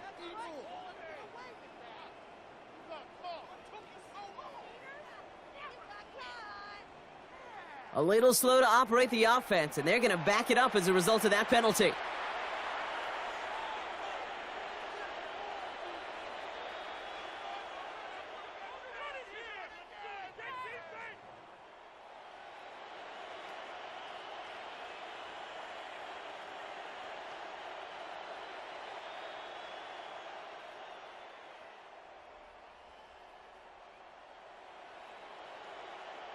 Now from the 7-yard line after that penalty, Brock, they are still going to try for 2. May will throw. On the move, headed right. And he's able to get it to the 2 before the stop. So even back to 5 yards, they still chance it with a 2-point try, partner. Unsuccessful on the attempt, though. Yeah, lots of thoughts bouncing around this big noggin of mine. Do they not trust their kicker in that situation? I'll tell you, sure, they've got a chance at converting from the 7, but it's not a great one. It makes me wonder, did they like their odds better going for it, or did they just feel they needed those 2 points right there?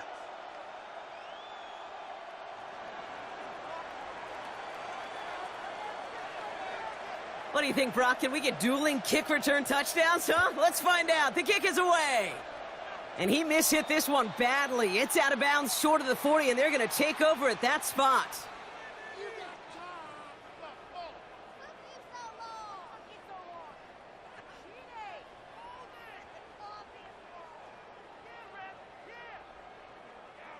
So first down from the 41. To throw, Mayfield. And he'll get this up to his own 44. Marcus Jones ranging over for the stop. Kate, I don't know why every once in a while I'll get these little flashbacks, but a little play like that just flashes me back to the preseason, my first preseason, where one of the veteran QBs said, hey, Brock, whatever you do, just find completions. You will never go broke taking a profit. Go get a completion. They're at a premium in this league. Timeout taken by the Patriots. They're first to 3. As that'll leave him with just 2 to use the rest of the way.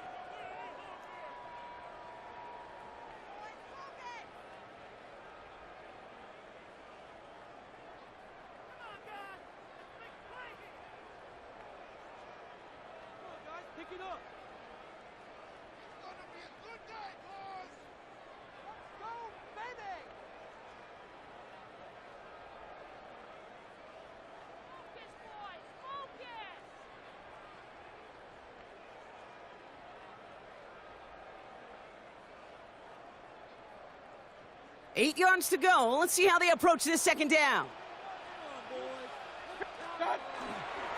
Once again, Irving.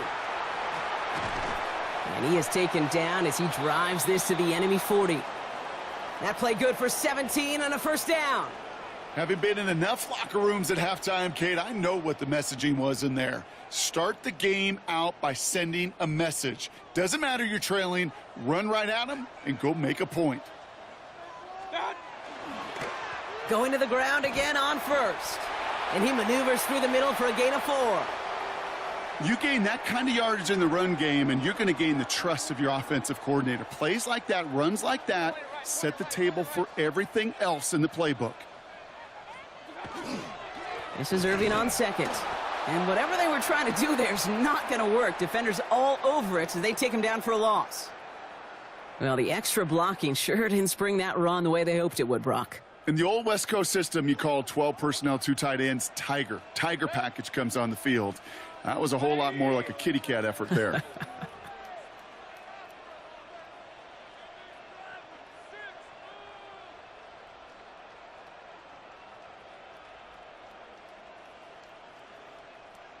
They motion a receiver left. And the play clock hits 0. This is going to be delay a game. Man in motion wasn't set in time. Just couldn't get a snap away before the play clock expired.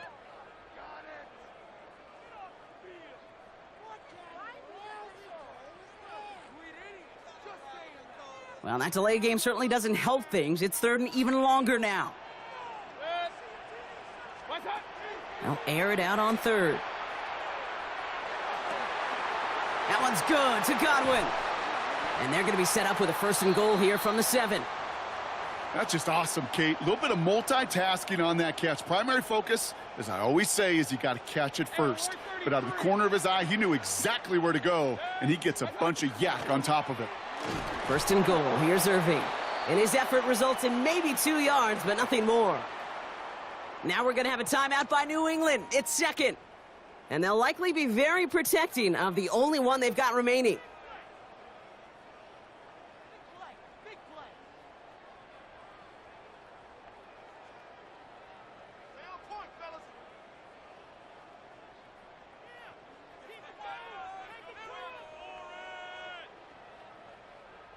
Second and goal coming up. 5 yards to the end zone.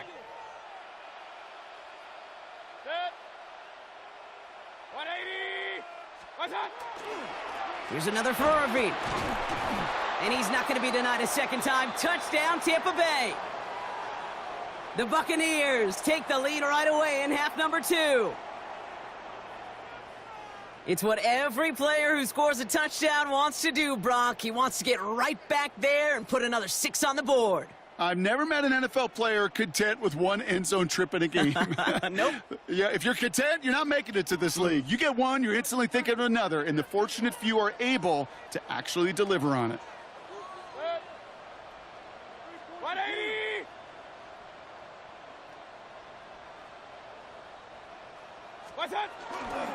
They'll try to run it in. And he's into the end zone. Successful play there. That makes the lead 3 points. Well, that right there, a very important 2-point conversion, Brock. Their lead now up to 3. A field goal would only tie this one.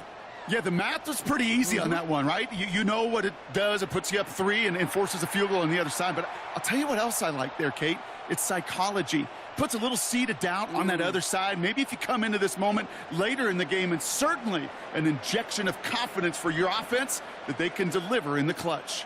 McLaughlin has it on the tee, and he's ready to send this flying. Fields this one at the 3. And he's brought down just inside the 25.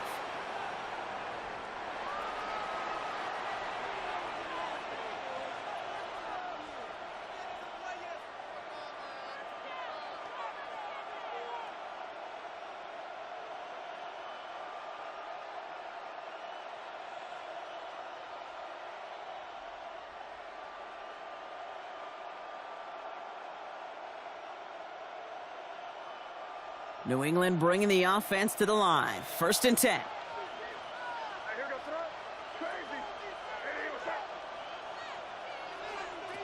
May looking to throw. Completed over the middle. And they're going to bring him down just beyond the 30 at the 31. That's what you call efficiency. Exactly what you're looking for on 1st down. Textbook. It sets up 2nd and very manageable, and then creates that space if you want to take a shot downfield.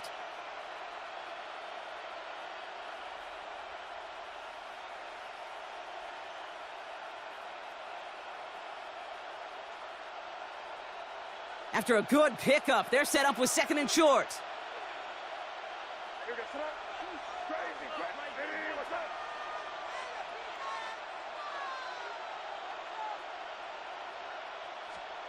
May now. Finds the in route complete. And he's tackled with the 1st down yardage.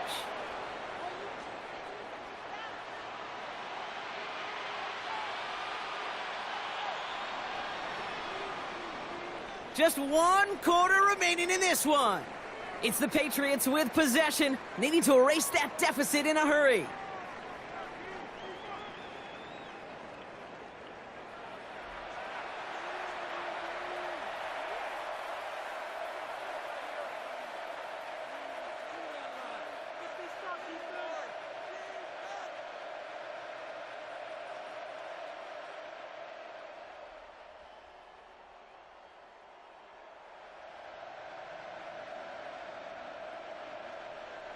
All set to go now from the 35.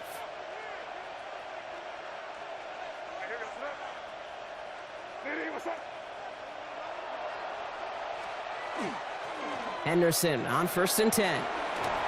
Good hit on the grounds here. That's going to be a 9-yard pickup as it's 2nd down. Well, that doesn't net a 1st down. You get yards like that in the run game, you will take it in the NFL.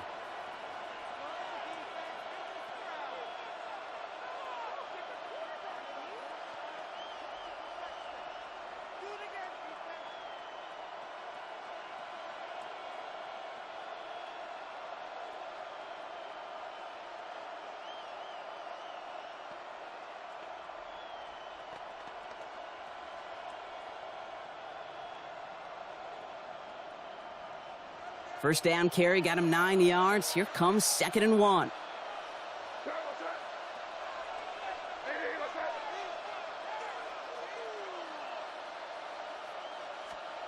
Here's May to the air.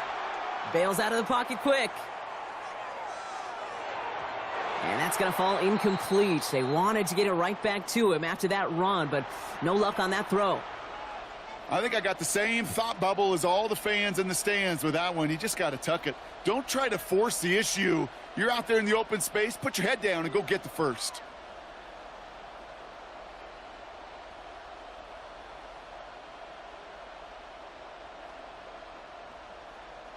So after that prior incompletion, it's 3rd down.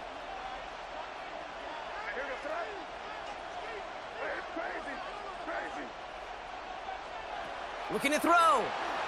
Flushed out of the pocket. Oh, he's going to run for it. And he's going to be persuaded out of bounds right at that 40-yard line. They'll get 16 yards on that play. And the Patriots will have a first down. That is so demoralizing for a defense. You lock things down in coverage. You do everything right on the back end, only to see the quarterback escape, evade the pressure, and get that first down anyway. Ugh. And with a nice gain, he runs him down inside of field goal range. Pickup of 8 on the run, and that sets up 2nd and 2. So much to like about that run, Kate, particularly what he was able to get out of it. The defense, I think, feels a little fortunate they were able to track him down before an even bigger run and crossing that first down marker.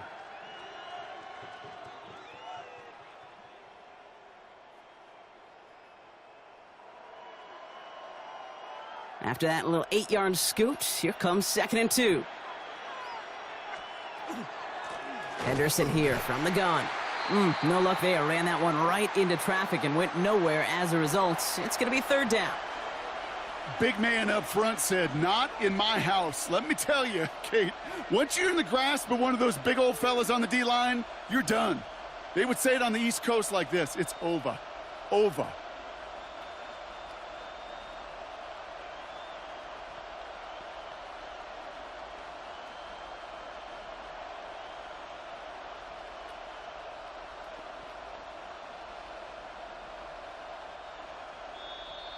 We've hit the 2-minute warning here in Tampa. Patriots down by only 3.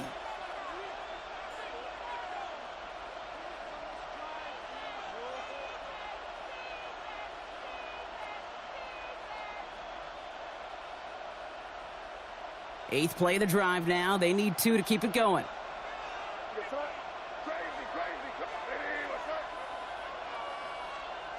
Looking to throw. Complete beyond the marker. And this is down to the 28 before the defense halts it.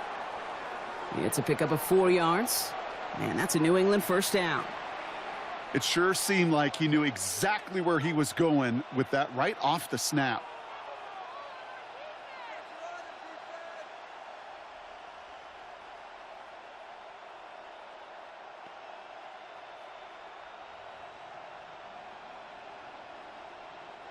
Coming to the line for another 1st and 10.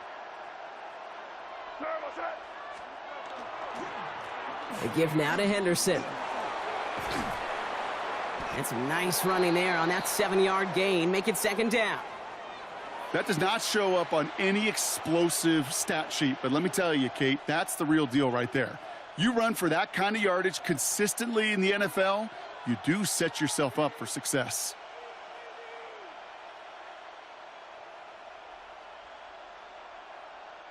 Last run got him 7. Here comes 2nd and 3.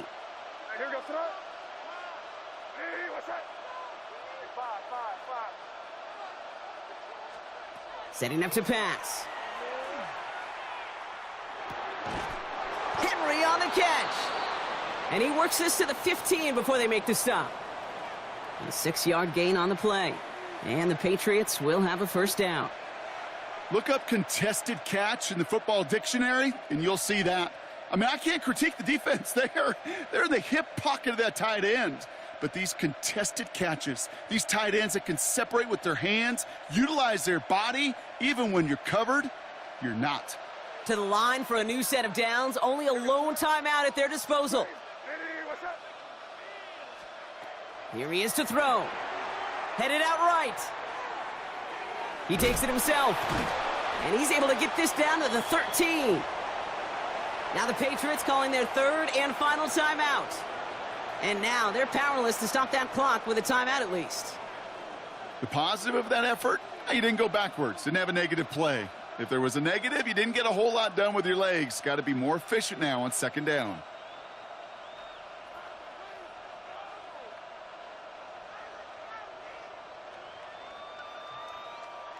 Eight yards to go. Let's see how they approach this 2nd down.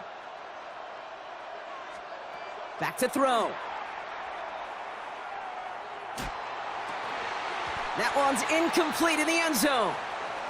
Thought he had a touchdown there. So they're left facing 3rd and long. Didn't see a whole lot of room to fit that pass in, Brock. It takes a special quarterback to thread the needle.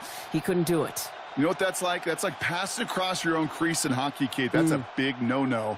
When you challenge double coverage in the end zone, and let me tell you, coaches don't really like that either.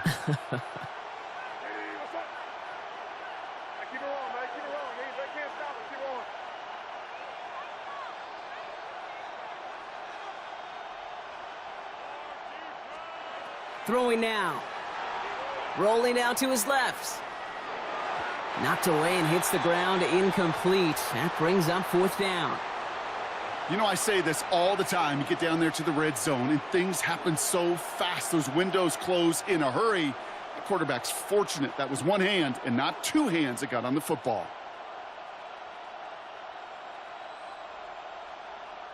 Down a score. They're going to go for this on 4th down. Desperation time here. Escapes out to the left. And he's got it. He pulls in a game-winning touchdown with almost no time left. Absolutely clutch score there, Brock, as they take the lead here in the final minute. Incredible execution. The moment not too big for any of them. And, Kate, they cashed in when it really mattered.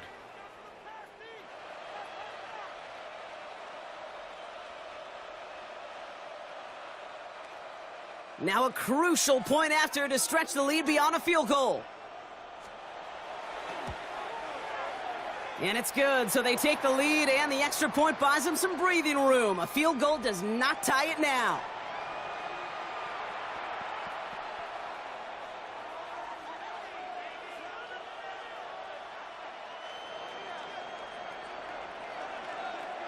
Now Borregales on to send it away.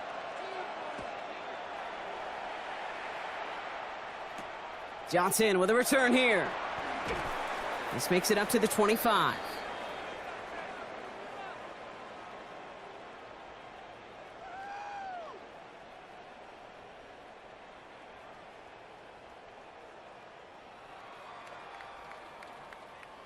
First call here coming from the shotgun.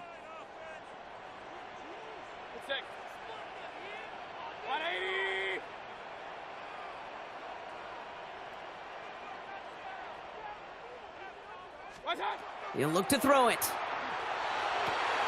That's brought in downfield by Otten. And he's taken down as he takes this to the 38. And a timeout's called. We'll have likely just a final play. Only 6 seconds remaining in this one.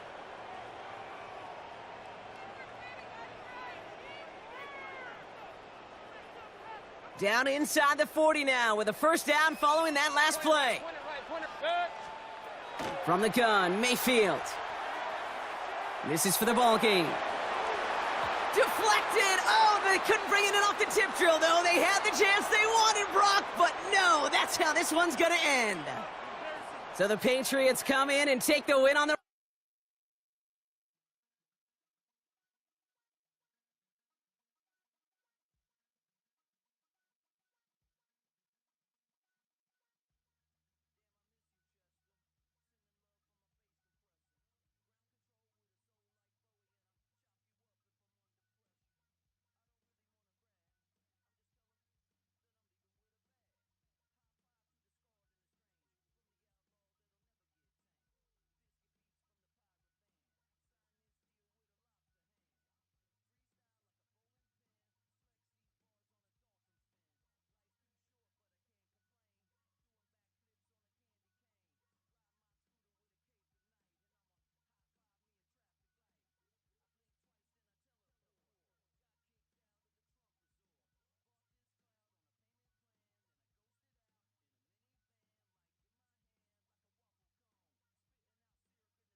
In motion comes the tight end left. Heineke now. Nowhere to go here. He lost the football. Oh, and one of the linemen on the other side has got it. And his guys are going to take over at their own 48-yard line. So that is not the way you want to begin the half when you're only up by one score. A turnover right away. And my guess that in the locker room, that's what the defensive coordinator of the other side was saying. We've got to find a way to get the football back for our offense, and they were able to do it. The offense now at the line, ready for their next drive. And their defense did its job, forcing the takeaway there to start the half, and now can the offense follow suit? And you'd better believe that one side of the ball feeds off the work of the other, so they'll want to come out, establish some rhythm, and go down and take the lead. Levante David in on the tackle. Another nice job there defensively. They've had him bottled up throughout this game. They used their scouting really well, but they've executed even better throughout this game. Their job now, don't relax, and all of a sudden, give him a chance to break off a big one. Second down and back to Tomlinson. And they'll get him down as he's inside the 40. 12 yards there and a first down. We use the word relentless a lot with guys who are aggressive on the field. In this case, it really fits, doesn't it? How about his ability to break tackles and his feet never stop moving? Now Tomlinson on 1st and 10. A nice run there, 9 yards, and it'll be second down. He hadn't had a ton of success here so far, but you get the feeling that he might be on the verge of popping one. Yeah, even on that one, there was a little bit of a hole, but it closed there quickly at the end.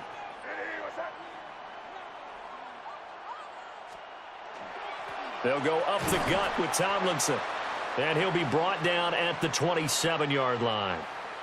They'll get 3 as the drive continues. It's a first down.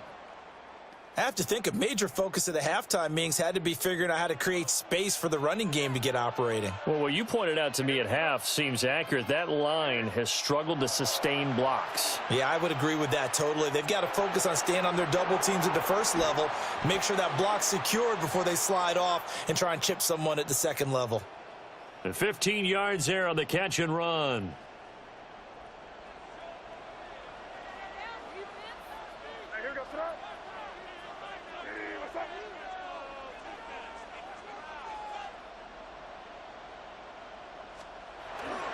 A give to LaDainian up the gut.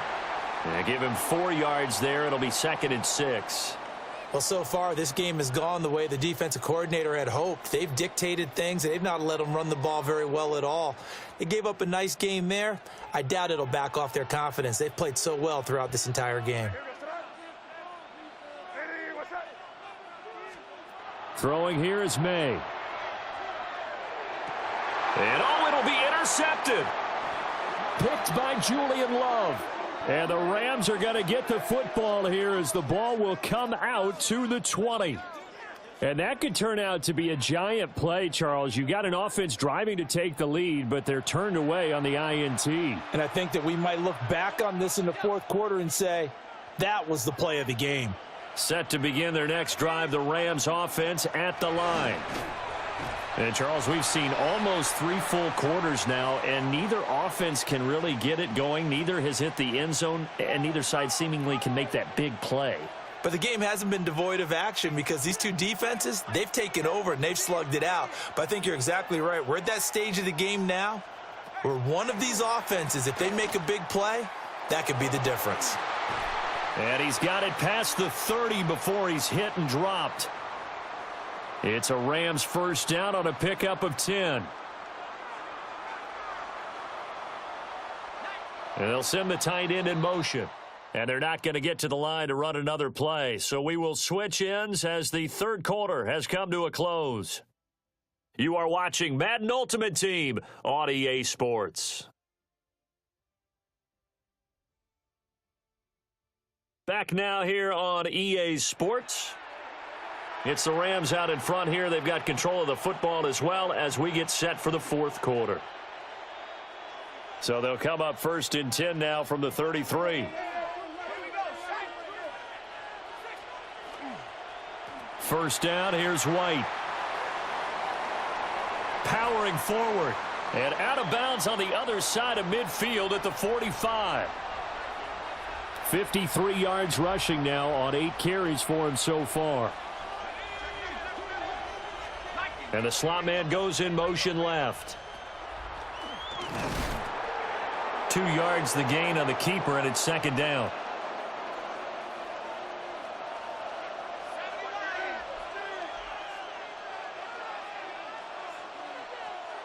Heineke to throw it. That's complete. It's Neighbors. And he's taken down inside the 30. This is something you got to be wary of defensively. I mean, just because they're in the mode of trying to burn some clock doesn't mean they won't pass it, and they got good yardage out of that one. Yeah, and really, when you're looking at it, now they've got a fresh set of downs.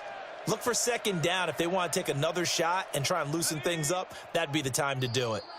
Fourth quarter, down to the final 2 minutes, and we've got a one-score game. So it's Rams football here as we get you reset. They've got a 1st and 10 as they look to try and finish this one off.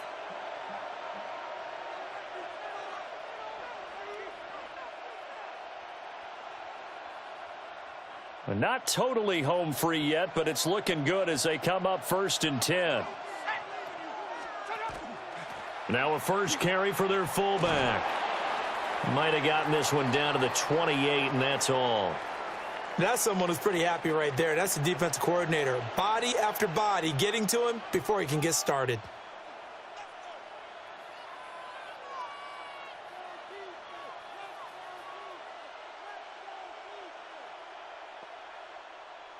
So 2nd and 9, and you'd have to figure just about all 11 probably crashing the line here. How about this? They'll try the option, left side. And a hard-working run here as he's got it inside the 20, down to the 17. This defense needs a big play in the worst way because so far, they're not putting up much of a fight. If they don't get a stop here soon, this game could be over for them.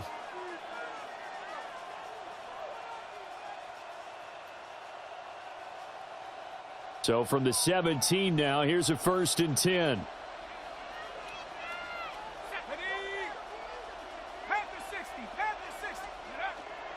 Now a give up the middle. This is White. Now the defense going to use the first of their timeouts as they get the stoppage with a little over 50 seconds left to go in the game.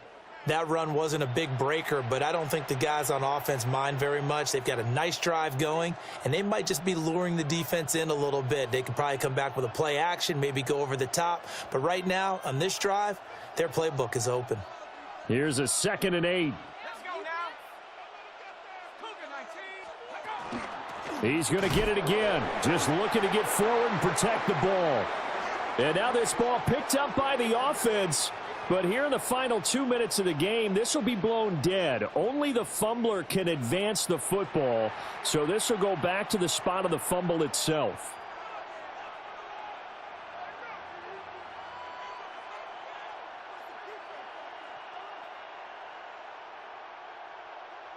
So possession still theirs, but now they face a 3rd down.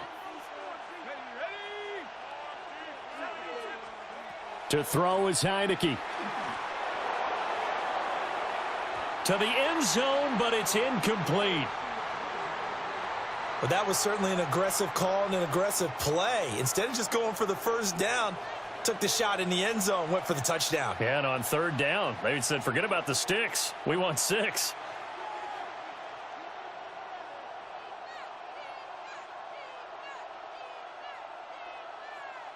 So here we go. Maybe the biggest kick of the game forthcoming. This to perhaps salt this one away. Sly able to put this one through. And that will make this a 9-point lead. Well, some field goals are bigger than others, and that one makes this a 2-score game. And with the way their defense has played all game long, that's kind of a love letter to them because that might very well be all the points they need. The Rams kickoff team on the field, and here we go with the ball in the air.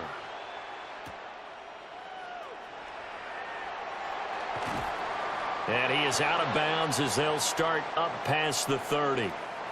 The situation for him offensively as follows. down by 9. A little under 40 seconds to go.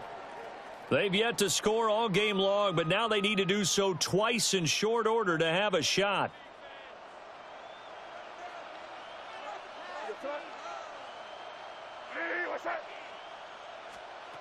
Try to shake off the interception. He'll look to throw. And just not enough on the throw there. Down around his feet and incomplete. Well, it's pretty difficult to sum it up offense in a 2-minute drill when your guys have struggled to put points on the board all afternoon. There's an incompletion right there.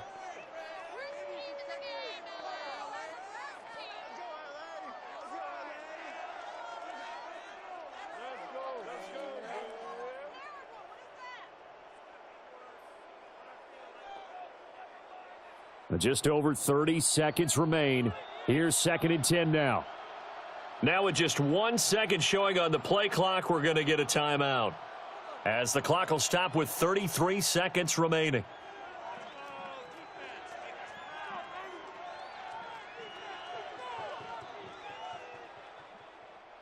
They'll try again here. 2nd and 10.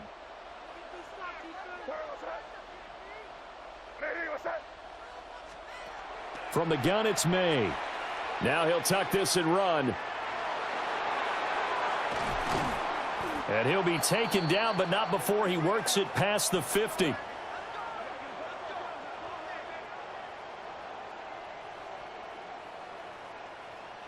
Here's 1st down.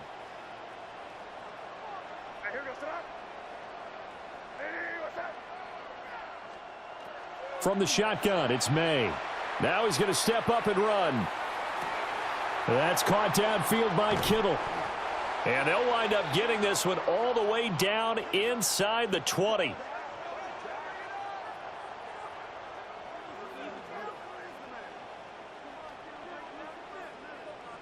All right, not the result that you were hoping for. Don't sweat it, though. You can replay the challenge right now or at any time later on.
Tonight, we see two teams that have combined to win 21 of the last 22 AFC East titles.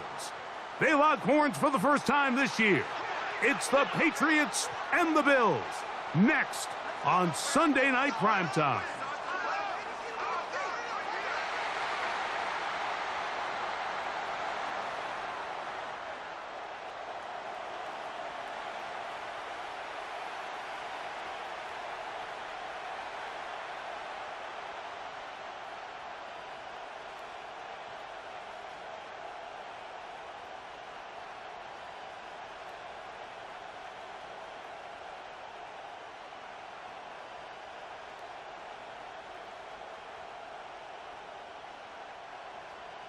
Mike Tirico with Greg Olsen on hand in Western New York. The crowd, as usual, firing up. Patriots and Bills underway in the NFL rivalry series.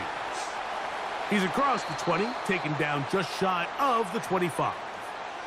So here come the Patriots, and Greg, they are led by their second-year quarterback, the number 3 overall pick in 2024 out of North Carolina.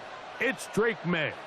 And in year 2, it's really where we see the growth between being a rookie starting quarterback in the NFL and now a quote-unquote veteran quarterback in the NFL. And some of those early lessons that he went through, the ups and downs that are inevitable for any young rookie quarterback, now it's can he build on those? Can he take that next step and become the leader of this organization that they all think he can be? And he's going to have a Patriots first down as he gets it to about the 34-yard line. And this run game certainly didn't waste any time getting settled in. Nice job by the offensive line, displacing defenders at the point of attack, and allows the back to pick up a nice chunk to get this game rolling. On 1st and 10, here's May. This one broken up. It's incomplete. The defender right there with him. It brings up second down. These two teams, the Patriots and the Bills, original AFL teams, so longtime rivals, and each has had their stake of owning the AFC East. Of course, the Brady Pats were dominant in the division and in this rivalry. They were 34-4 for that Tom Brady-led stretch against Buffalo. However, the tables have turned in the 2020s. The Bills have won 5 consecutive division titles. Trying to get it to Kyle Williams there. And it's going to be third down.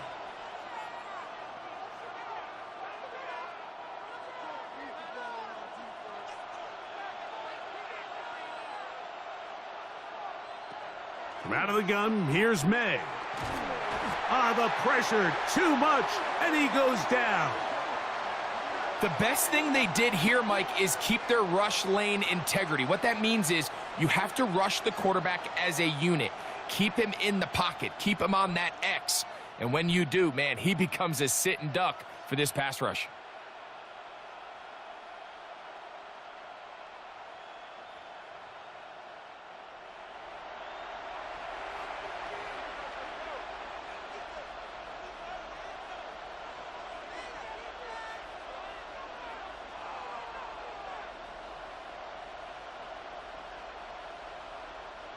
On 4th down, Bryce Behringer out to punt for New England. Khalil Shakir returning for the Bills. He'll take this in back at the 16. That could have broken for a bigger return, but as it is, nice job getting his offense a start out past the 30-yard line. The Bills offense are heading out, and they are led by the MVP of the National Football League, 29-year-old quarterback Josh Allen in the prime of his career. And certainly deserving of that MVP award. Just a year ago, 28 touchdown passes, but it was just 6 interceptions, and that's really where the improvement has come. We've all seen the size, the speed, the big arm, Mike, since he's come into the league. But now that the negative plays are going down, really the next step for him, really the only thing left on that resume is to go out and try to get that Lombardi trophy. It's a gain of 10, and that's enough for a quick first down. Well, we knew coming into this one, Mike, that we were going to see a lot of this guy, and we knew we'd see a lot of him early. And if that first play is any indication of the rest of this game, this defense is going to have their hands full containing him. That's Palmer, the man in motion. Off the play fake, it's Allen. His first throw of the game is going to be intercepted. Picked off by Robert Spillane. This is an area of the offense, Mike, that's going to have to find its rhythm now as this game unfolds. They talked all week, come out early, get some completions, settle down this quarterback.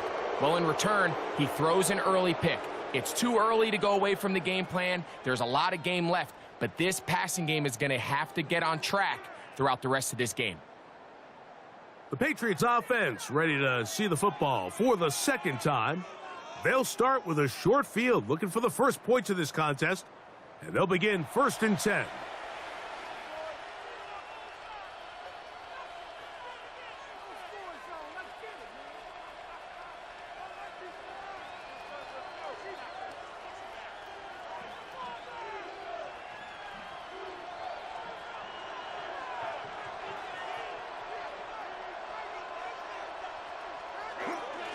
Up the middle, it's Henderson.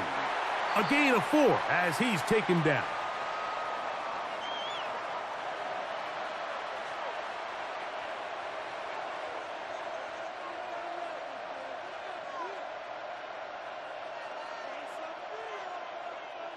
From the 42-yard line, here's 2nd and 5.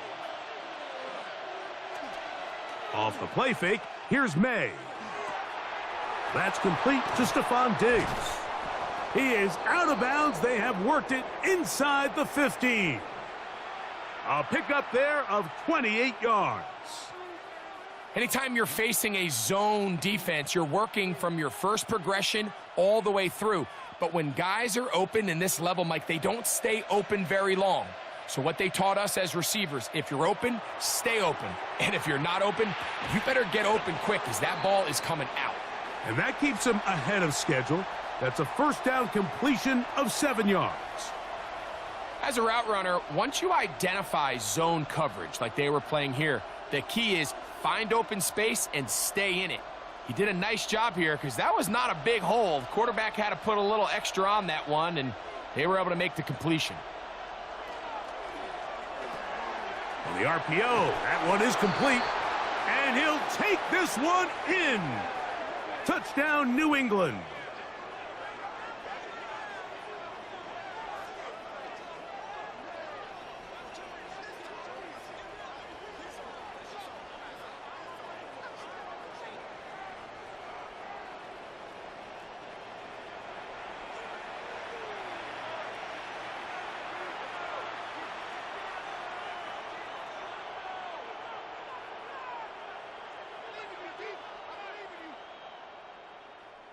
Now Andres Borregales for the extra point.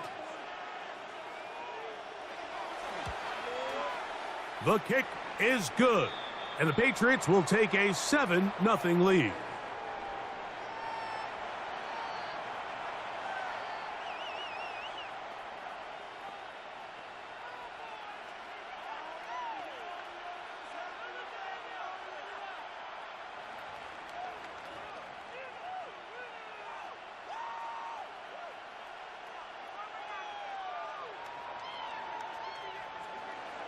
So following the touchdown, Borregales is back to send this one away. Samuel going to see what he can do. And he'll be brought down right around the 25-yard line. Bills offense heading out. They, of course, in their NFL rivalry-inspired uniforms. They call these the cold front. White on white. Very clean look. Not necessarily announcer-friendly, but it emphasizes the snow and the cold is so much a part of the identity here in Western New York and is loved by their loud and passionate fans. From the 25, they'll go to work. 1st and 10.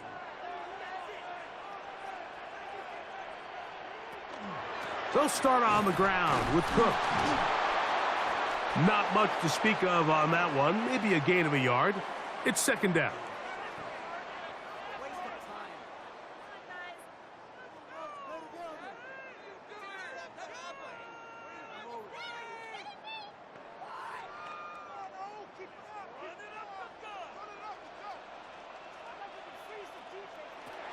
From the gun, here is Allen. A pass caught by the veteran. That's Brandon Cooks. They'll mark them down up at the 44-yard line. A gain of 18 for number 18. And a first down.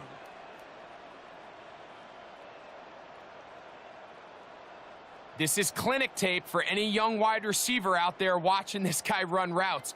He has the defender thinking everything is a go ball. Attack him vertically, and then when you get to your route depth, you stick that foot in the ground, you break in, ball's on time, results in a nice first down pickup. And they're going to work this down inside the 45. That's a gain of 11, and they'll move the chains with another first down.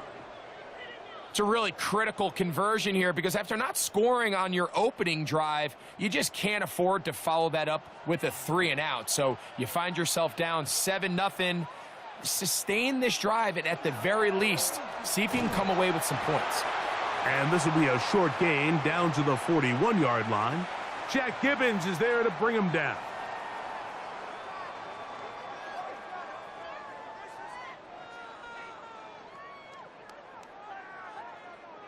Second down, they need 7. That's Palmer, the man in motion.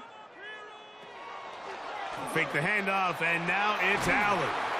And they bring him down inside the 25-yard line. Second time they've connected on the drive, and this one goes for 17 yards. The defender has to do a better job here, Mike, of getting depth. He wants to elevate that ball to give his secondary defender a chance to make a play. He gets too much width, not enough depth, and a quarterback like this is going to take advantage. Inside the 10, it is caught. And they're going to get this all the way down inside the 5. That is a gain of 20. And what a chance now. First and goal coming up. I love the way the ball's been moving around to different guys this drive, Mike. I mean, it really keeps the defense guessing and off balance. And now this defense is going to have to figure out how to keep this offense out of the end zone because it's first and goal. And he's going to be stopped just short of the goal line. Couldn't reach that ball across, setting up second and goal. So these, Mike, are the body blow runs. They're not big gains. They're nothing fancy, but they really set that physical tone for the rest of the game where now a good play caller can use some of these early runs to set up something a little bit bigger down the road. Cook. And he is not going to get to the goal line. In fact, he's even going to lose yards on that play. And now it is third and goal. Their ground game ends up failing at the exact moment, Mike, where they're needed the most. 1 yard to the goal line, that's prime opportunity. Finish the drive, take the lead, but instead, they go backwards. On third and goal, here's Allen. And that is incomplete. He was looking for Brandon Cooks with that pass. And now it's fourth and goal. Teams practice these situations all week long, Mike. Down here in the tight red zone, you find yourself inside the 10-yard line. You're thinking, we've got to come away with a touchdown. Well, after that third down incomplete, it's going to be real interesting to see how they approach this fourth down. And this will pay off. It is caught. Brandon Cooks. Touchdown, Buffalo. And this is what good offenses in the NFL do, Mike. It's the ability to bounce back, even if the onset of the game doesn't go exactly according to plan. Everybody wants to take their opening possession and go down there and come away with a touchdown. But it's not always going to be perfect. You turn it over on possession 1. What are you going to do in response on possession 2? Well, we just got our answer, and they took it down for 6. Now the veteran Matt Prater for the extra point. The kick is good. And the Bills will tie things up at 7-7 here in the opening quarter.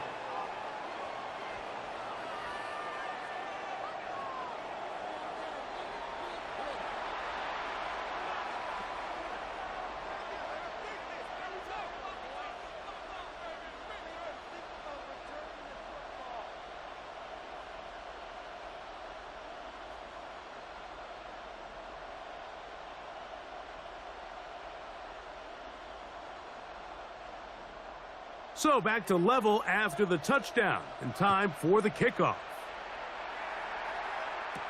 On the return, Travion Henderson.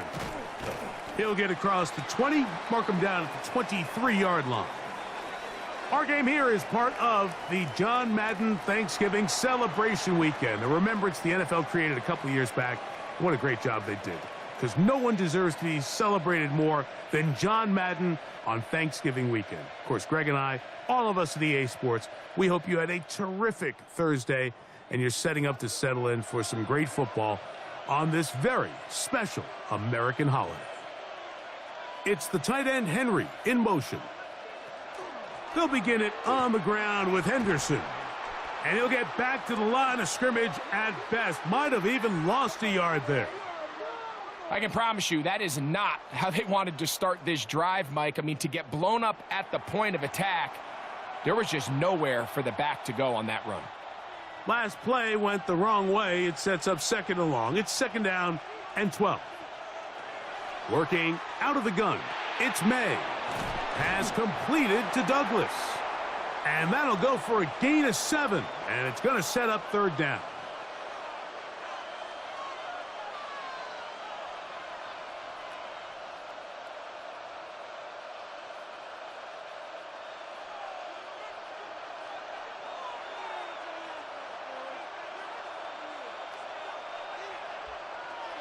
Operating from the shotgun, it's May. That's complete to Diggs. And the defense can't come up with a stop there. Gain of 7 and a first down.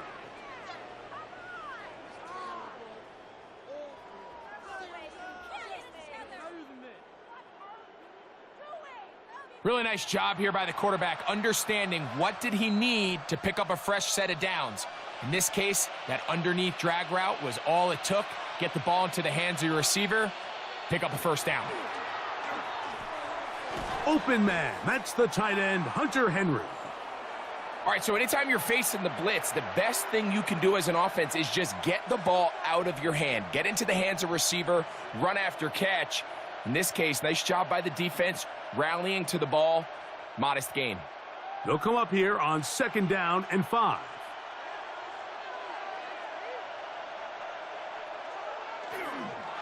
On the handoff, Henderson. And he'll be marked down at the 45-yard line.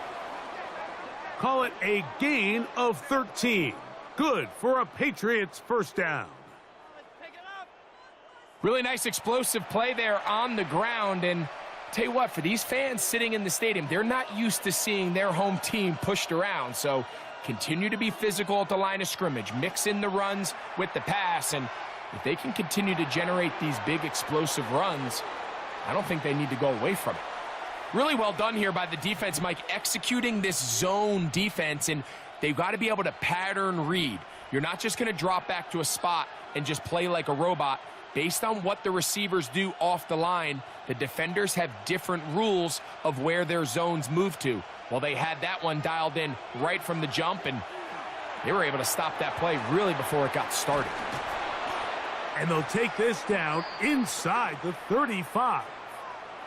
A gain there of 11. First down, New England. Really nice job there, Mike. I mean, he sees the blitz coming and just gets the ball out of his hands. Understand where your outlets are. It results in an easy pitch and catch and move the chains. They'll get creative here on the jet sweep. And they'll finally run him down, but not before he takes it inside the 15. A gain there of 21. Good for a Patriots first down. So the challenge of these jet sweeps, Mike, is they happen so fast. Nowadays in these offenses, there's so much pre-snap motion that you don't know if the receiver's just going in regular motion or are they timing it up with the snap to give him the jet sweep. So when you don't get an early read, you see the leverage and the contain of the defense break down, and when these receivers, in the way they can run, they get out into space, they are a handful to track down. They'll break the huddle. It's second and 5.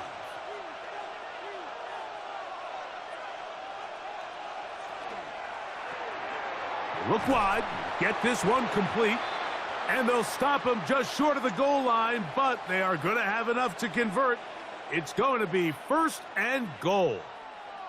And this is the blueprint, Mike. The ability to sustain and maintain possession and methodically move the ball down the field in the process. The defense has had no answers up until this point, and now the next step is, can they come away with 6? Because anything less than that, after this long drive, would be a bit of a letdown. In these goal-to-go situations backed up on your own goal line, Mike, what they teach the defense is it's your job to establish a new line of scrimmage, and that's exactly what they did here. Watch the push they get. The offensive line goes backwards, and they take the ball carrier down for a loss. Henderson. This defense backed up, but they bring the fire there. Stop him before he can get past the 3-yard line. It makes sense on 2nd and goal, Mike, to keep this ball on the ground. You always have 3rd down again to finally punch it in. But now after the defense forces you backwards, I think you have to consider putting this one in the air here on 3rd and goal. He'll get this out to Henderson. And he's going nowhere. Met and dropped behind the line. And now it's 4th and goal. So often down here in these goal-to-go situations, so much of the emphasis is placed on taking away the wide receivers and the tight end targets in the end zone. It's not so easy bringing these backs down on the check down, so give a lot of credit to this defense, rallying to the ball and keeping them short of the end zone. He'll bang that one through. It's good. And the Pats will break our tie and take a 10-7 lead.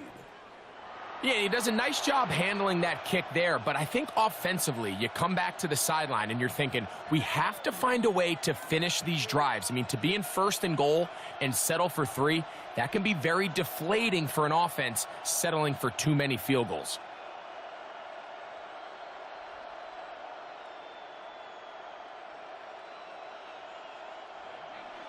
After the made field goal, back out is Borregales to kick this one away. Samuel going to see what he can do. And he's brought down right at the 25-yard line. So now here comes the Buffalo offense heading back out onto the field. They'll start it here with a 1st and 10.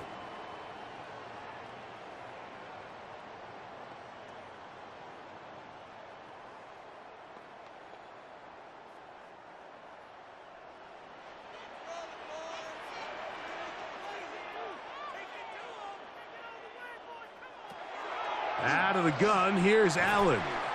A short throw caught by Kincaid. And he'll be taken down rather swiftly after a gain of just 3.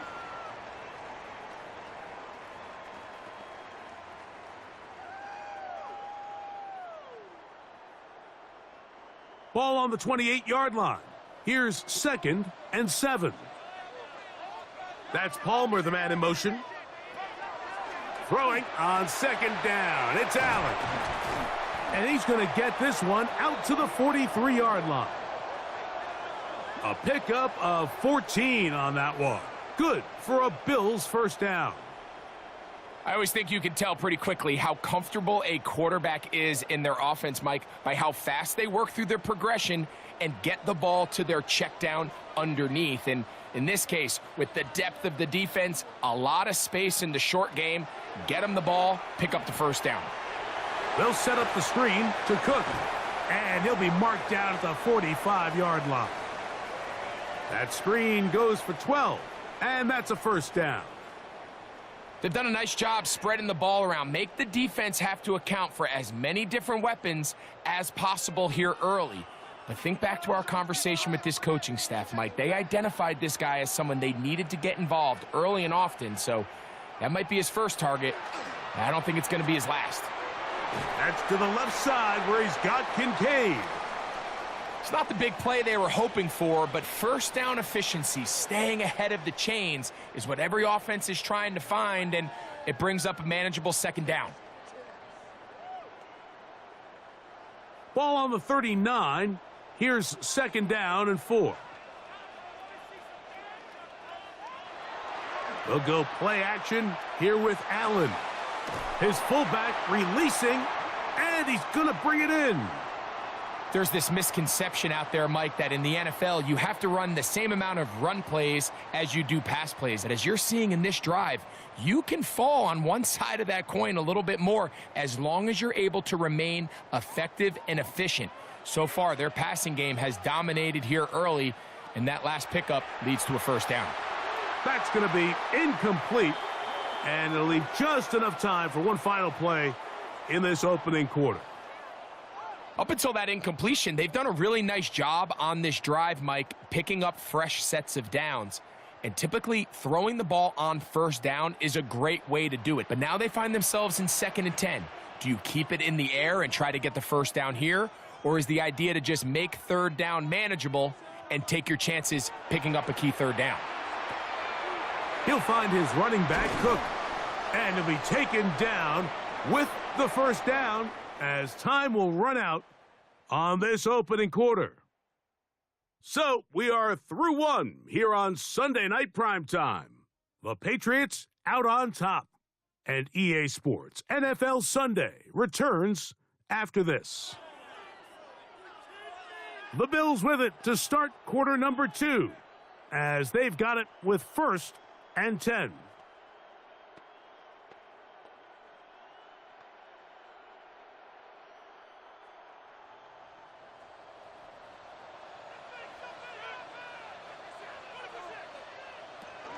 Allen going to give it to Cook, and he'll be stacked up at the line of scrimmage.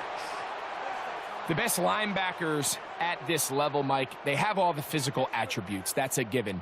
But it's really their instincts. It's their ability to dissect and predetermine where the ball is going before the ball is even snapped. And you could see with how fast he met the back at the point of attack, he knew exactly what play was coming. That is brought in at the 10. And the Bills are going to be set up 1st and goal. Tackle made at the 9. This may look like a simple connection, Mike, just pitch and catch, but I can promise you the amount of time these two guys have spent together on the practice field, in the meeting rooms, just getting on the same page, seeing the game through the same set of eyes, it makes what's pretty difficult seem a lot easier. Nothing there. He is fortunate just to get back to the line. Now it's 2nd and goal. Clearly trying to catch the defense by surprise, Mike. If the draw works, it's a touchdown. But being down here in the red zone, this is a tough spot on the field to get away with running that draw play. Allen now on 2nd down. And he'll take it on in. Khalil Shakir. Touchdown, Bills.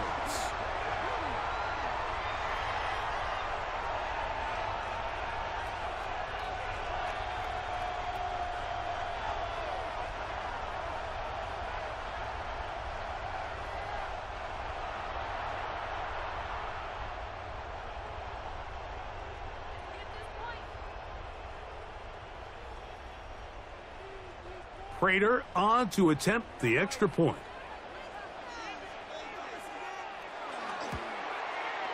He's got it, and the Bills are on top. It's 14-10.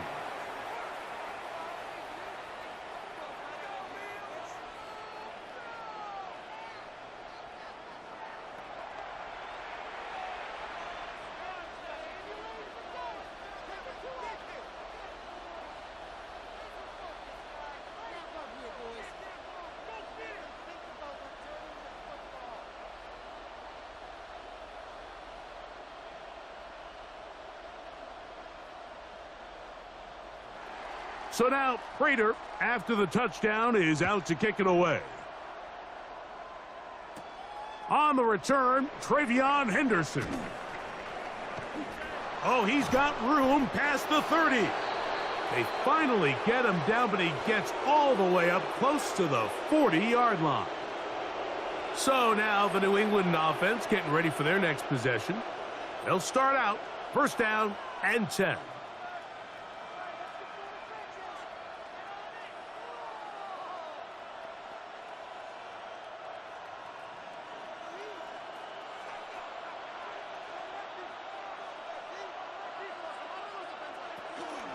On the ground, it's Henderson to start this drive. And he's brought down after a gain of a couple.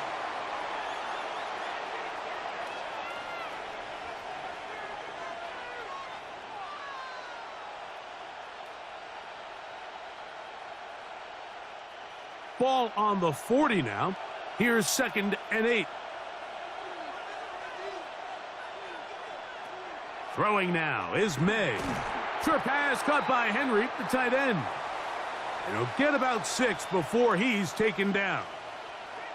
The drag route. We used to say this is day one install. Every single offense in the NFL has this sort of route, especially for the tight end position. And depending on the speed and the run after catch ability of the tight end, sometimes it can lead to some of the biggest gains.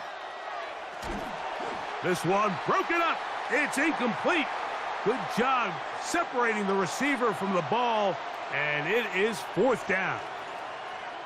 And that's exactly how you teach it. They want these defenders to time the hit, that right when the ball gets there, you separate the receiver from the ball. And those are the ones on offense, man. You just have to make that catch, Mike. I know it's easier said than done, but you know the hit's coming. You've got to squeeze that thing, brace for impact, and make that play for your offense. The Bills' offense ready to take over once again. They'll have a long field ahead of them as they start 1st and 10.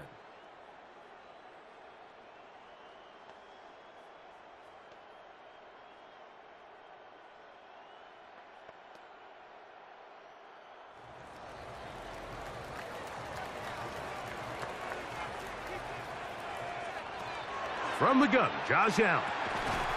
This one complete to Palmer. And that keeps him ahead of schedule.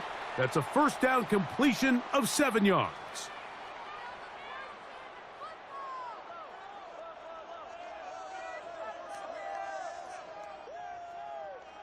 Second down and 3. On play action, Allen. He'll complete that to his fullback. And that's a 1st down. It will be a gain of 8. So I don't think his fullback was his primary option on that play, but a really nice job by the quarterback working quickly through his progression, getting the ball down to his big fullback, and he's able to pick up a nice gain. They'll come up here 1st and 10.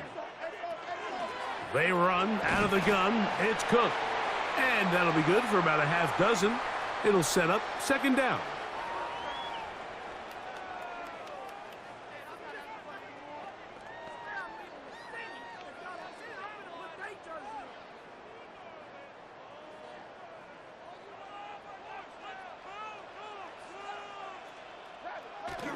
They'll keep it on the ground with Cook. Inside the 40. A terrific run. He's got this one down inside the 30-yard line. It is a big run by Cook. Pickup of 46 yards. Well, I'm not sure you're going to find a better example of just pure speed in the open field than that run right there. I mean, when he got past the first wave, you got the sense that he might just be able to outrun everybody on the field. He's taken down just shy of the 10. 14 on the pickup. 1st down, Buffalo. And these are the explosive runs that open everything up. There's all this conversation about the value of the run game, but when you take a look at the best running teams, Mike, it's not necessarily how many yards they run for, it's how many big plays do they generate on the ground. And when you can generate big plays on the ground, it makes everything so much more difficult for the defense. Khalil Shakir, the intended target. And it'll bring up 2nd down.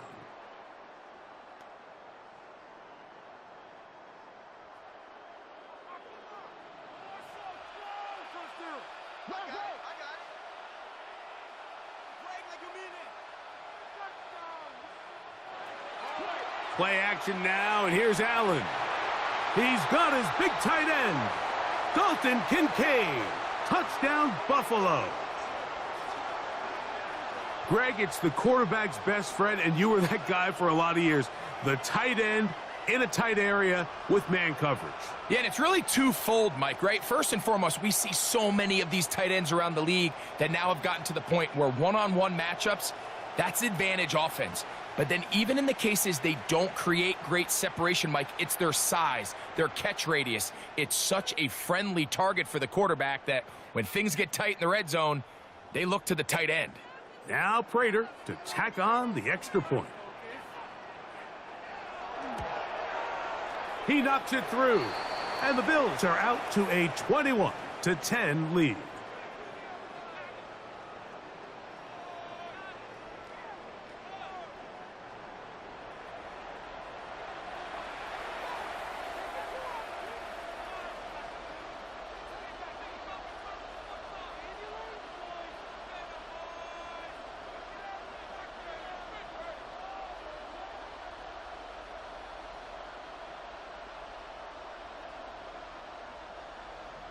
So now Prater, after the touchdown, is out to kick it away. On the return, Travion Henderson. And he is stopped at the 25. The drive will begin there. The Patriots offense make their way out to take over once more. They'll look to make some inroads here. They're down 21-10 in this one as they come up on a first down.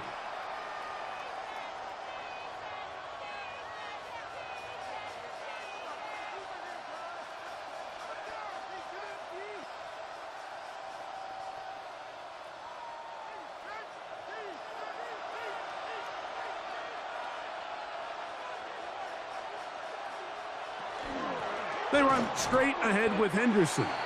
And he'll get 2 on this one before being taken down.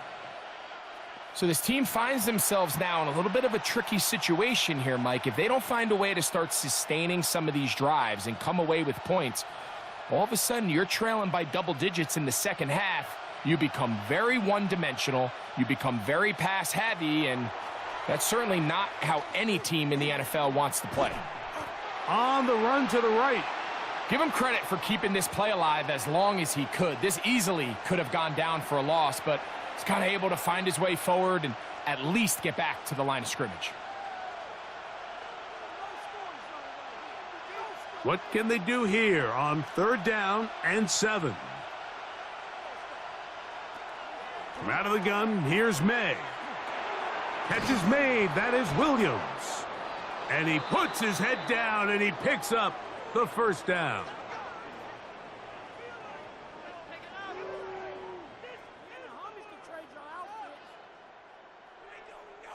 He's in a really nice rhythm here on 3rd down. He appears very comfortable operating out of the gun, and he's able to find his man near the sideline, and he's able to extend this drive.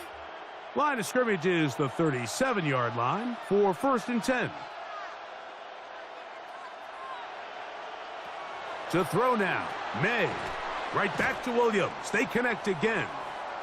And they'll get about half of what they needed. It's a pickup of 5 and sets up 2nd and 5. So they have these rules for the receivers, Mike. They call them green grass rules. And the idea is if you're running across the field and you're looking at the quarterback, you're going to stay on the run. If you're not looking at the quarterback, that tells him, I'm going to sit in this soft zone. I'm going to what they call punch and pivot and stop. And that tells the quarterback to put the ball on your chest. That nonverbal communication between the receiver and the quarterback, recognizing when you're open, stay open, that's the stuff that makes a lot of these offenses so difficult to defend. So a pair of first downs moves them out to the 47-yard line. And it's 1st and 10. Here's May again. And he can't hang on through the contact. Incomplete. Good job defensively to meet him just as the ball was arriving. It'll bring up 2nd down. He's usually such a reliable target in the passing game, Mike. We just don't see him struggle to come down with catches like that all too often. And when you're one of the go-to guys on your team, I know the hit's coming, but guess what? It feels a lot better after you take that hit after a catch than it does after a drop. And the tackle's going to be made down at the 40-yard line. It's a pickup of 13 yards. 1st down, New England. The thing that jumps out to me the most, Mike, is just how often the quarterback is able to throw the ball to his first read in the progression. So hats off to the play caller. Him and the quarterback seeing the game through the exact same set of eyes, and there is a lot of room to operate.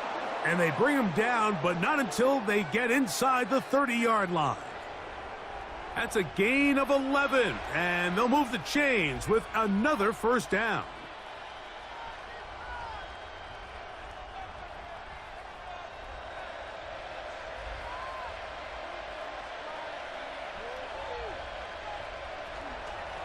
Out of the gun, it's Henderson. And this takes him into the red zone. He's brought down inside the 20-yard line. That's 11 yards again, 2 plays in a row. And another first down. When you go out and invest in a young guy like this to be part of your backfield's future, you got to find ways to get him involved early, and I think here's a case of doing just that. On 1st and 10, here's May. A hit as he threw, and the pass is incomplete. Trying to set up that screen, but the rush got there too quickly. I think he knew in the back of his head, Mike, he had to get rid of this ball a little sooner than he would have liked, and with that pressure getting there in a hurry, it just ends up being a wasted down. Williams in motion. On the give, it's Henderson. And that one shut down pretty quickly. He'll get back to the line of scrimmage, and that's it. You want to see linebackers play downhill, Mike, meaning there's not a lot of side-to-side pursuit. They're attacking the line of scrimmage, attacking the ball carrier. That's exactly what we saw out of this guy here. He's able to make the stop at the line of scrimmage and keep it to no gain. Throwing on 3rd down is May. That one taken in by Douglas. And he will easily pick up the first down. They've got 1st and goal coming up.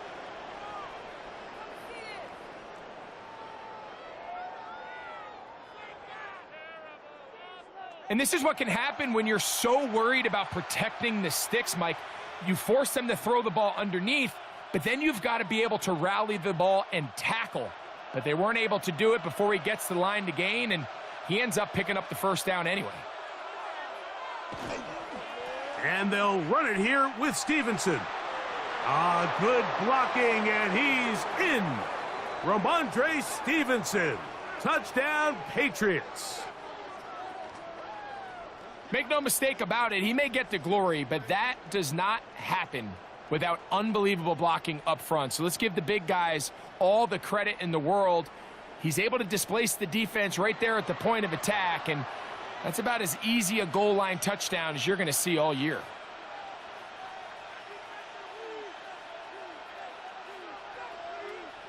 The extra point now for Borregales.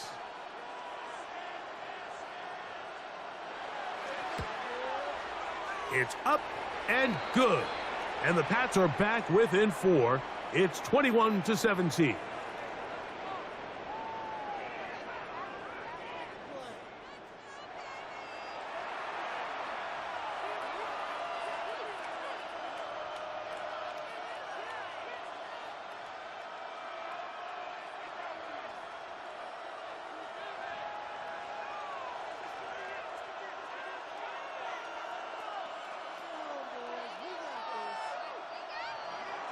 So following the touchdown, Borregales is back to send this one away. Samuel going to see what he can do. And he'll get this up past the 20, and that's where they'll set up shop. So Allen and the Bills getting set for their next possession. And he has done everything you could ask of him coming into this one. He spread it around, hasn't taken many chances, and potentially on his way to a big game throwing the football.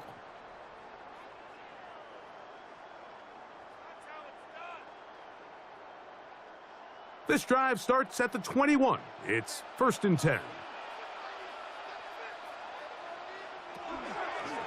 He'll step up and run this. And he'll work forward for about 4. It's 2nd down. And these are body blows on any defense. This quarterback has the ability to make guys miss and do a lot of damage in the run game. And that's a nice pickup there. So, from the 26-yard line, here's 2nd down and 5. They go play action now. Here's Allen. A dive and a catch. Incredible. That's his third catch of this first half and good enough for a first down.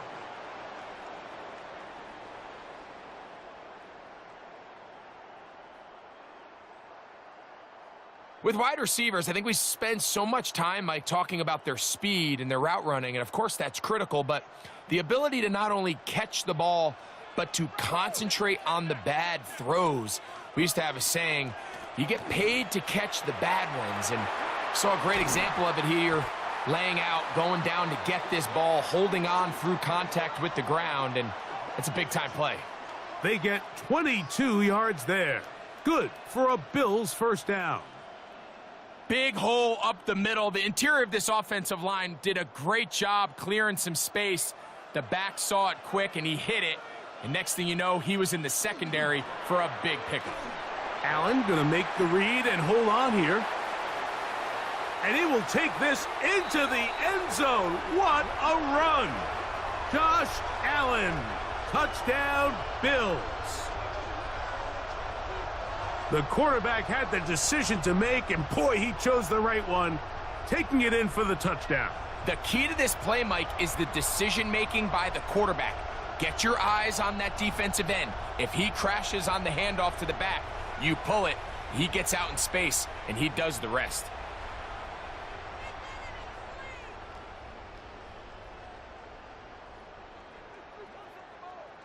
Prater on to attempt the extra point.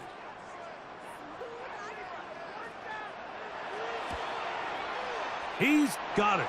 And the Bills add on one more as they extend their second quarter lead.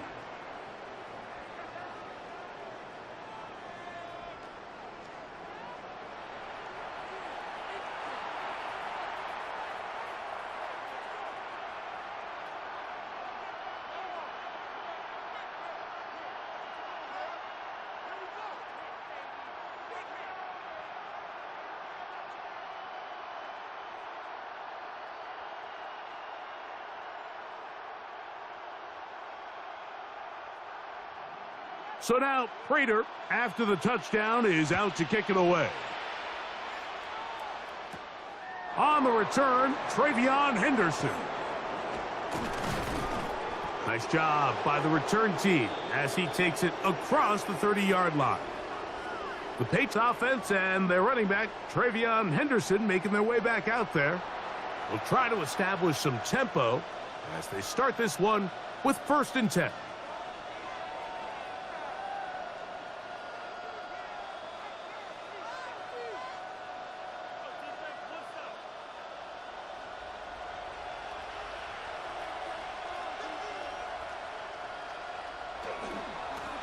They'll try the left side with Henderson. That one never got started. Defensive pressure too much, and they drop him in the backfield. And they've really done a nice job defensively holding them in check. I mean, ideally, you'd want your back to average around 4 yards a pop, but they're falling short of that threshold as of now, and partially it's why they find themselves trailing at this stage in the game. He'll locate his big target, Henry, over the middle. And he'll be taken down after a gain of 9, and 3rd down coming up. And this is where the versatility of the tight end position really starts coming into play. Not only do they have to line up with their hand on the ground, but they can occasionally split out in the slot. And man, they're too fast for linebackers, and a lot of times they're too big for defensive backs. That one on target to Williams. He's got it. And he's going to have the 1st down. So they convert on 3rd down with a pickup of 9.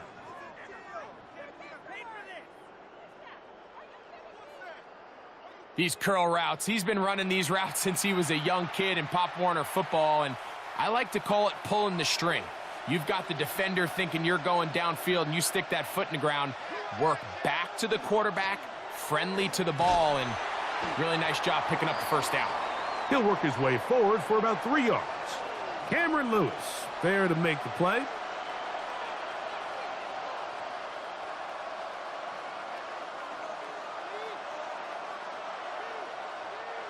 From just across the midfield stripe, here's 2nd down and 7. On the zone read, a give to Henderson. And he's not going to get away. They're going to bring him down on the other side of midfield. And after that negative run, I think this changes the play call now on 3rd down. So this offensive line has to be a lot better on 1st and 2nd down to gain positive yards. Stay on track because you don't want to be in 3rd and pass too often in today's NFL. And that one's incomplete. They really ratcheted up the coverage there, and they force 4th down. It's just so hard to be a good offense in the NFL, Mike, when you are not good on 3rd down. Your inability to extend drives, it either puts a lot of pressure on your coaches to be aggressive on 4th down or simply punt or take a field goal. You have to maintain possession and give you more cracks to score touchdowns. So, 2 minutes to play in a back-and-forth first half.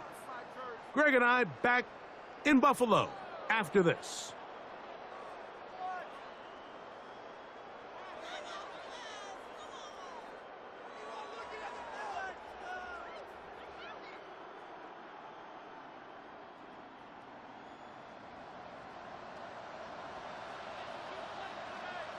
To throw on 1st and 10, Allen. To the left side, it's caught by Shakir. And they're going to get him down right at the 25.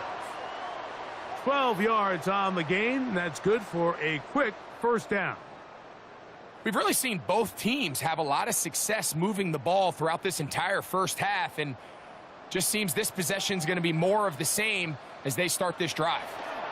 On the carry, it's Cook. He left that first defender grasping for air as he winds up getting 8 out of that one.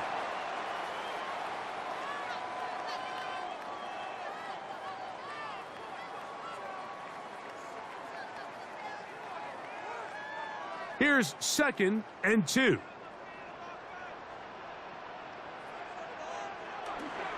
Once again, it's Cook. And he's going to get it. 1st down, taking this one up past the 40-yard line. The Bills going to use the first of their timeouts, and they'll stop it just over a minute remaining in this first half.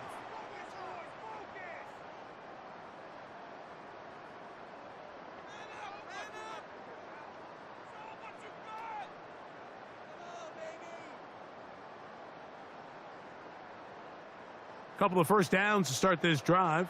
They're 1st and 10 up at the 42. From the gun, throw here for Allen. And he'll be marked down at the 45-yard line. That's his 3rd catch of this first half, and good enough for a 1st down. And now you can see they're really getting in rhythm in this 2-minute drive. Now, after that last completion, Mike, they cross midfield. Now the mindset goes to, all right, we got to come away with some points.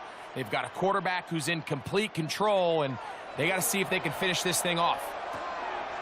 He'll swing this one out to Cook, and he'll wind up getting about 7 yards as he is forced out of bounds. Great example of 1st down efficiency. You don't always have to go for the big play, but put yourself in a friendly 2nd down. Now you have equal opportunity to both run and pass. They'll come to the line now on 2nd and 2. Out of the gun, here's Allen. That one downfield for Cooks. And that is incomplete. So, of course, you prefer to connect on that throw, but think about it like this, Mike. The more they continue to test this defense downfield, the more it's going to open up some of those shorter passes underneath. Here's 3rd and 2. That's Palmer, the man in motion. 3rd and 2. Now Allen. And the defense can't come up with a stop there. Gain of 7 and a 1st down. Now a timeout, Buffalo. They're 2nd, as the clock will stop with 21 seconds to go until halftime.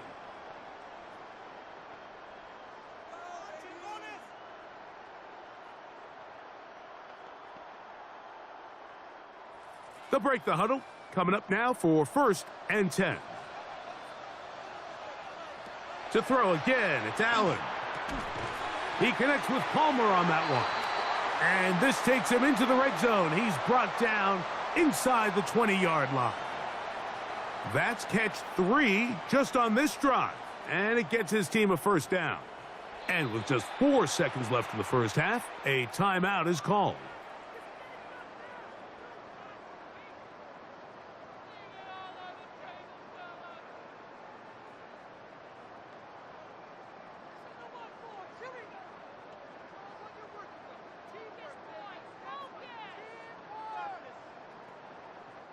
The veteran Matt Prater now out to try this field goal. This from extra point range, a 33-yard field goal attempt. Prater's kick is good. And the Bills going to tack on 3 more, extending the lead here late in the first half.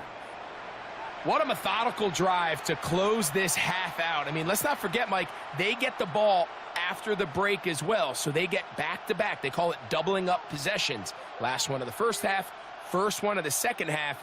It's a great opportunity to put some distance between you and the opponent.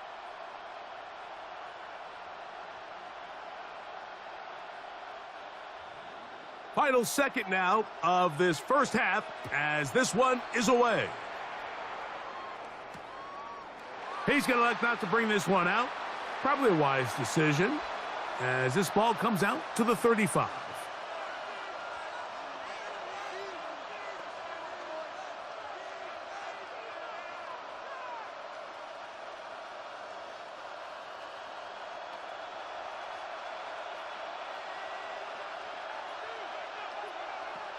Throwing on 1st and 10 is May.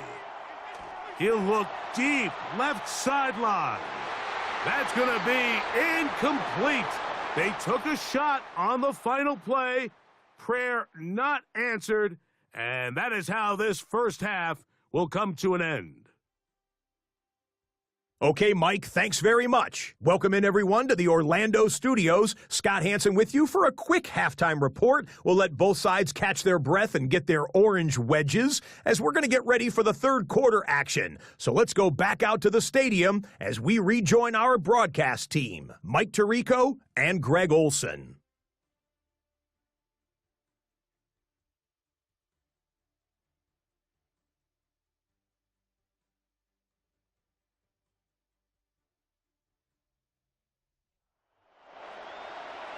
Scott, thanks. Probably a tough halftime for the defensive coordinators, trying to do something to slow down these offenses. What a show they put on in the first half.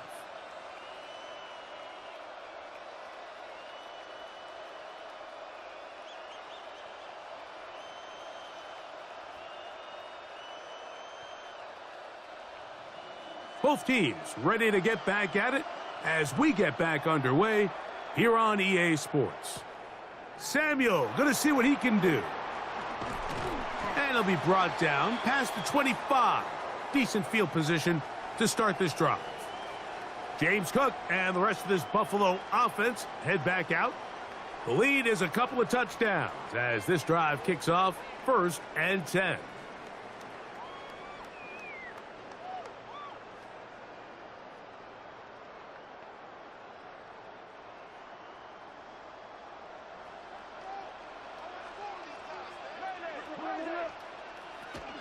On the ground, it's Cook to start this drive. And a good job following his blockers, a gain of 7. It'll be 2nd down. And he has been a handful to deal with throughout this entire contest, Mike. And they came into the game saying, we want to impose our will on the defense. And that's exactly what they've been able to do. To the air on 2nd down. Here's Allen. And they will bring him down on the other side of midfield. He's got a touchdown on the books from earlier, and that catch gets him a 1st down. And while it ultimately worked out for him this time, Mike, this is not a throw he wants to make a habit of because that was risky. When he threw it, I thought that ball was being picked. I think he got away with one here, results in a big pickup and get a fresh set of downs. He'll step up and run, and he'll force his way forward, maybe a yard. 2nd down coming up. They went to the design quarterback run, and there just wasn't a lot of space for the quarterback to operate. You can see him kind of waiting for some of the blocks to develop. Never transpired. Didn't get a whole lot going. Short game. Throwing on second down. It's Allen. Well, he's brought down. That pass is going to pick up 4 and bring up third down. Just a simple hitch route. Certainly nothing special there or anything downfield, but the idea is the more of those you throw and those efficient passes, the second the defense moves up to take it away, that's when you go for the big ones. On third down, it's Allen. To the middle of the field. Caught by Shakir. That's a pair of hookups on this drive. This one goes for 14 yards and a first down. Third downs, Mike, those are quarterback downs. Those are the downs where you tend to find yourself in a must-pass situation, and that's where the top guys in the league are still capable of overcoming it. So throw the ball downfield, be accurate with the ball. Winning on third downs, that is a recipe for success. And they continue to be tough to stop. Chance to extend the lead even further as they are set up with first and goal. The job of the offensive lineman is the key piece to a successful screenplay. They have to balance this fine line between stopping the defensive lineman from getting to the quarterback too quick, but also let that defensive lineman think he's got a free rush at the quarterback. That's the balance and the timing that made this play so successful, and they're able to pick up the first down. And up until this point, this is not something that we've seen a lot of. This running back's had a really nice day, so in this case, this rep goes to the defense. Try it again here from the 7-yard line, second down and goal. Allen will throw. They'll set up the screen to Cook. And that one's not fooling anyone. They were on that screen from the start, and a loss of yards on the play. The best defenders can just sense when a screen is coming. They can tell the body language of the offensive lineman's pass set. They can tell on the drop of the quarterback. It just doesn't look right. It's exactly the case here. Great job getting to the back and taking him down for a loss. He's looking for room on the edge, but could not find any. They track him down behind the line, and it's fourth down. A bit of a curious call there, Mike, on third and goal. From this far out, you thought they would have turned to their passing game. They tried to catch the defense sleeping and keep it on the ground. Great job by the defense being ready for everything. Not only do they stop them, they take them back for a loss. The veteran Matt Prater now out to try this field goal. He is 2 for 2. That kick is good. And the Bills will extend their third quarter lead. And this is what you want. I mean, you clearly have the advantage, but you want to continue to apply pressure. Can you score every time you get the ball? They're able to do that here. They tack on 3 and extend their lead.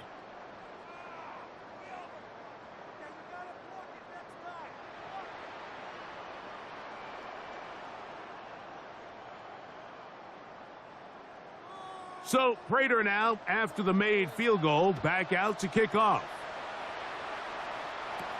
On the return, Travion Henderson. And a solid run back there. He'll get this out past the 30-yard line.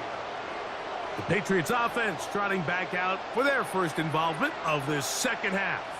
The deficit is 17, so they got to start cutting into it soon. See if it starts here. First and 10.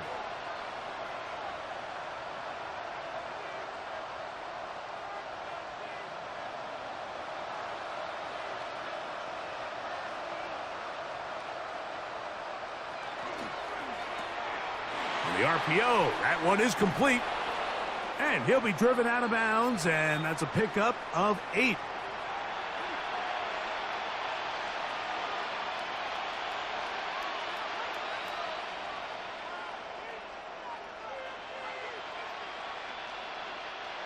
Now it's second and 1.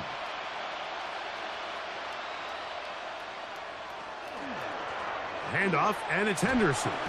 And he'll get a couple of yards, and that's good enough for the first down.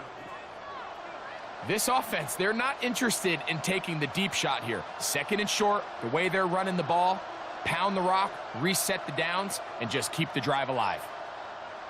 So they come to the line for first down and 10. Douglas in motion. They show jet sweep and instead run it up the middle. And he's down on the other side of midfield. Mark him at the 48-yard line. A gain of 11 on that one. Good for a Patriots first down.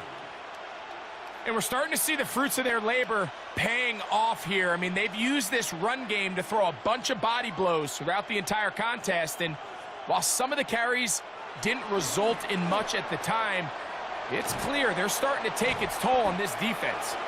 And they'll get about 4 here as he is taken down. I'm not sure how many guys grow up wanting to be an NFL fullback, Mike. They don't get the ball a ton. They're used to do all the dirty work. But in this case, this guy's showing off. Hey, coach, you get the ball in my hands. I can do some things. From the 43, here's 2nd and 5. They'll run. It's Henderson. Trying to find some place to go, but nothing developing. Tackled behind the line. It's a loss of 1. Some defensive ends specialize in getting after the quarterback. Some defensive ends specialize in run game. This guy can really make an impact on both, as we saw here for that tackle for loss.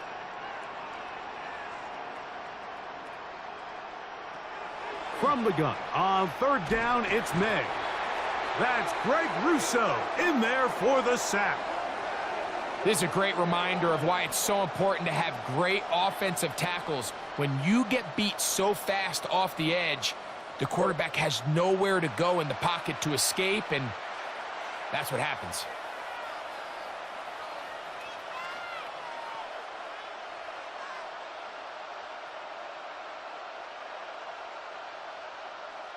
And the Patriots ready to kick it away. He's on to punt it for the 4th time tonight.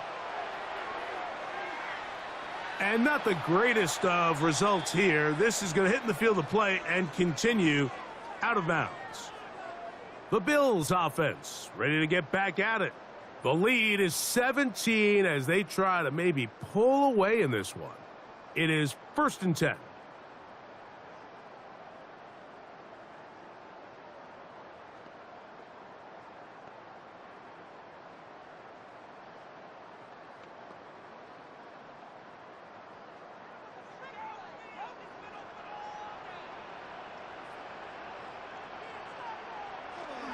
They'll start on the ground with Cook. And he's got this up close to the 35-yard line. They'll get 11 there. And that's a quick first down.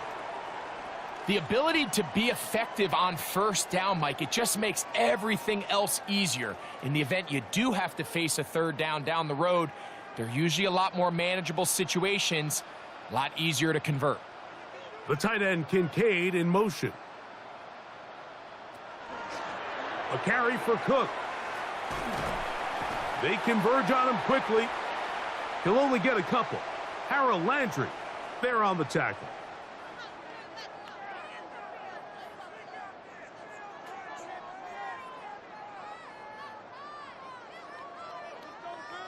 Here's a 2nd down and 7 from the 37. Operating out of the gun, here comes Allen. And they bring him down, but not until he crosses midfield. Give him 14 on that one. First down, Buffalo. Now, so far here today, putting points on the board certainly hasn't been a problem, and plays like that are why.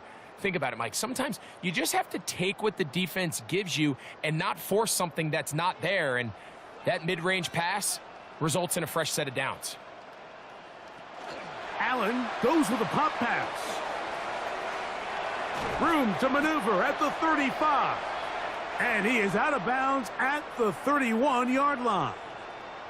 That catch puts him over the 100-yard mark here tonight, and it gives the team a first down.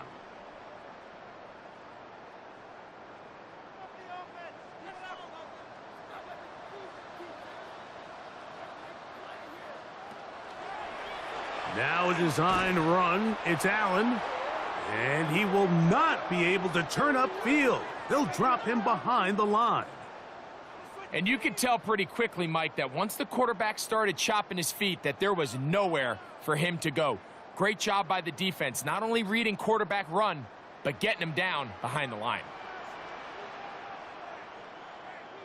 Allen now on second down. That's to the middle of the field and caught by Cooks. And they're going to be set up in the red zone. They've got it inside the 15. That pass play good for 22. Good for a Bills first down. Let's give some credit to this offensive line. Once they identified the blitz, you could see them communicating with one another to make sure everybody is on the same page, and that's what gave the quarterback enough time and found the open man. They'll run the draw with Cook, and he'll get nothing here. Back to the line of scrimmage, and that's all.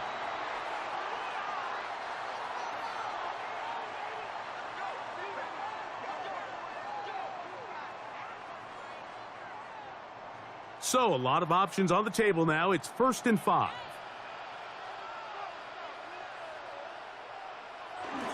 Allen going to give it to Cook. And not much there. Good defense. Held to no gain.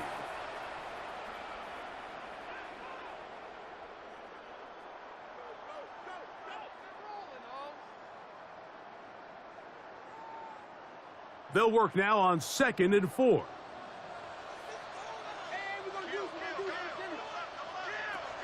From the shotgun, it's Allen. He's got his man, middle of the end zone. James Cook, touchdown Buffalo. That is yet another touchdown pass. What a game he is having, throwing his 4th touchdown score of the game. It's one thing, Mike, to throw 4 touchdowns, but it's really the ease in which he's carved this defense up that has stood out the most. The defense has had no answers for this passing game, and he has just completely had his way with this group. Now Prater to tack on the extra point.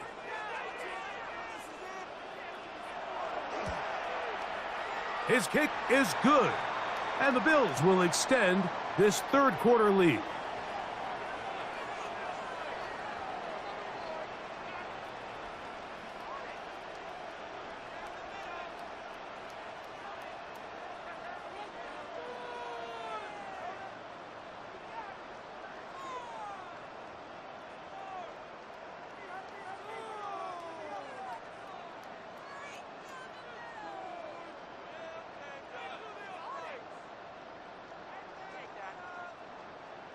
So now Prater, after the touchdown, is out to kick it away. He fields it at the 8. A good return as he takes it across the 30. The Patriots offense getting things in order as they trot out for this next possession. They are in need of points in a big way as they set out on 1st and 10.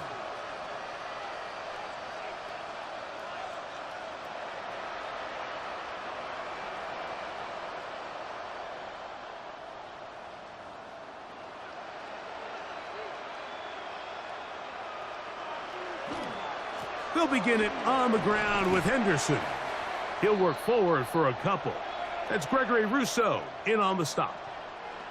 Nice job by the running back making the first guy miss, but it's the pursuit by the entire defense.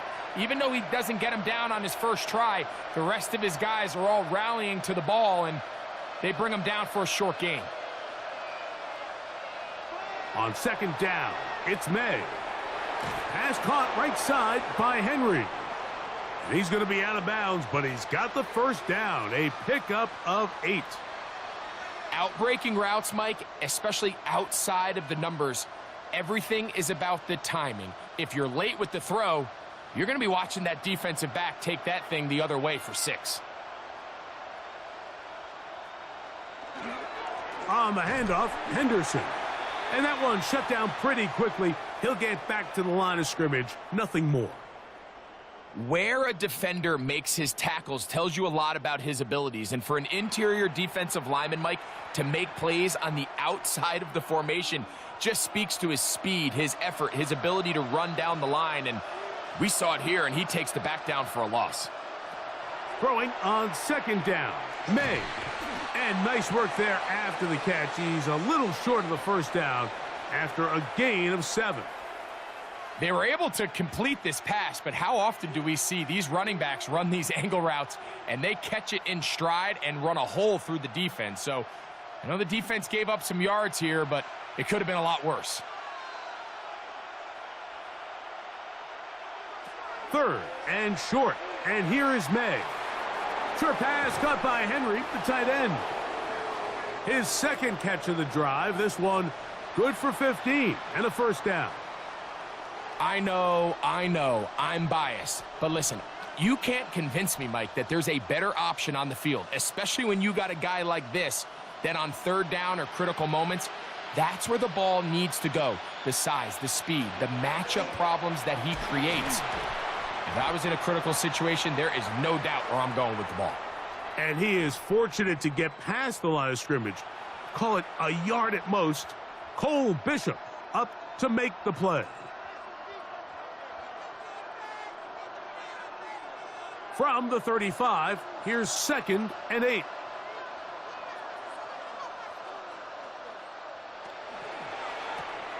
That is caught out wide on the RPO. Oh, a nice open field tackle there. He could not get free. They're going to stop him for no gain. The quick passing game in the NFL, Mike, is so dependent on yards after the catch. You got to generate space with the scheme, and then it's up to the receiver to do the rest. In this case, nice job defensively, because this guy couldn't even get back to the original line of scrimmage. Throwing on 3rd down is May. Open man is Douglas. It's complete. A 19-yard pickup there. First down, New England.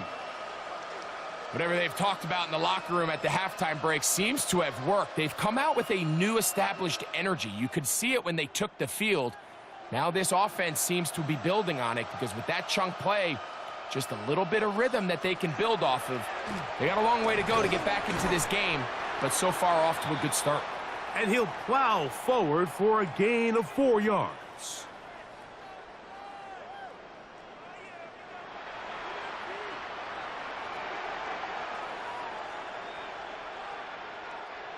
They'll come up here on 2nd down and 5. Working out of the gun, it's May. That's complete to Ramondre Stevenson out of the backfield. And he's into the end zone. Ramondre Stevenson, touchdown Patriots.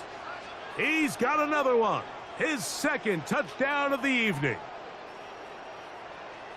We were talking during the break, Mike. We felt that this was kind of a do-or-die drive. They felt like they needed to come away with the touchdown here, and now they're showing a little life. Yeah, a little bit of belief, don't you think? Everyone on that field knows they've been a part of a comeback before. It's a pretty big mountain, but a good way to get started here to begin this half. So now May and the Patriots going to line up and go for 2. To throw is May. They'll try to do it with the screen. And he will find the end zone again. So he gets the touchdown and the 2-point conversion. We call it the octopus. And it cuts the deficit down a bit further.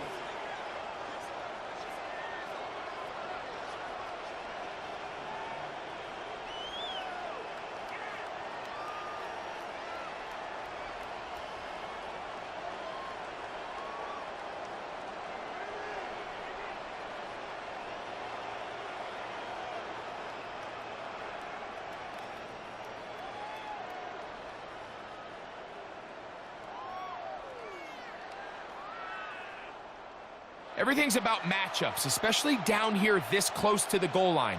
I think my guy's better than your guy. I'm going to put him in a position to have success, throw it up to him, and let him do the rest.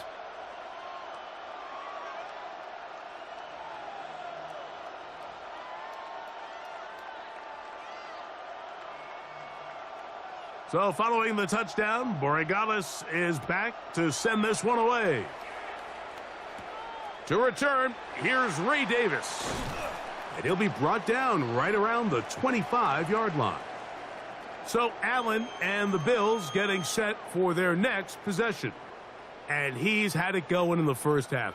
really had his way with the secondary. They have been powerless to stop him. Now, they're trying to keep it going.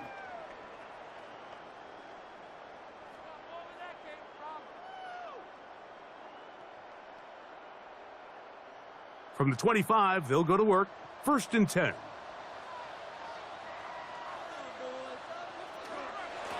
On the handoff, this is Cook. And not much there. He's back to the original line. No gain on that one. Well, they try to get the run game started here early on this drive, Mike, and they're just going to have to do a better job up front. There's really nowhere for this ball carrier to go. You never want to lose yards on 1st down, but that's exactly the case here. Lost one on the last play, so now it's 2nd and 11. From the gun, Josh Allen. And he's going to be dropped after a pickup of about 5. Recognizing the blitz is just the first step in the process for a quarterback, understanding who you can account for with the protection and then who you can't account for. That's where your hot receiver comes in. He points to his receiver, who the defender they're hot off of. That guy comes, gets the ball out of his hand, and results in a completion. Allen on 3rd down. And that is incomplete. I think he predetermined that 3rd down throw, and even though the coverage was tight, he still tried to fit the ball in there anyway, and it ended up falling incomplete. I think if he goes through his progressions and has a little bit more trust in his protection, I think there's an easier throw to make out there.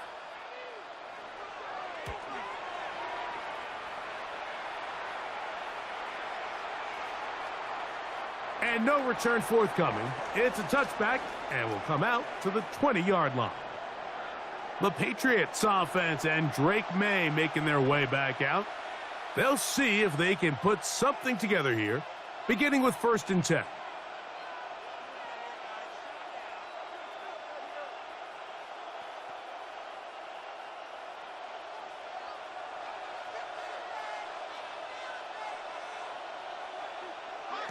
On play action, here's May.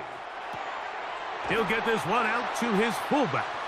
And he can't get away. They rally to the football defensively. Bring him down for no gain.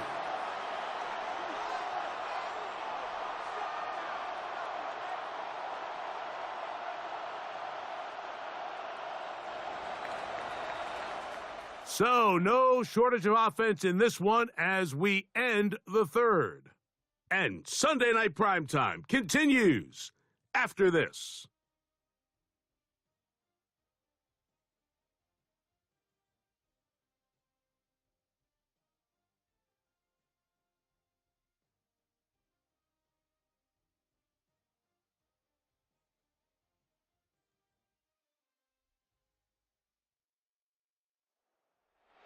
From the 21, here's 2nd and 9.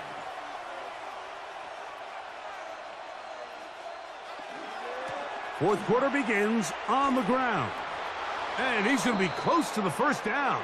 Markham just a yard short of the line to gain, so that'll bring up 3rd and short yardage.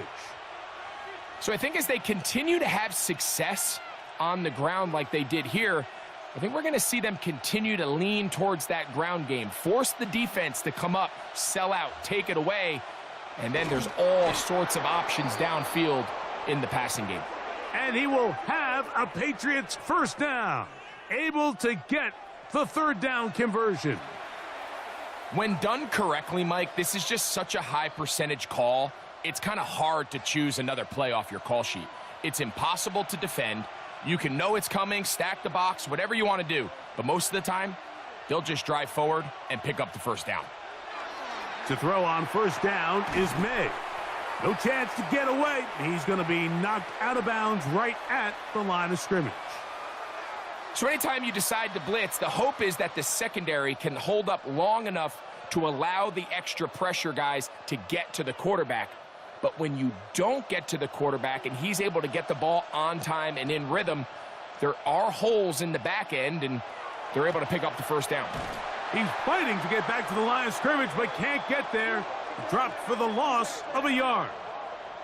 The key to great defensive line play is the get-off. When that ball moves, how fast can you get off the ball and get into the backfield? That's exactly what we saw here. Quick read, react, get off the block, take him down for a loss. From out of the gun, here's May. He'll get this off to Stevenson. And a good short tackle right there. It stops him a good distance short of the marker. It sets up 4th down. Really nice job by the secondary. It's clear the offense was trying to put some layers and take a deep shot to pick up this 1st down. But with nowhere to go, the quarterback's got no choice but to check the ball down. They do a great job tackling in space and keeps him short of the 1st down. That one hits at the 3, but goes in the wrong direction for the punter. It turns out to be a touchback. So Allen and the Bills getting set for their next possession. And he has been masterful so far leading this offense, keeping the mistakes to a minimum, on point with his passes, generally one step ahead of the defense all game long. The drive begins at the 20. Here's 1st and 10.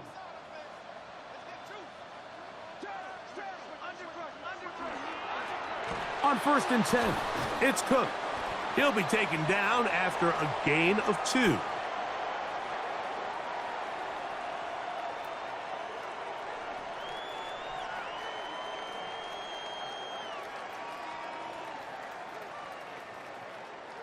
From the 23, here's 2nd down and 7.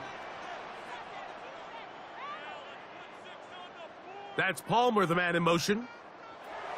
To the air on 2nd down. Here's Allen. It's clear whatever they were trying to set up was not going to work. He went through his entire progression, had nobody to throw the ball to, and just kind of surrenders the play and throws it away. Got to get it to the 30. Here comes 3rd down. From the gun, throw here for Allen. And this is going to be incomplete. That is great work there, making things difficult defensively. It'll set up a 4th down.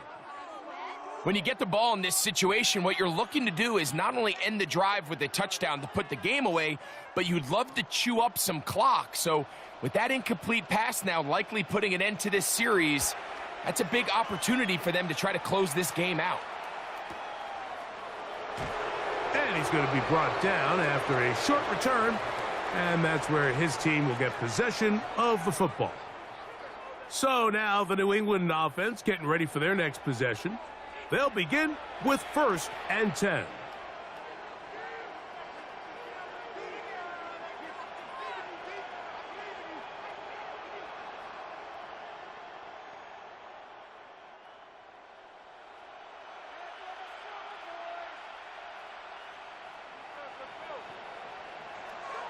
Throwing is May.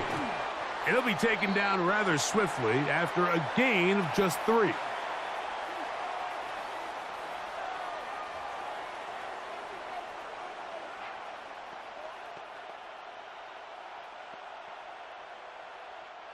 They'll work from the 36 on 2nd and 6. Operating from the shotgun, it's May. Finding room at midfield. And he'll be forced out of bounds. A gain there of 24 yards. Good for a Patriots 1st down. And this is a tricky part of the game for any defense. You find yourself protecting a late lead, and the age-old question is, do you remain aggressive? Do you try to just keep the ball from being thrown over your head and make everything be tackled and played in front of you? That's what every defensive coordinator struggles with, so they can't get too soft here as they try to hold on to this lead here late. He was looking for Stephon Diggs there, and it'll be 2nd down. You know, so far throughout the game, we've seen him make a lot of plays in the run game, but now he shows that he can hold his own in coverage as well. Really nice job there by the linebacker, making an impact in the passing game. May to the air once more. A throw there on 2nd down, going to be incomplete. It's rare to see an offense that finds themselves trailing and say, well, their quarterback's been actually one of their biggest bright spots. Usually that doesn't go hand in hand, so it's a little surprising to see him miss a throw like that on a day where he's completed passes at a highly efficient rate. To throw again is May. That is caught downfield by Douglas. And they are in great shape. He's taken down inside the 10. A big play and a much-needed one as well. It's a gain of 34. And they decide to bring pressure here on third down, but he does a really nice job, remains calm under pressure. He ends up delivering a strike downfield and keeps the drive alive. May to throw again. He'll try to set up the screen to Stevenson. And he's got another one. Ramondre Stevenson. Touchdown, New England. His big night continues. His third touchdown of the game. Greg, very big touchdown there, makes it a 10-point game, and now a chance to tighten this down to a one-possession game. Yeah, absolutely, Mike. You have to go for 2 here. You got to get this thing down to 8. But this offense now has given themselves at least a chance to make a run here down the stretch in the fourth quarter.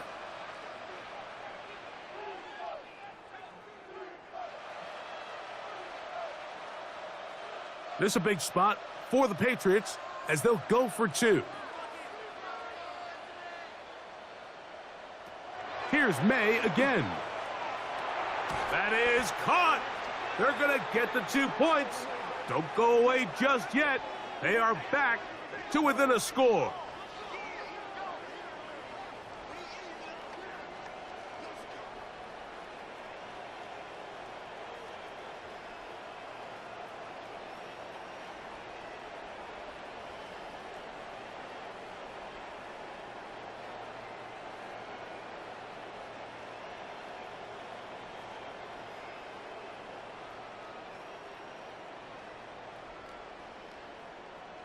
There was no hesitation from this offense. Immediately after they scored that touchdown, the entire sideline was holding up 2 fingers.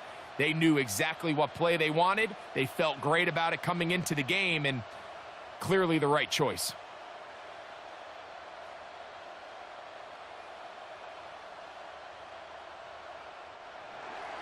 So, things a little more interesting now. Back to a 1-score game as they kick it away. Samuel, gonna see what he can do.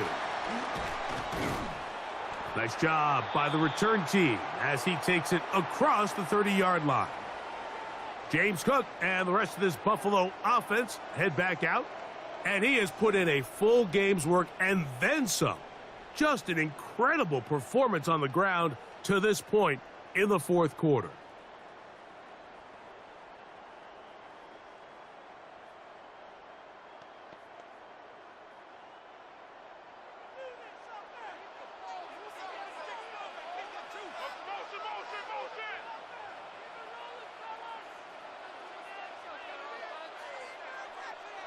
To throw on 1st and 10, Allen. Catch is made there on the left side by Cooks. And he's taken down, but just shy of midfield. 16 yards on the game, and a quick first down.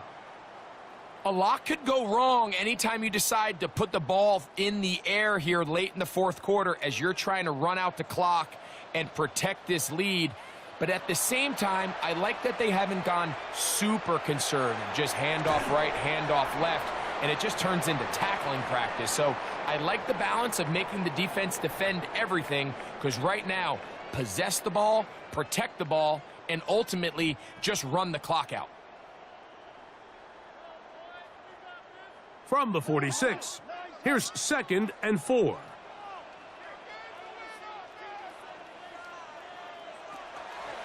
They'll run with Cook, and he'll get the first down there, a pickup of about 5 yards. So, Mike, you know by now my philosophy on third down. If it was up to me, I don't even want to be in third down. I want to get all of my conversions on first and second down and be able to stay in those neutral down situations. So it's exactly what they do here. They lean on the ground game and pick up a fresh set of downs. And that play going nowhere. The defense all over that one. They'll bring them down for a big loss. At this stage in the fourth quarter, great job by the defense, understanding exactly what the offense is trying to do. They're trying to bleed the clock, shorten the game. They completely sold out to stop the run, able to take them down for a loss. In motion goes Cooks. Throwing on second down. It's Allen. That one incomplete. Good job, textbook there, separating the man from the ball, and it'll bring up third down. All things considered, it's actually a pretty good pass. I mean, he puts the ball in a place where only his guy can catch it, but I think he hears those footsteps coming from that nearest defender, and he's not able to secure the catch through contact. He connects with Palmer on that one. A gain of 15. Well done. Facing third and 14, they pick it up.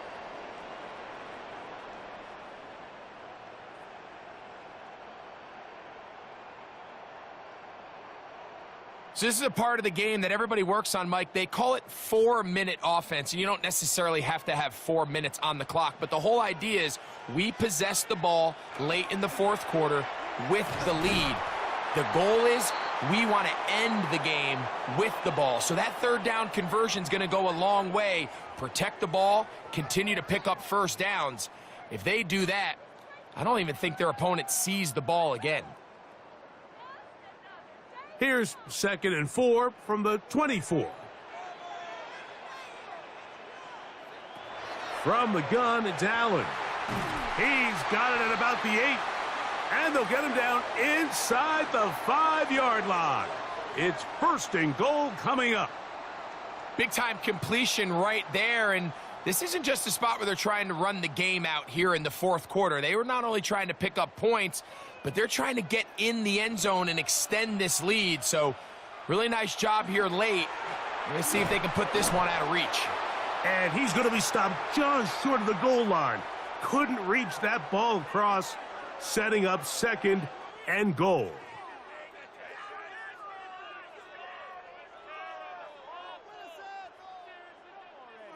From a little closer, here's 2nd and goal.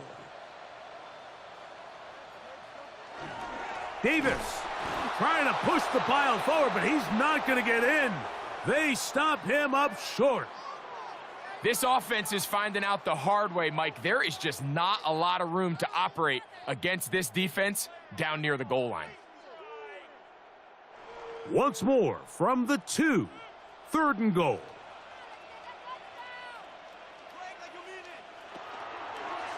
Allen going to keep it on the zone read. And he's into the end zone. That might be the knockout punch. Josh Allen. Touchdown, Bills. Everything you want to do right there, Greg, in the fourth quarter. Get the ball with the lead and extend it to a 2-score advantage.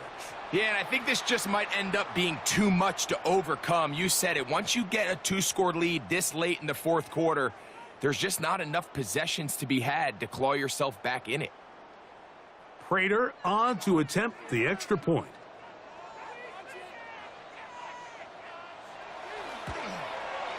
It's up and through. And the Bills will open it up even further here in this fourth quarter.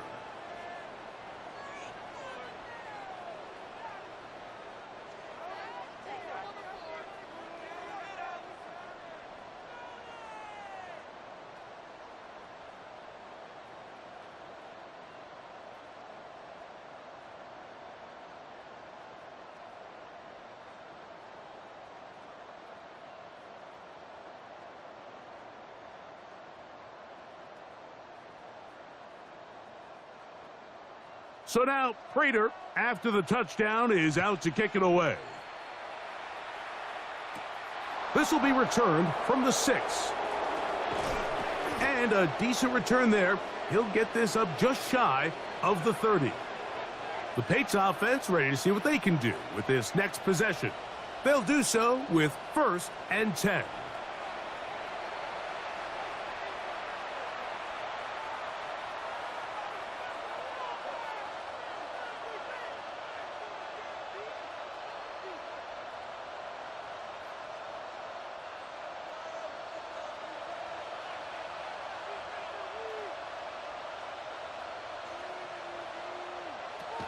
Here's May.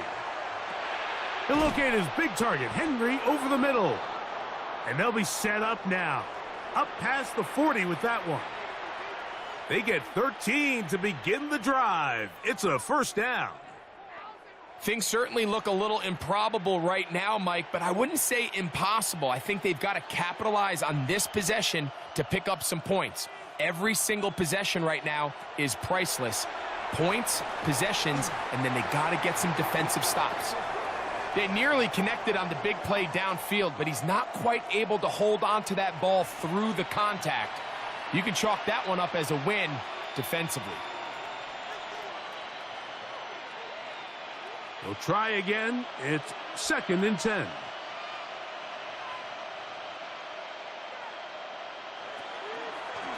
Now Gibson. He'll try to get back to the line, but it's not happening. Gonna lose a yard. These are the impact plays that this linebacker is capable of, Mike. Not only dissecting and determining where the ball was going, but then to shoot through the line of scrimmage and make this tackle for a loss. That's a big-time play by a really good player. Throwing on 3rd down is May. And that is incomplete.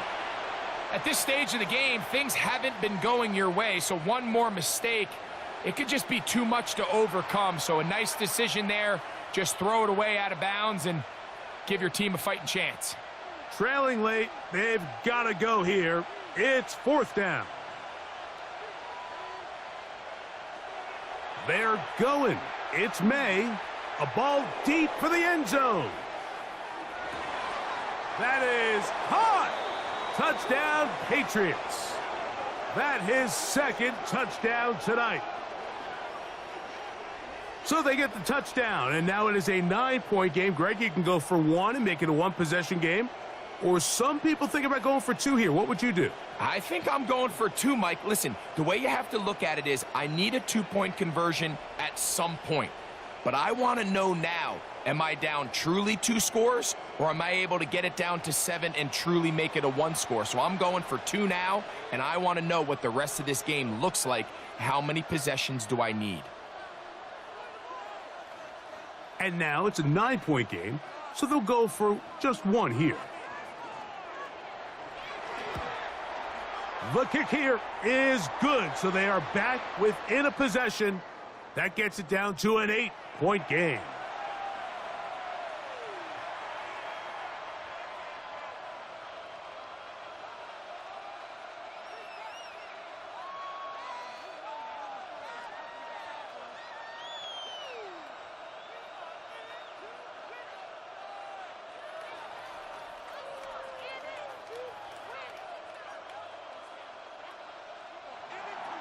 So, things a little more interesting now. Back to a 1-score game as they kick it away.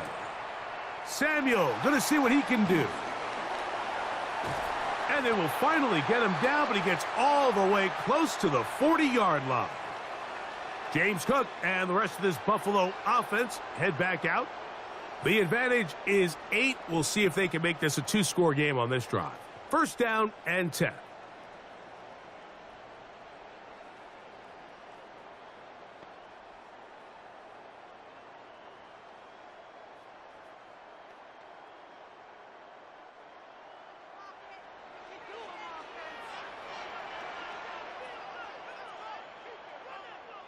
In motion, Shakir.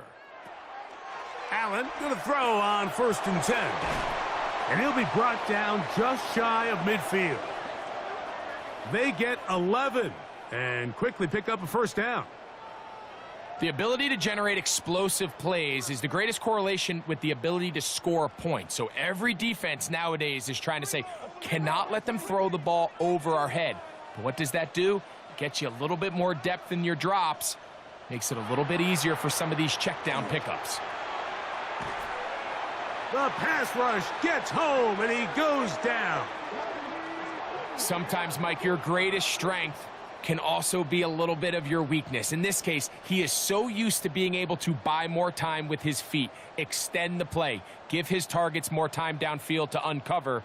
In this case, nothing materializes, tried to do too much, and as a result, takes a big loss.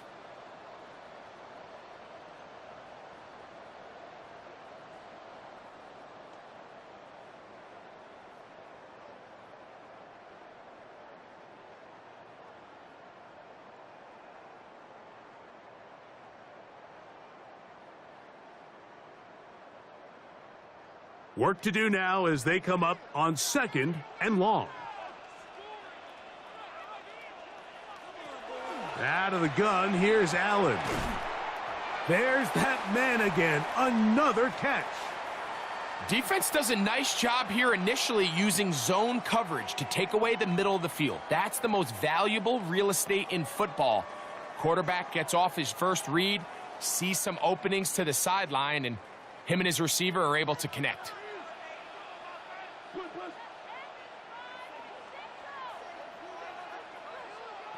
On 3rd down, it's Josh Allen. Who else? Another catch for his favorite target.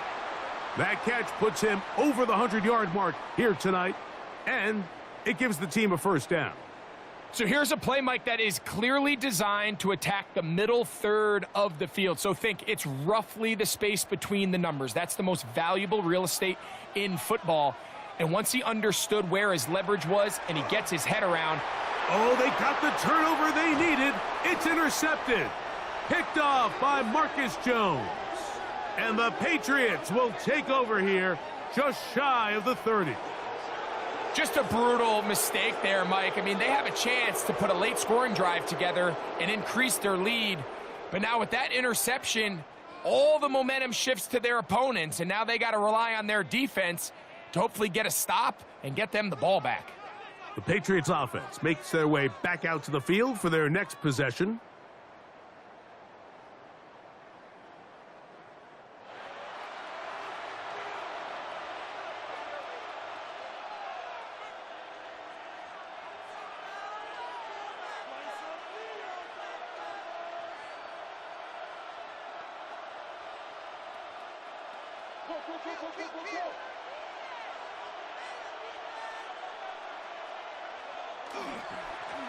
A carry now for Gibson. A modest gain, maybe 2 yards. It's 2nd down.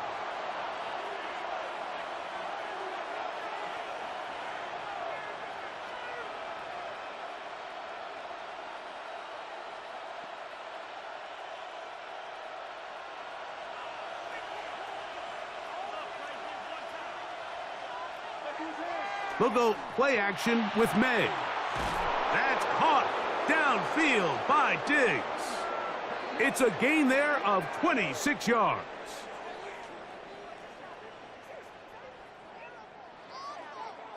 And it's hardly an exaggeration when I say, Mike, that he's probably one of the most difficult individual assignments in the entire league. It's like playing football against that really good kid in your neighborhood. He's just hard to cover, and plays like this, it just shows how special he can be. And they'll take this down inside the 35. That catch puts him over the 100-yard mark here tonight, and it gives the team a 1st down.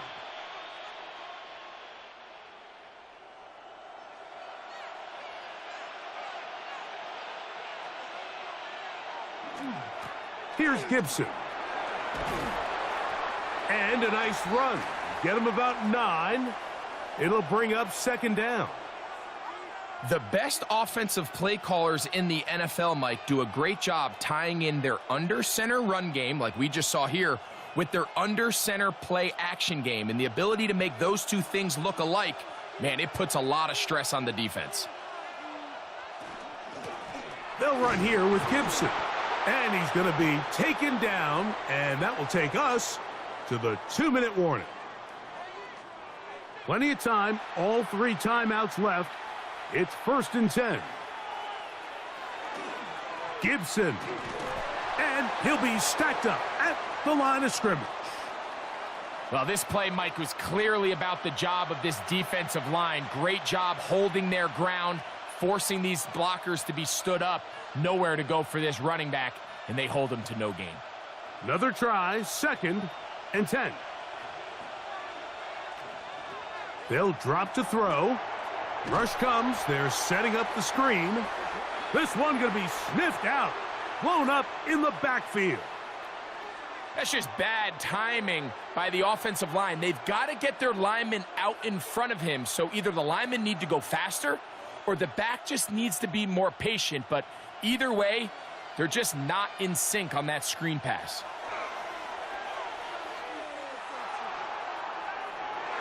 That one broken up in the end zone. It's incomplete. What great work just to get those hands up there. And now it's 4th down. They desperately needed that one, Mike. Down here late, they've only got a few remaining snaps to go, and it puts all of the pressure of the game now on 4th down. Let's see what play call they have in a gotta-have-it situation. And right now, this quarterback needs to make his best throw in the biggest moment of the game. He's got it at the 7, and he's going to have the Pats' 1st down. Big letdown defensively. They allow him to convert on 4th and long.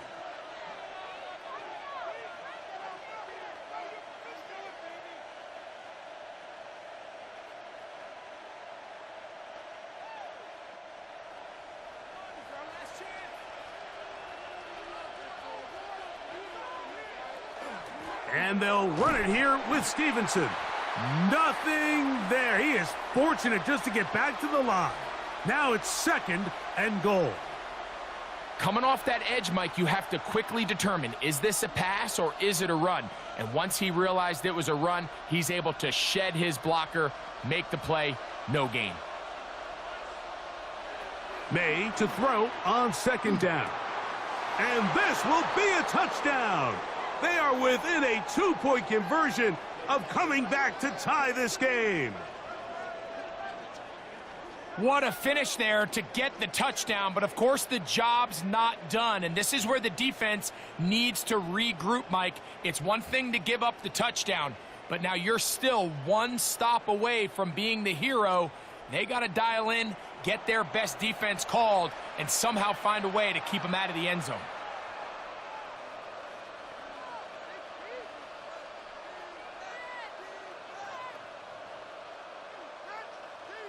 This is a big spot for the Patriots as they'll go for 2.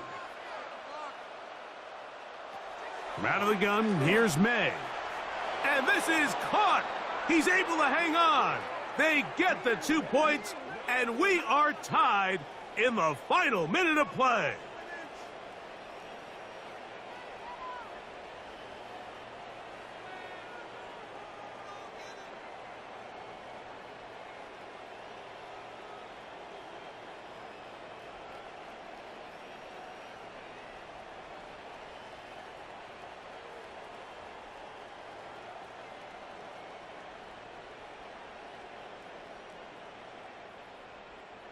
You can just tell the teams that practice these end-of-game situations. After the offense scored, there was no big hoopla. They weren't throwing themselves a parade. They immediately knew they had to go for 2. Get back in the huddle, get their best play call executed, and we got a tie ball game.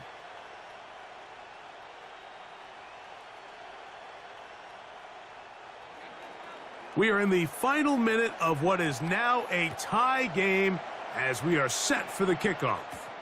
Samuel going to see what he can do. He'll get this past the 20 before he's brought down shy of the 25-yard line. James Cook and the rest of this Buffalo offense head back out. And it's hard to believe you can run the ball a whole lot better than he has. The vision, the cutback ability, the acceleration, the stats. It has all been on display throughout.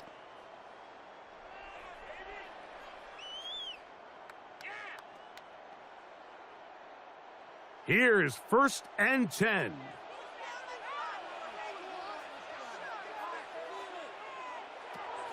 From the gun, throw here for Allen. And he's going to get this one out to the 43-yard line. The Bills going to use the first of their timeouts And the clock will stop with just under 30 seconds to go.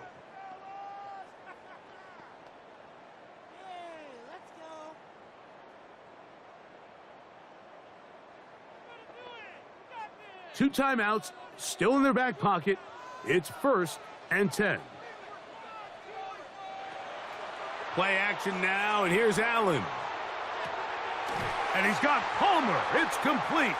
And he's down inside the 40-yard line. Now a timeout, Buffalo. They're second. And the clock stops with 23 seconds to go in the ballgame.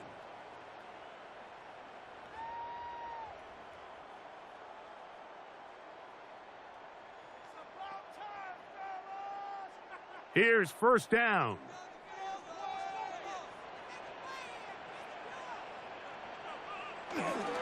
Davis. And they will take him down at the 20-yard line. That's a gain of 16. This offense is humming. A 1st down.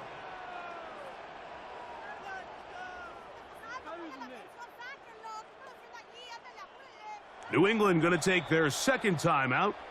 They'll be disappointed there after giving up the 1st down.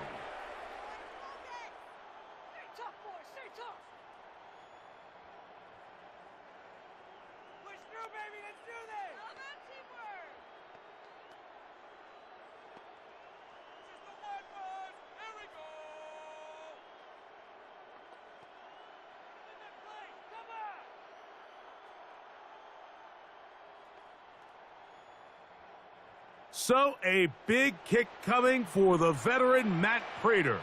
This to win the game. This kick is good. And it's celebration time. A walk-off victory on the game's final play. So it's a win here for the Bills. They get themselves into field goal range for one final shot. And the kicker delivers. They avoid overtime and come away with a 3-point victory. So that'll just about do it for Greg Olson and our entire team. I'm Mike Tirico. You've been watching the NFL on EA Sports. For more, log on to easports.com. The Bills are victorious as we say so long from Buffalo.